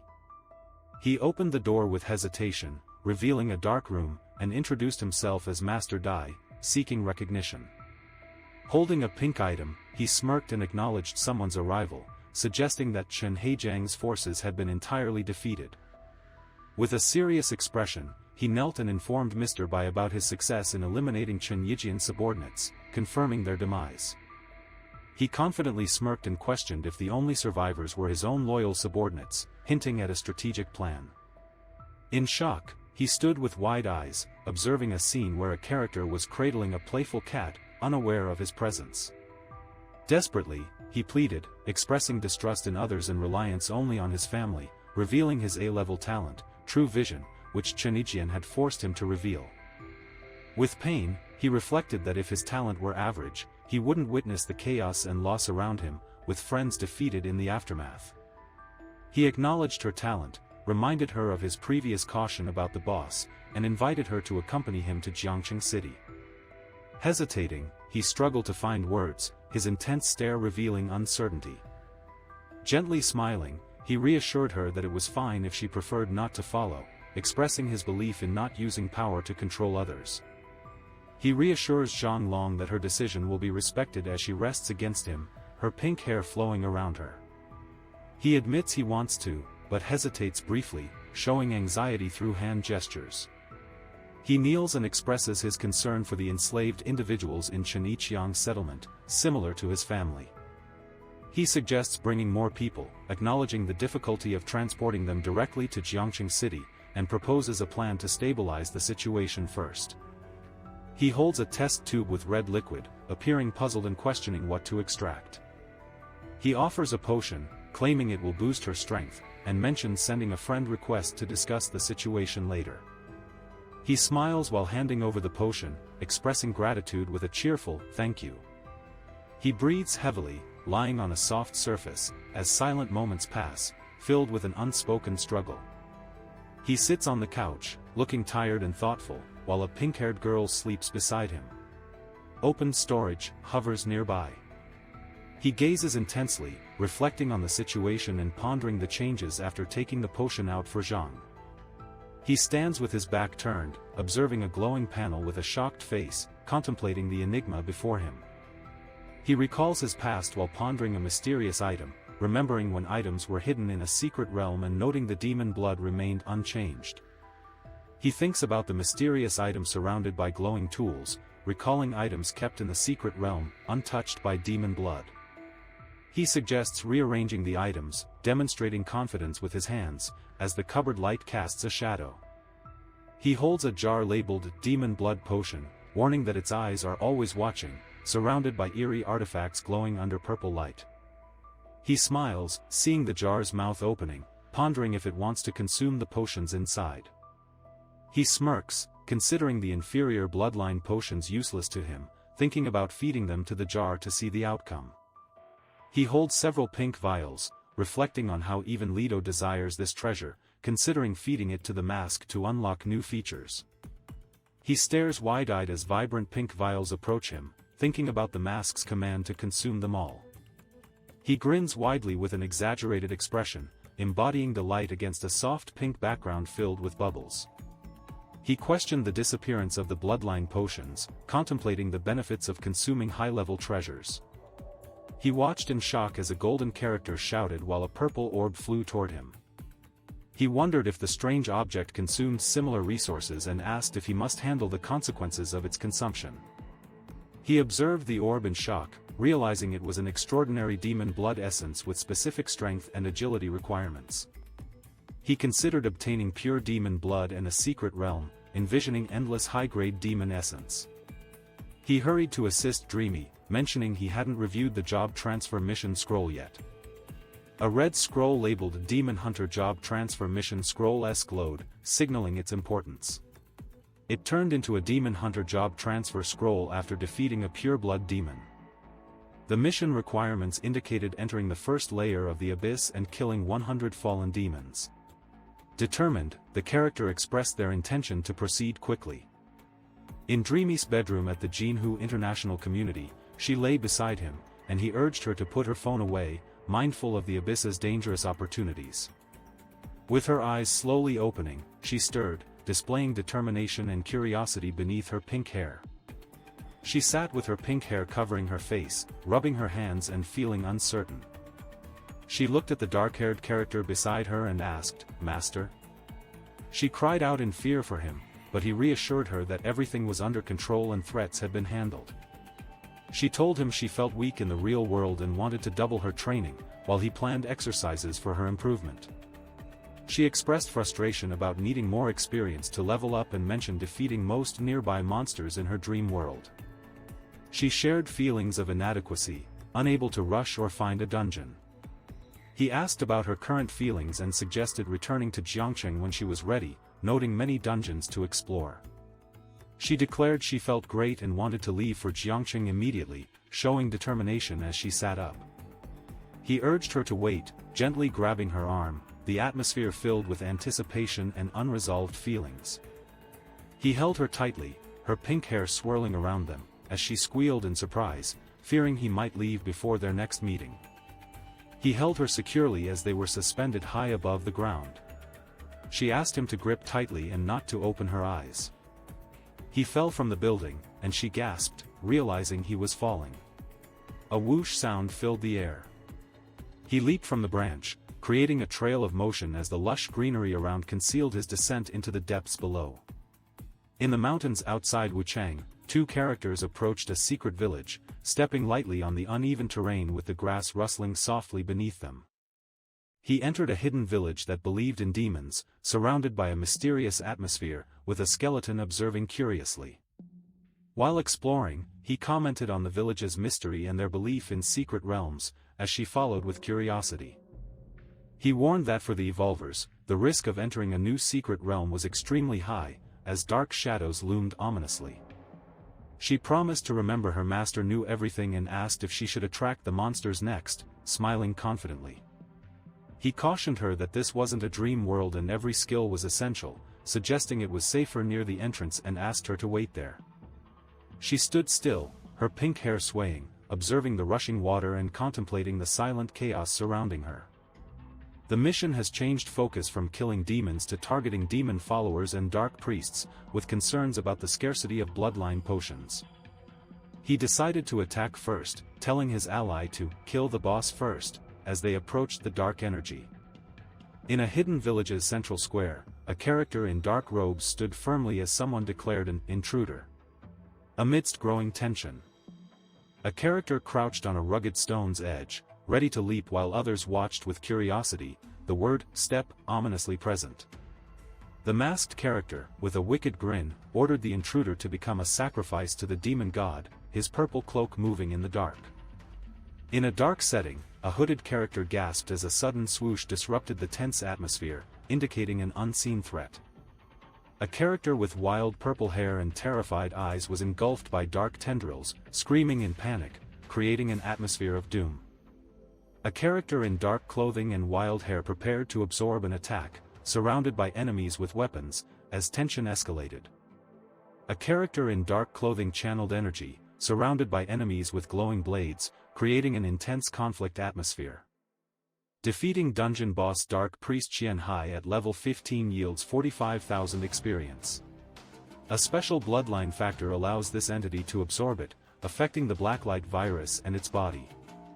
He confidently claimed he could still use Evolution Devour for the demon bloodline, planning to face the dungeon boss, Dark Priest Qian Hai, at level 15 for 45,000 experience. He, with intense resolve, unleashed a powerful attack, dark energy swirling around, ready to tackle his next challenge. Harnessing dark energy, he successfully extracted a weak low-level demon blood potion, vibrant colors clashing around him. He confidently stated that the mini-boss could indeed separate the bloodline potion, matching the quality of the boss. He explained that elite monsters could separate bloodline potions, while normal monsters could not, recalling this as typical. Outside Wuchang, at the secret village entrance, she noted her master had already defeated the boss, along with many mini-bosses and elite monsters. She wondered if her master remembered her, feeling inexperienced as she sat on a rock, thinking it would have been acceptable to confront the boss. She urged Dreamy to prepare, a mix of excitement and determination evident as she gestured. He declared with determination that it was the most lethal skill one could master, reassuring the listener that its full power wouldn't be used against them. Wide-eyed and slightly fearful, she agreed, caught in a swirling red vortex beneath her. She faced the storm of red energy with determination, having just defeated various contaminated foes, each victory enhancing her experience. A rush of excitement filled her as she leveled up, gaining 2 attribute points to improve her abilities. She exclaimed in wonder, noting that after completing all tasks and defeating all monsters, she could choose to leave at any time. Proudly, she revealed her rank, announcing she had reached level 6.5, while he noted he was only at level 5. She expressed appreciation to him for attracting the monsters, proclaiming her love for him. Z initiated a video call through private chat, leading to a mysterious interaction amid a surreal backdrop. Z started the video call with mysterious intent, while another character leaned in closely, enhancing the intimate setting. Z, with a concerned look, asked what was wrong, noticing the other character's discomfort as they looked at a floating image. 3 women stood together. The most serious one urgently informed their master that they needed his help due to a goblin claiming to be the god of trading. He questioned the identity of the god of trading, staring intently at the smiling face of a nearby goblin. He questioned Leto's presence, curious about how he ended up in the settlement. She asked if he knew the person, her hair highlighting her determined expression. Wu Cheng explained about the mountains beyond the city outside the secret realm, gesturing towards the barren trees. After spending a day in the settlement, Wu Cheng received a message about Leto's proposal to create a Silver City Founding Order as an investment. She explained that the Goblin Guild would be exempt from taxes for life if it's established in the city's prime area after the order is constructed. He stated that high-level, Silver City Founding Orders are rare and emphasized the numerous benefits offered by the city-state, acknowledged by the universe's will. He confidently declared the investment highly advantageous. She agreed but mentioned a lingering issue. He noted that the Silver City Order must be used immediately, contemplating the implications. He stood seriously, noting that activating the City Order would trigger a monster attack, making it hard for their settlement to resist. He reassured, promising to return in a day. She asked if she should postpone for a day to finalize the investment, showing confidence and curiosity. He mentioned that the investment was from Leto, who had also made other investments. He suggested complimenting Leto more and mentioning him. He reassured others not to worry, with a confident stance and an elegant appearance. She called for Dreamy to come over. He, surrounded by glowing blue panels, responded cheerfully, saying he was on his way. She watched as he showed her the equipment, explaining their potential to enhance her physique. She questioned their purpose with curiosity. He addressed her about an emergency at the settlement, expressing concern that she might struggle if he proceeded at full speed. She looked surprised but reassured, responding softly, "Oh, okay." Her vibrant pink hair contrasted with the soft pink background, highlighting her red eyes. He declared he was ready, mentioning his impressive physique and high defense. His master stood calmly in the background, dressed in black. She apologized for the wait to Lord Leto and revealed her decision to accept his investment, confidently stepping forward in a sleek outfit. She observed as a confident character complimented a capable girl, admiring the establishment's success in turbulent times and reflecting on their organization. A charming woman in a stylish coat modestly appreciated the praise for her management skills, expressing gratitude for being chosen for the investment. A mysterious man with an imposing presence noted the girl's humility, expressing confidence in her leadership abilities and asked her to care for the Goblin Guild. She assured him it would happen. The man with a distinct mustache listened intently as she sat close, hinting at their complex relationship. She confessed that managing the guild had been challenging for a long time. Upon learning this, he resigned and left the city. Intrigued, he mentioned that not many evolved individuals knew about him and the Goblin Guild. She confidently suggested he should know Baz, who benefited from his investment. He looked shocked, his eyes wide, staring intensely with one eye gleaming with vibrant blue light. He looked at her with surprise, mentioning a little kid, while she calmly suggested the investment wasn't feasible. She questioned his inability to invest, while he sat seriously, contemplating the glowing crystal. He smirked in surprise at the unexpected leadership, holding a glowing object, claiming the kid around him was more suited. She exclaimed about the Golden City Founding Order, her expression revealing surprise and concern in the stylish room. He confidently stated the classic Golden City Founding Order assignment shouldn't be difficult for her. He suggested that if the individual returns quickly, there might be a chance to defeat the S-Class Monster Siege. Leto introduced an investment mission called S-Class Gold City Founding Order, suggesting a major growth opportunity. She sat confidently, her dark hair cascading over her shoulders, contemplating a significant message, and expressed surprise with her words. The mission for the S-Class Gold City Founding Order requires defending against endless monster attacks for 5 days, with a prestigious construction reward. In the luxurious lobby, she reviewed a document and noted the range was much larger than A-Class, while a man watched curiously. He grinned confidently, mentioning the increased danger, enticing her with his investment offer and questioning her courage to accept it. She held an envelope confidently, stating that with Brother Bai's support, there was nothing she wouldn't do. At Dongshan Settlement, she stood on the large terrace, watching as a small character leaped playfully through the air, bringing joy. He mentioned his return took longer than expected. She expressed her relief, glad he was back. He took the girl to the bedroom, and she asked for a quick update on the situation. He assured her the siege would begin in less than 20 minutes, explaining they had set up 3 lines of defense based on the terrain. Pointing to the map, he highlighted the key defense area facing Jiangcheng and discussed their defense scenarios. In the bedroom, she lay on the bed, and he acknowledged her efforts, affirming she performed well, as she held a briefcase. She smirked, presenting the briefcase, and explained they had cleared the sewer dungeon and obtained the rest of the plague suit. Expressing gratitude, she said choosing her was his best decision, while he sat beside her, smirked, and held a briefcase. He admitted his nervousness but felt reassured by her confidence in his willingness to carry her back, as another girl slept nearby. Confidently, he stated she was his apprentice and her skills matched his own, dismissing doubts about her abilities. He instructed her to ask Song Gu to come over and take care of her later, emphasizing the need to inform him when she wakes up. While she murmured about her importance to the settlement's defense in her sleep, he assured her he understood her concerns. He announced it was time to face the monsters threatening their settlement, and she agreed, ready for the challenge. They stood resilient as a menacing crowd approached, the shadows of the threat growing. In Dongshan Settlement, monstrous characters with grotesque faces emerged, their growls intensifying the fear.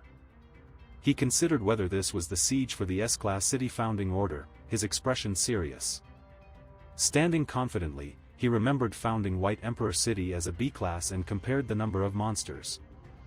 He noted the vast difference in worlds, stating, "It's really worlds apart." He grimaced among ominous characters as whispers suggested an impending threat. He assured the girl not to worry as they prepared for the 5-day siege in Dongshan Mountain Settlement. In a crowd, a boy in a green shirt reassured others about the siege, urging calm. A powerful creature declared their walls and resources were unmatched, ready for the challenges. A confident character announces the presence of hundreds of B-class talents, accompanied by a mysterious ally, as they stand among a group of intriguing figures. A smirking character reveals nearly a dozen A-class and S-class talents, while a group of ambitious figures stands in the background, exuding competition. A character with striking pink hair rests peacefully, while another with dark hair shares having 2 individuals with 666 class talent. A character in a red coat stands surrounded by swirling purple energy, radiating power and mystery. A determined character declares they need not worry about failure, planning to claim the biggest and best territory in the world within 5 days. The determined character shares exciting news about everyone in the settlement enjoying various benefits at a reduced price, while enthusiastic listeners react with joy. One character announces there's just 1 minute left, urging everyone to prepare for reaping money and experience, while an eager companion listens. One character shouts, "Yes," while the other cheers, "Hooray," capturing their excitement amidst a lively crowd. A woman compliments a man on his impressive speech, and he replies her support made him feel very confident, both standing against a sunset backdrop. A woman in a red cape introduces a girl with talent and a delightful voice, and the girl nods, agreeing to be sent to safety. As he approached, a woman in a sleek outfit asked Luli about the live broadcast preparations, while a girl listened attentively, her hair flowing gently. He felt satisfied and instructed others to begin streaming, turning away from the crowd gathered behind him. He responded calmly with an "all right," while a girl in a school uniform smiled warmly beside him, creating a moment of connection. With only 1 minute until the monster siege begins, a sense of urgency filled the air as characters prepared for the impending chaos. As urgency buzzed, characters discussed the upcoming chaos. Peerless Handsome mentioned the boss from their settlement, while Ghost Girl expressed concern about the zombie monsters. With confidence, he declared he was almost there, surrounded by swirling energy as numbers ominously hovered nearby, suggesting something powerful was about to emerge. As the countdown reached 0, he realized the preparation time for defense had ended, leaving him with no time to waste. As monstrous figures writhed in agony, he understood the monsters had grown stronger, heightening the stakes of his battle. As the siege began, she questioned why the monsters had grown stronger, while he insisted they should have eliminated some zombies beforehand. Recalling advice given, he noted that stronger beings would provide more experience and points as the monsters grew stronger. He ascended, enveloped in a purple aura signifying his growing power amid dark clouds, prepared for upcoming challenges. He released a powerful blast, causing zombies to multiply, with their attributes, coins, and experience tripling, escalating the chaos. He executed a fierce move, engulfing his target in dark energy, with plague infication and infestation displayed in vivid colors as chaos unfolded. He gathered dark energy, preparing to inflict a potent plague infection, enhancing attributes and debuffing those he contacted as turmoil surrounded him.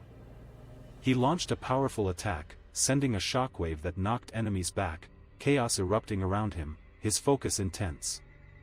He infected an enemy with a fast-spreading plague, causing damage over time and weakening their abilities as dark energy enveloped the scene. He assessed the skill's potential, noting its low damage and effectiveness against enemies, asserting it would simplify the siege greatly. He considered the psychic fluctuation, realizing infected zombies were gathering while others maintained their distance. He voiced concern about a potential lord among the zombies, recognizing their organized behavior was atypical of the usual chaos.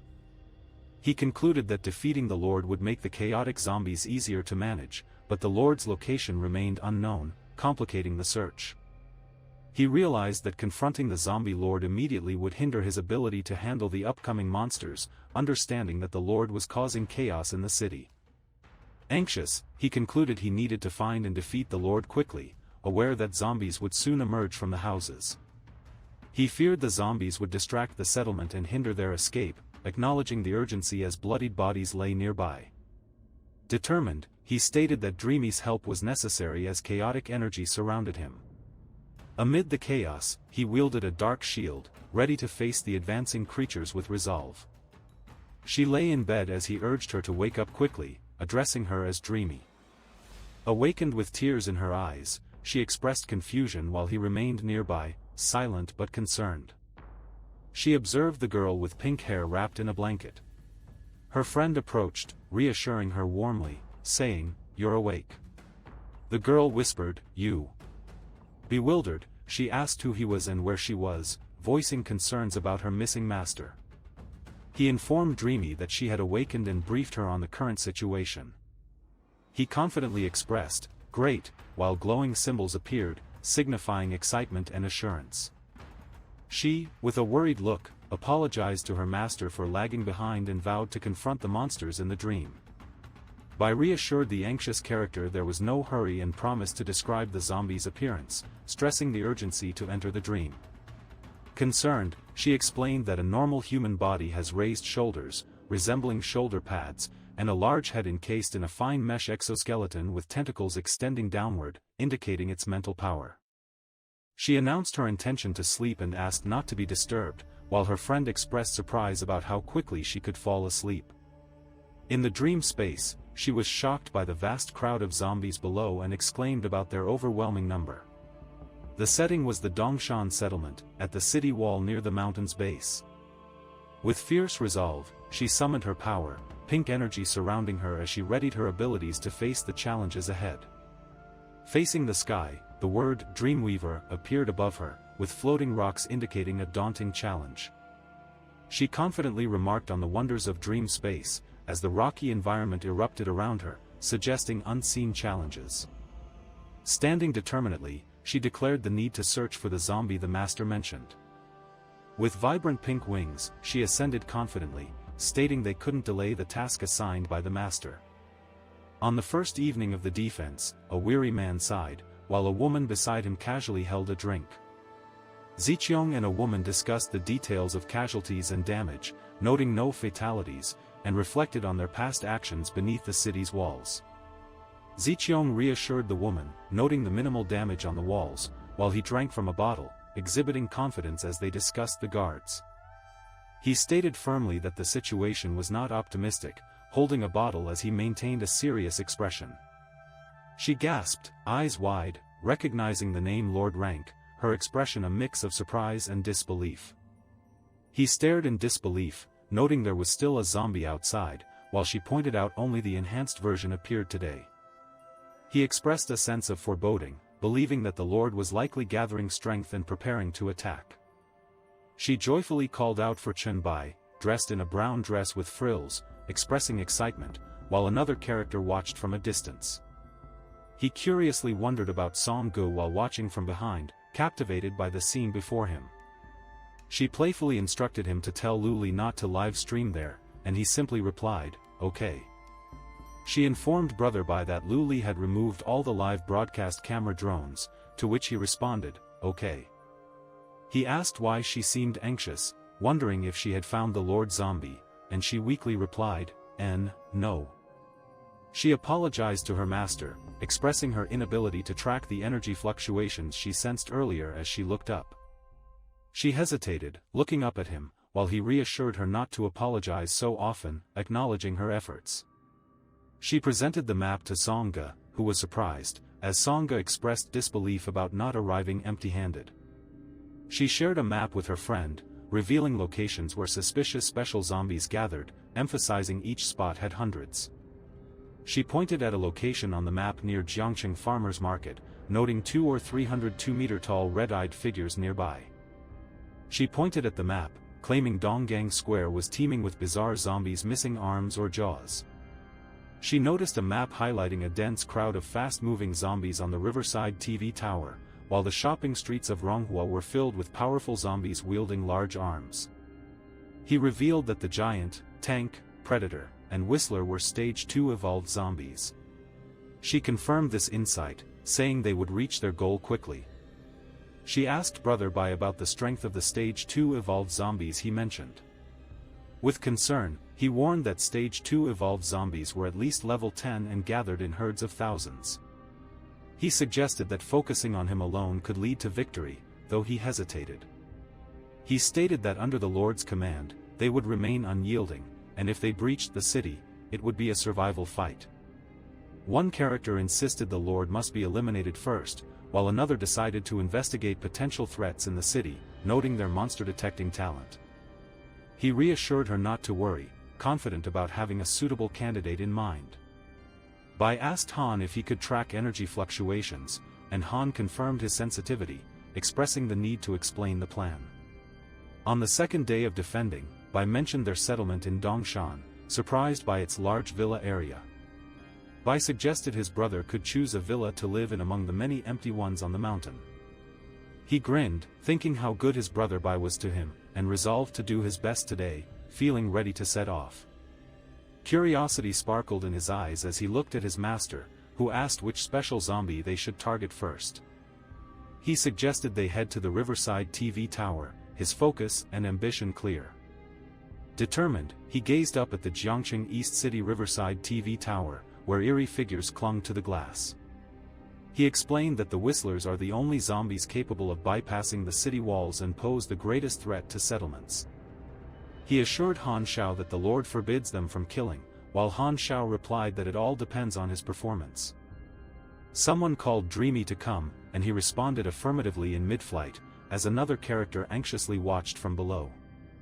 He thought about learning to fly using his psychic abilities, while a bead of sweat rolled down his face, indicating his concern.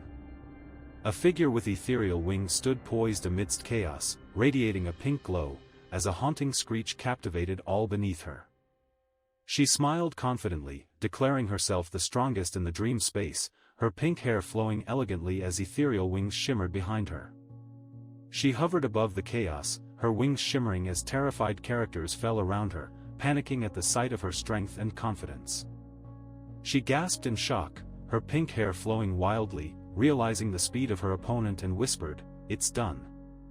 A shadowy character with a gaping mouth extended a pale hand, showcasing a menacing, glowing pink blade against the urban backdrop, exuding a powerful aura. A girl with flowing pink hair and radiant wings confronted a terrified character, surrounded by dark, shadowy monsters, creating a chilling yet captivating scene.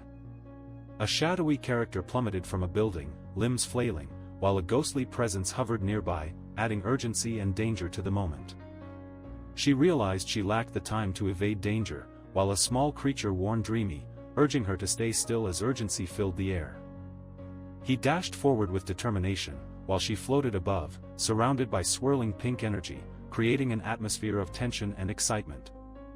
He unleashed a powerful hellfire attack that consumed mental energy, inflicting severe burns on his enemies as swirling pink flames surrounded him. He attacked fiercely, unleashing waves of dark energy as shadows writhed and clawed at the towering building, creating an ominous atmosphere filled with tension. He released a powerful attack, while she charged forward with determination, her wings shimmering in vibrant colors, embodying both grace and strength. He confidently stated it was the last one, standing over a defeated creature labeled as a mutated zombie, and detailing its stats and abilities. She pointed out that 297 elite zombies were gathered, noting it was only the second day of the siege. He remarked on the quick gathering of speed-type zombies, considering these might be all the zombies from Jiangqing City and nearby towns. Standing on the rooftop, he contemplated that more zombies would appear, but by then, the Lord would be dead. Without the Lord's guidance, their attacks would be disorganized and meaningless. She hesitated, suggesting they clear another gathering point, while he stood confidently in a striking red coat. His gaze was drawn by a bright light that flared, capturing his attention with a shift in expression. Holding a knife elegantly, he asserted there was no need for its use with a confident demeanor. Confidently holding a scroll, he declared finding someone, while a pink-haired girl beside him confirmed it was from Han Shao, affirming his strategic advantage over the Lord. In the dream space of Jiangqing, a man with silver hair revealed the psychic energy source was ahead, while a pink-haired girl quietly noted someone's lack of intelligence. He eagerly told Brother Bai they should confront the boss directly, expressing excitement and impatience. He said he needed to return to the real world to face the Lord, while the other asked why. He smirked, saying the Lord was a chance to gain fame through the live broadcast. He thanked Brother Bai for his assistance, while a fairy nearby suggested she would keep anything suitable for him. He decided to wake up, while a fairy suggested Dreamy could take Han Shao to handle a couple of Stage 2 elite zombies. He confidently told Dreamy that these zombies were spiritually evolved, could only be suppressed, and posed a threat despite lacking combat skills. He acknowledged his master, and the girl with pink hair confirmed her understanding, stressing their commitment to the mission. He stood at the edge and declared its arrival, revealing a sense of foreboding. He observed closely, sensing an ominous presence despite lacking detection abilities, and noted the scent of a high-level evolved virus. He walked steadily, the sound of his footsteps echoing, while an ominous character watched, ready to strike. He launched himself through the air with precision, attacking as a menacing figure summoned dark energy, their eyes locked in confrontation. He identified the characters as hunters and expressed concern about a speed evolved type more advanced than the hunters. He mentioned they were likely the Lord's bodyguards and noted the zombies' fighting style was almost as quick as his. He decided to act weak, showing flaws to lure opponents into attacking amidst the fierce battle. He considered that surprising them would extend the fight and worried the Lord might escape during the chaos. He smirked, anticipating the attack, and felt power surge as the creature lunged with fierce energy.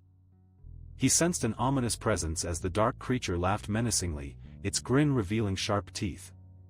He charged forward, skillfully striking with his weapon, sending the dark character crashing down amid debris and a purple glow. Evolution Devours. A devoured elite mutant boosts a stage 4 speed-type hunting zombie, earning 1000 virus points and 750 exclusive blacklight virus evolution points. As he devours elite mutants, he gains 900 virus points and a 10% yield adjustment, expanding his power significantly. He announced he had gained a new form, with the blacklight virus transforming into blade form, radiating intense energy. He expressed surprise at the intense psychic energy, commenting on the mental shock strength. Confidently looking back, he remarked that he anticipated his opponent would use this opportunity to flee, boldly stating they couldn't kill him. The creature appeared formidable, with its grotesque form and tendrils, radiating power and dread. She waved her hand, asserting he was gravely mistaken, as ominous creatures lurked, ready to attack. Amidst swirling dark energy, he launched a powerful attack against the imposing creature with an ominous mask. He claimed the boss was weak, raising his arm dramatically while facing the grotesque creature in the eerie forest. Urgently, he called out to Brother Bai, his dark hair framing a thoughtful expression against the sunset. She thanked Brother Bai for eliminating the Lord, noting it simplified managing the siege without a commander, while he questioned their presence. 3 young women celebrated, with one playfully praising another's reliability, as the third affectionately addressed her master. He stood confidently, surrounded by the women, as one playfully acknowledged his understanding of her weaknesses and preferences. He wore a serious expression, contemplating the situation when a voice exclaimed in surprise. Tension filled the air as he processed the unexpected reactions. Amid swirling chaos of purple and white, he rushed forward, determination on his face, ready to confront an unseen threat. Among swirling colors, she floated gracefully, merging with vibrant pink hues, exuding ethereal energy as she called out unexpectedly. Turning his back, he warned that revealing such high-level illusions would lead to embarrassment, surrounded by enchanting bubbles. He remarked that although she created a perfect illusion, it didn't affect his judgment, suggesting her mental energy was weaker than his.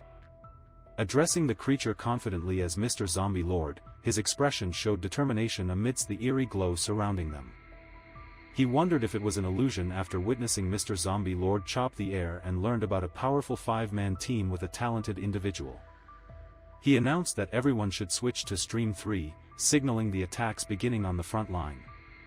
At Jiangcheng Settlement Wall in the morning, a weary yet determined character pointed forward, initiating an attack as the crowd stirred restlessly below. In the chaotic scene, evolved zombies known as berserkers towered over the frightened crowd, their fearsome expressions amplifying the tension. A surreal scene unfolds as a massive creature gazes upward, astonished by descending floating characters, creating suspense. She instructed everyone to remain vigilant and eliminate any corpses thrown up, showcasing her determination. He demonstrated his B-level throwing expertise, enhancing accuracy and damage, while using C-level arrow control to adjust trajectories. His C-level talent, Invisible Resistance, allowed him to enhance air resistance in specific areas, evading attacks effortlessly. A towering skeleton loomed, its menacing face unleashing overwhelming energy, causing characters to spiral helplessly through the air. With fierce determination, the character prepared for a powerful strike, muscles tense and ready to confront the looming threat. As he unleashed a powerful roar, others recoiled, shocked by the energy surging from the chaos center.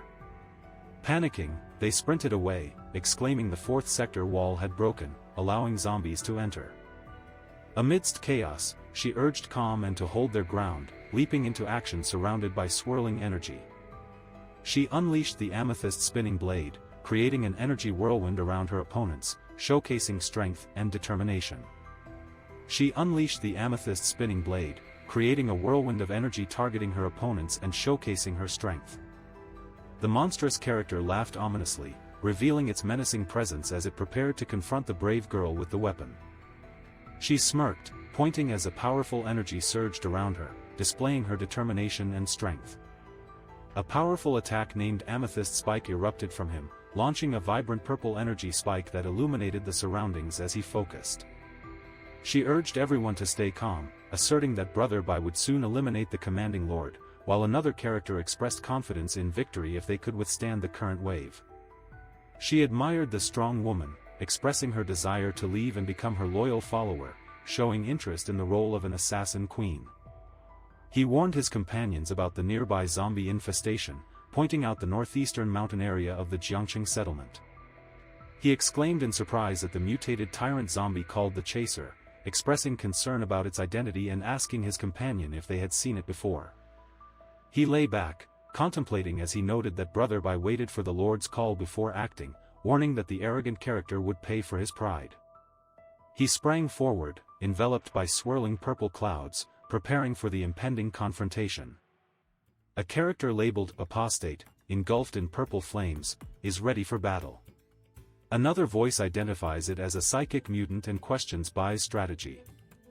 A powerful explosion rocks the environment as a character in a red cloak swiftly navigates through the clouds, focused on the task at hand.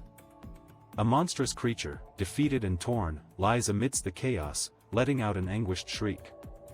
He discusses the Lord's final helper, a creature from a meat mountain, claiming to have seen even larger mutants, and recalls a city consumed by chaos. He releases an attack called Hellfire, with purple flames swirling, prepared to leap into combat. He launches a fierce assault, enveloped in purple flames, showcasing his resolve and strength, ready to enter the battle. He roars fiercely while facing a monstrous creature covered in red spots, preparing for the chaotic fight. He wonders if escape is possible as dark shadows loom, but declares it's too late as chaos and fear prevail. He acknowledges he can't simply throw a zombie anymore, realizing the Lord's control, as a massive hand reaches out dramatically. He gasps in shock at a massive creature with its mouth wide open, releasing a terrifying roar as ominous clouds swirl around it. He swung his sword with determination as the creature's tentacles writhed around him, each movement stirring urgency and fear. He glared, questioning who decided he could be eaten, his expression a mix of defiance and anger as the tension grew. A bolt of dark energy erupted as two characters with spotted skin confronted a young girl. She stood firm, ready to fight. A powerful energy wave sliced through the air, and a character questioned why Brother Bai didn't absorb the monsters, pondering their differences. As a swirling energy wave burst forth, the character reflected on the chaos, contemplating the forces at play. With a weakened glance, he noted the strength had diminished, suggesting the plague's impact had lessened significantly. Startled, the character reacted to an imposing beast with sharp spikes and a fierce expression, portraying a moment of confrontation. Smirking, the character observed the other's resistance to psychic flames and suggested borrowing that ability. The character unleashed a psychic flame attack while a massive monster loomed behind him, caught in confrontation. In a desolate landscape, he stood defiantly among fallen foes, a powerful aura radiating from him as a colossal figure loomed beside him. He felt fortunate, reflecting on the unexpected efficiency of the material. Assessing his abilities, he considered their potential despite strict requirements.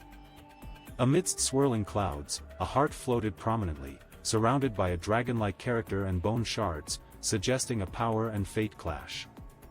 He expressed disbelief, questioning if they could view the zombie material. Another character sarcastically remarked about Whitey showing the product's attributes, dismissing any hope of it happening. He stood with the glowing fist glove, pondering its attributes while another character expressed disappointment over its class, feeling it unworthy for zombies. A monstrous character roared in fury, revealing mutated features and powers, with abilities to control creatures and enhance strength and agility over time. A monstrous being unleashed explosive energy,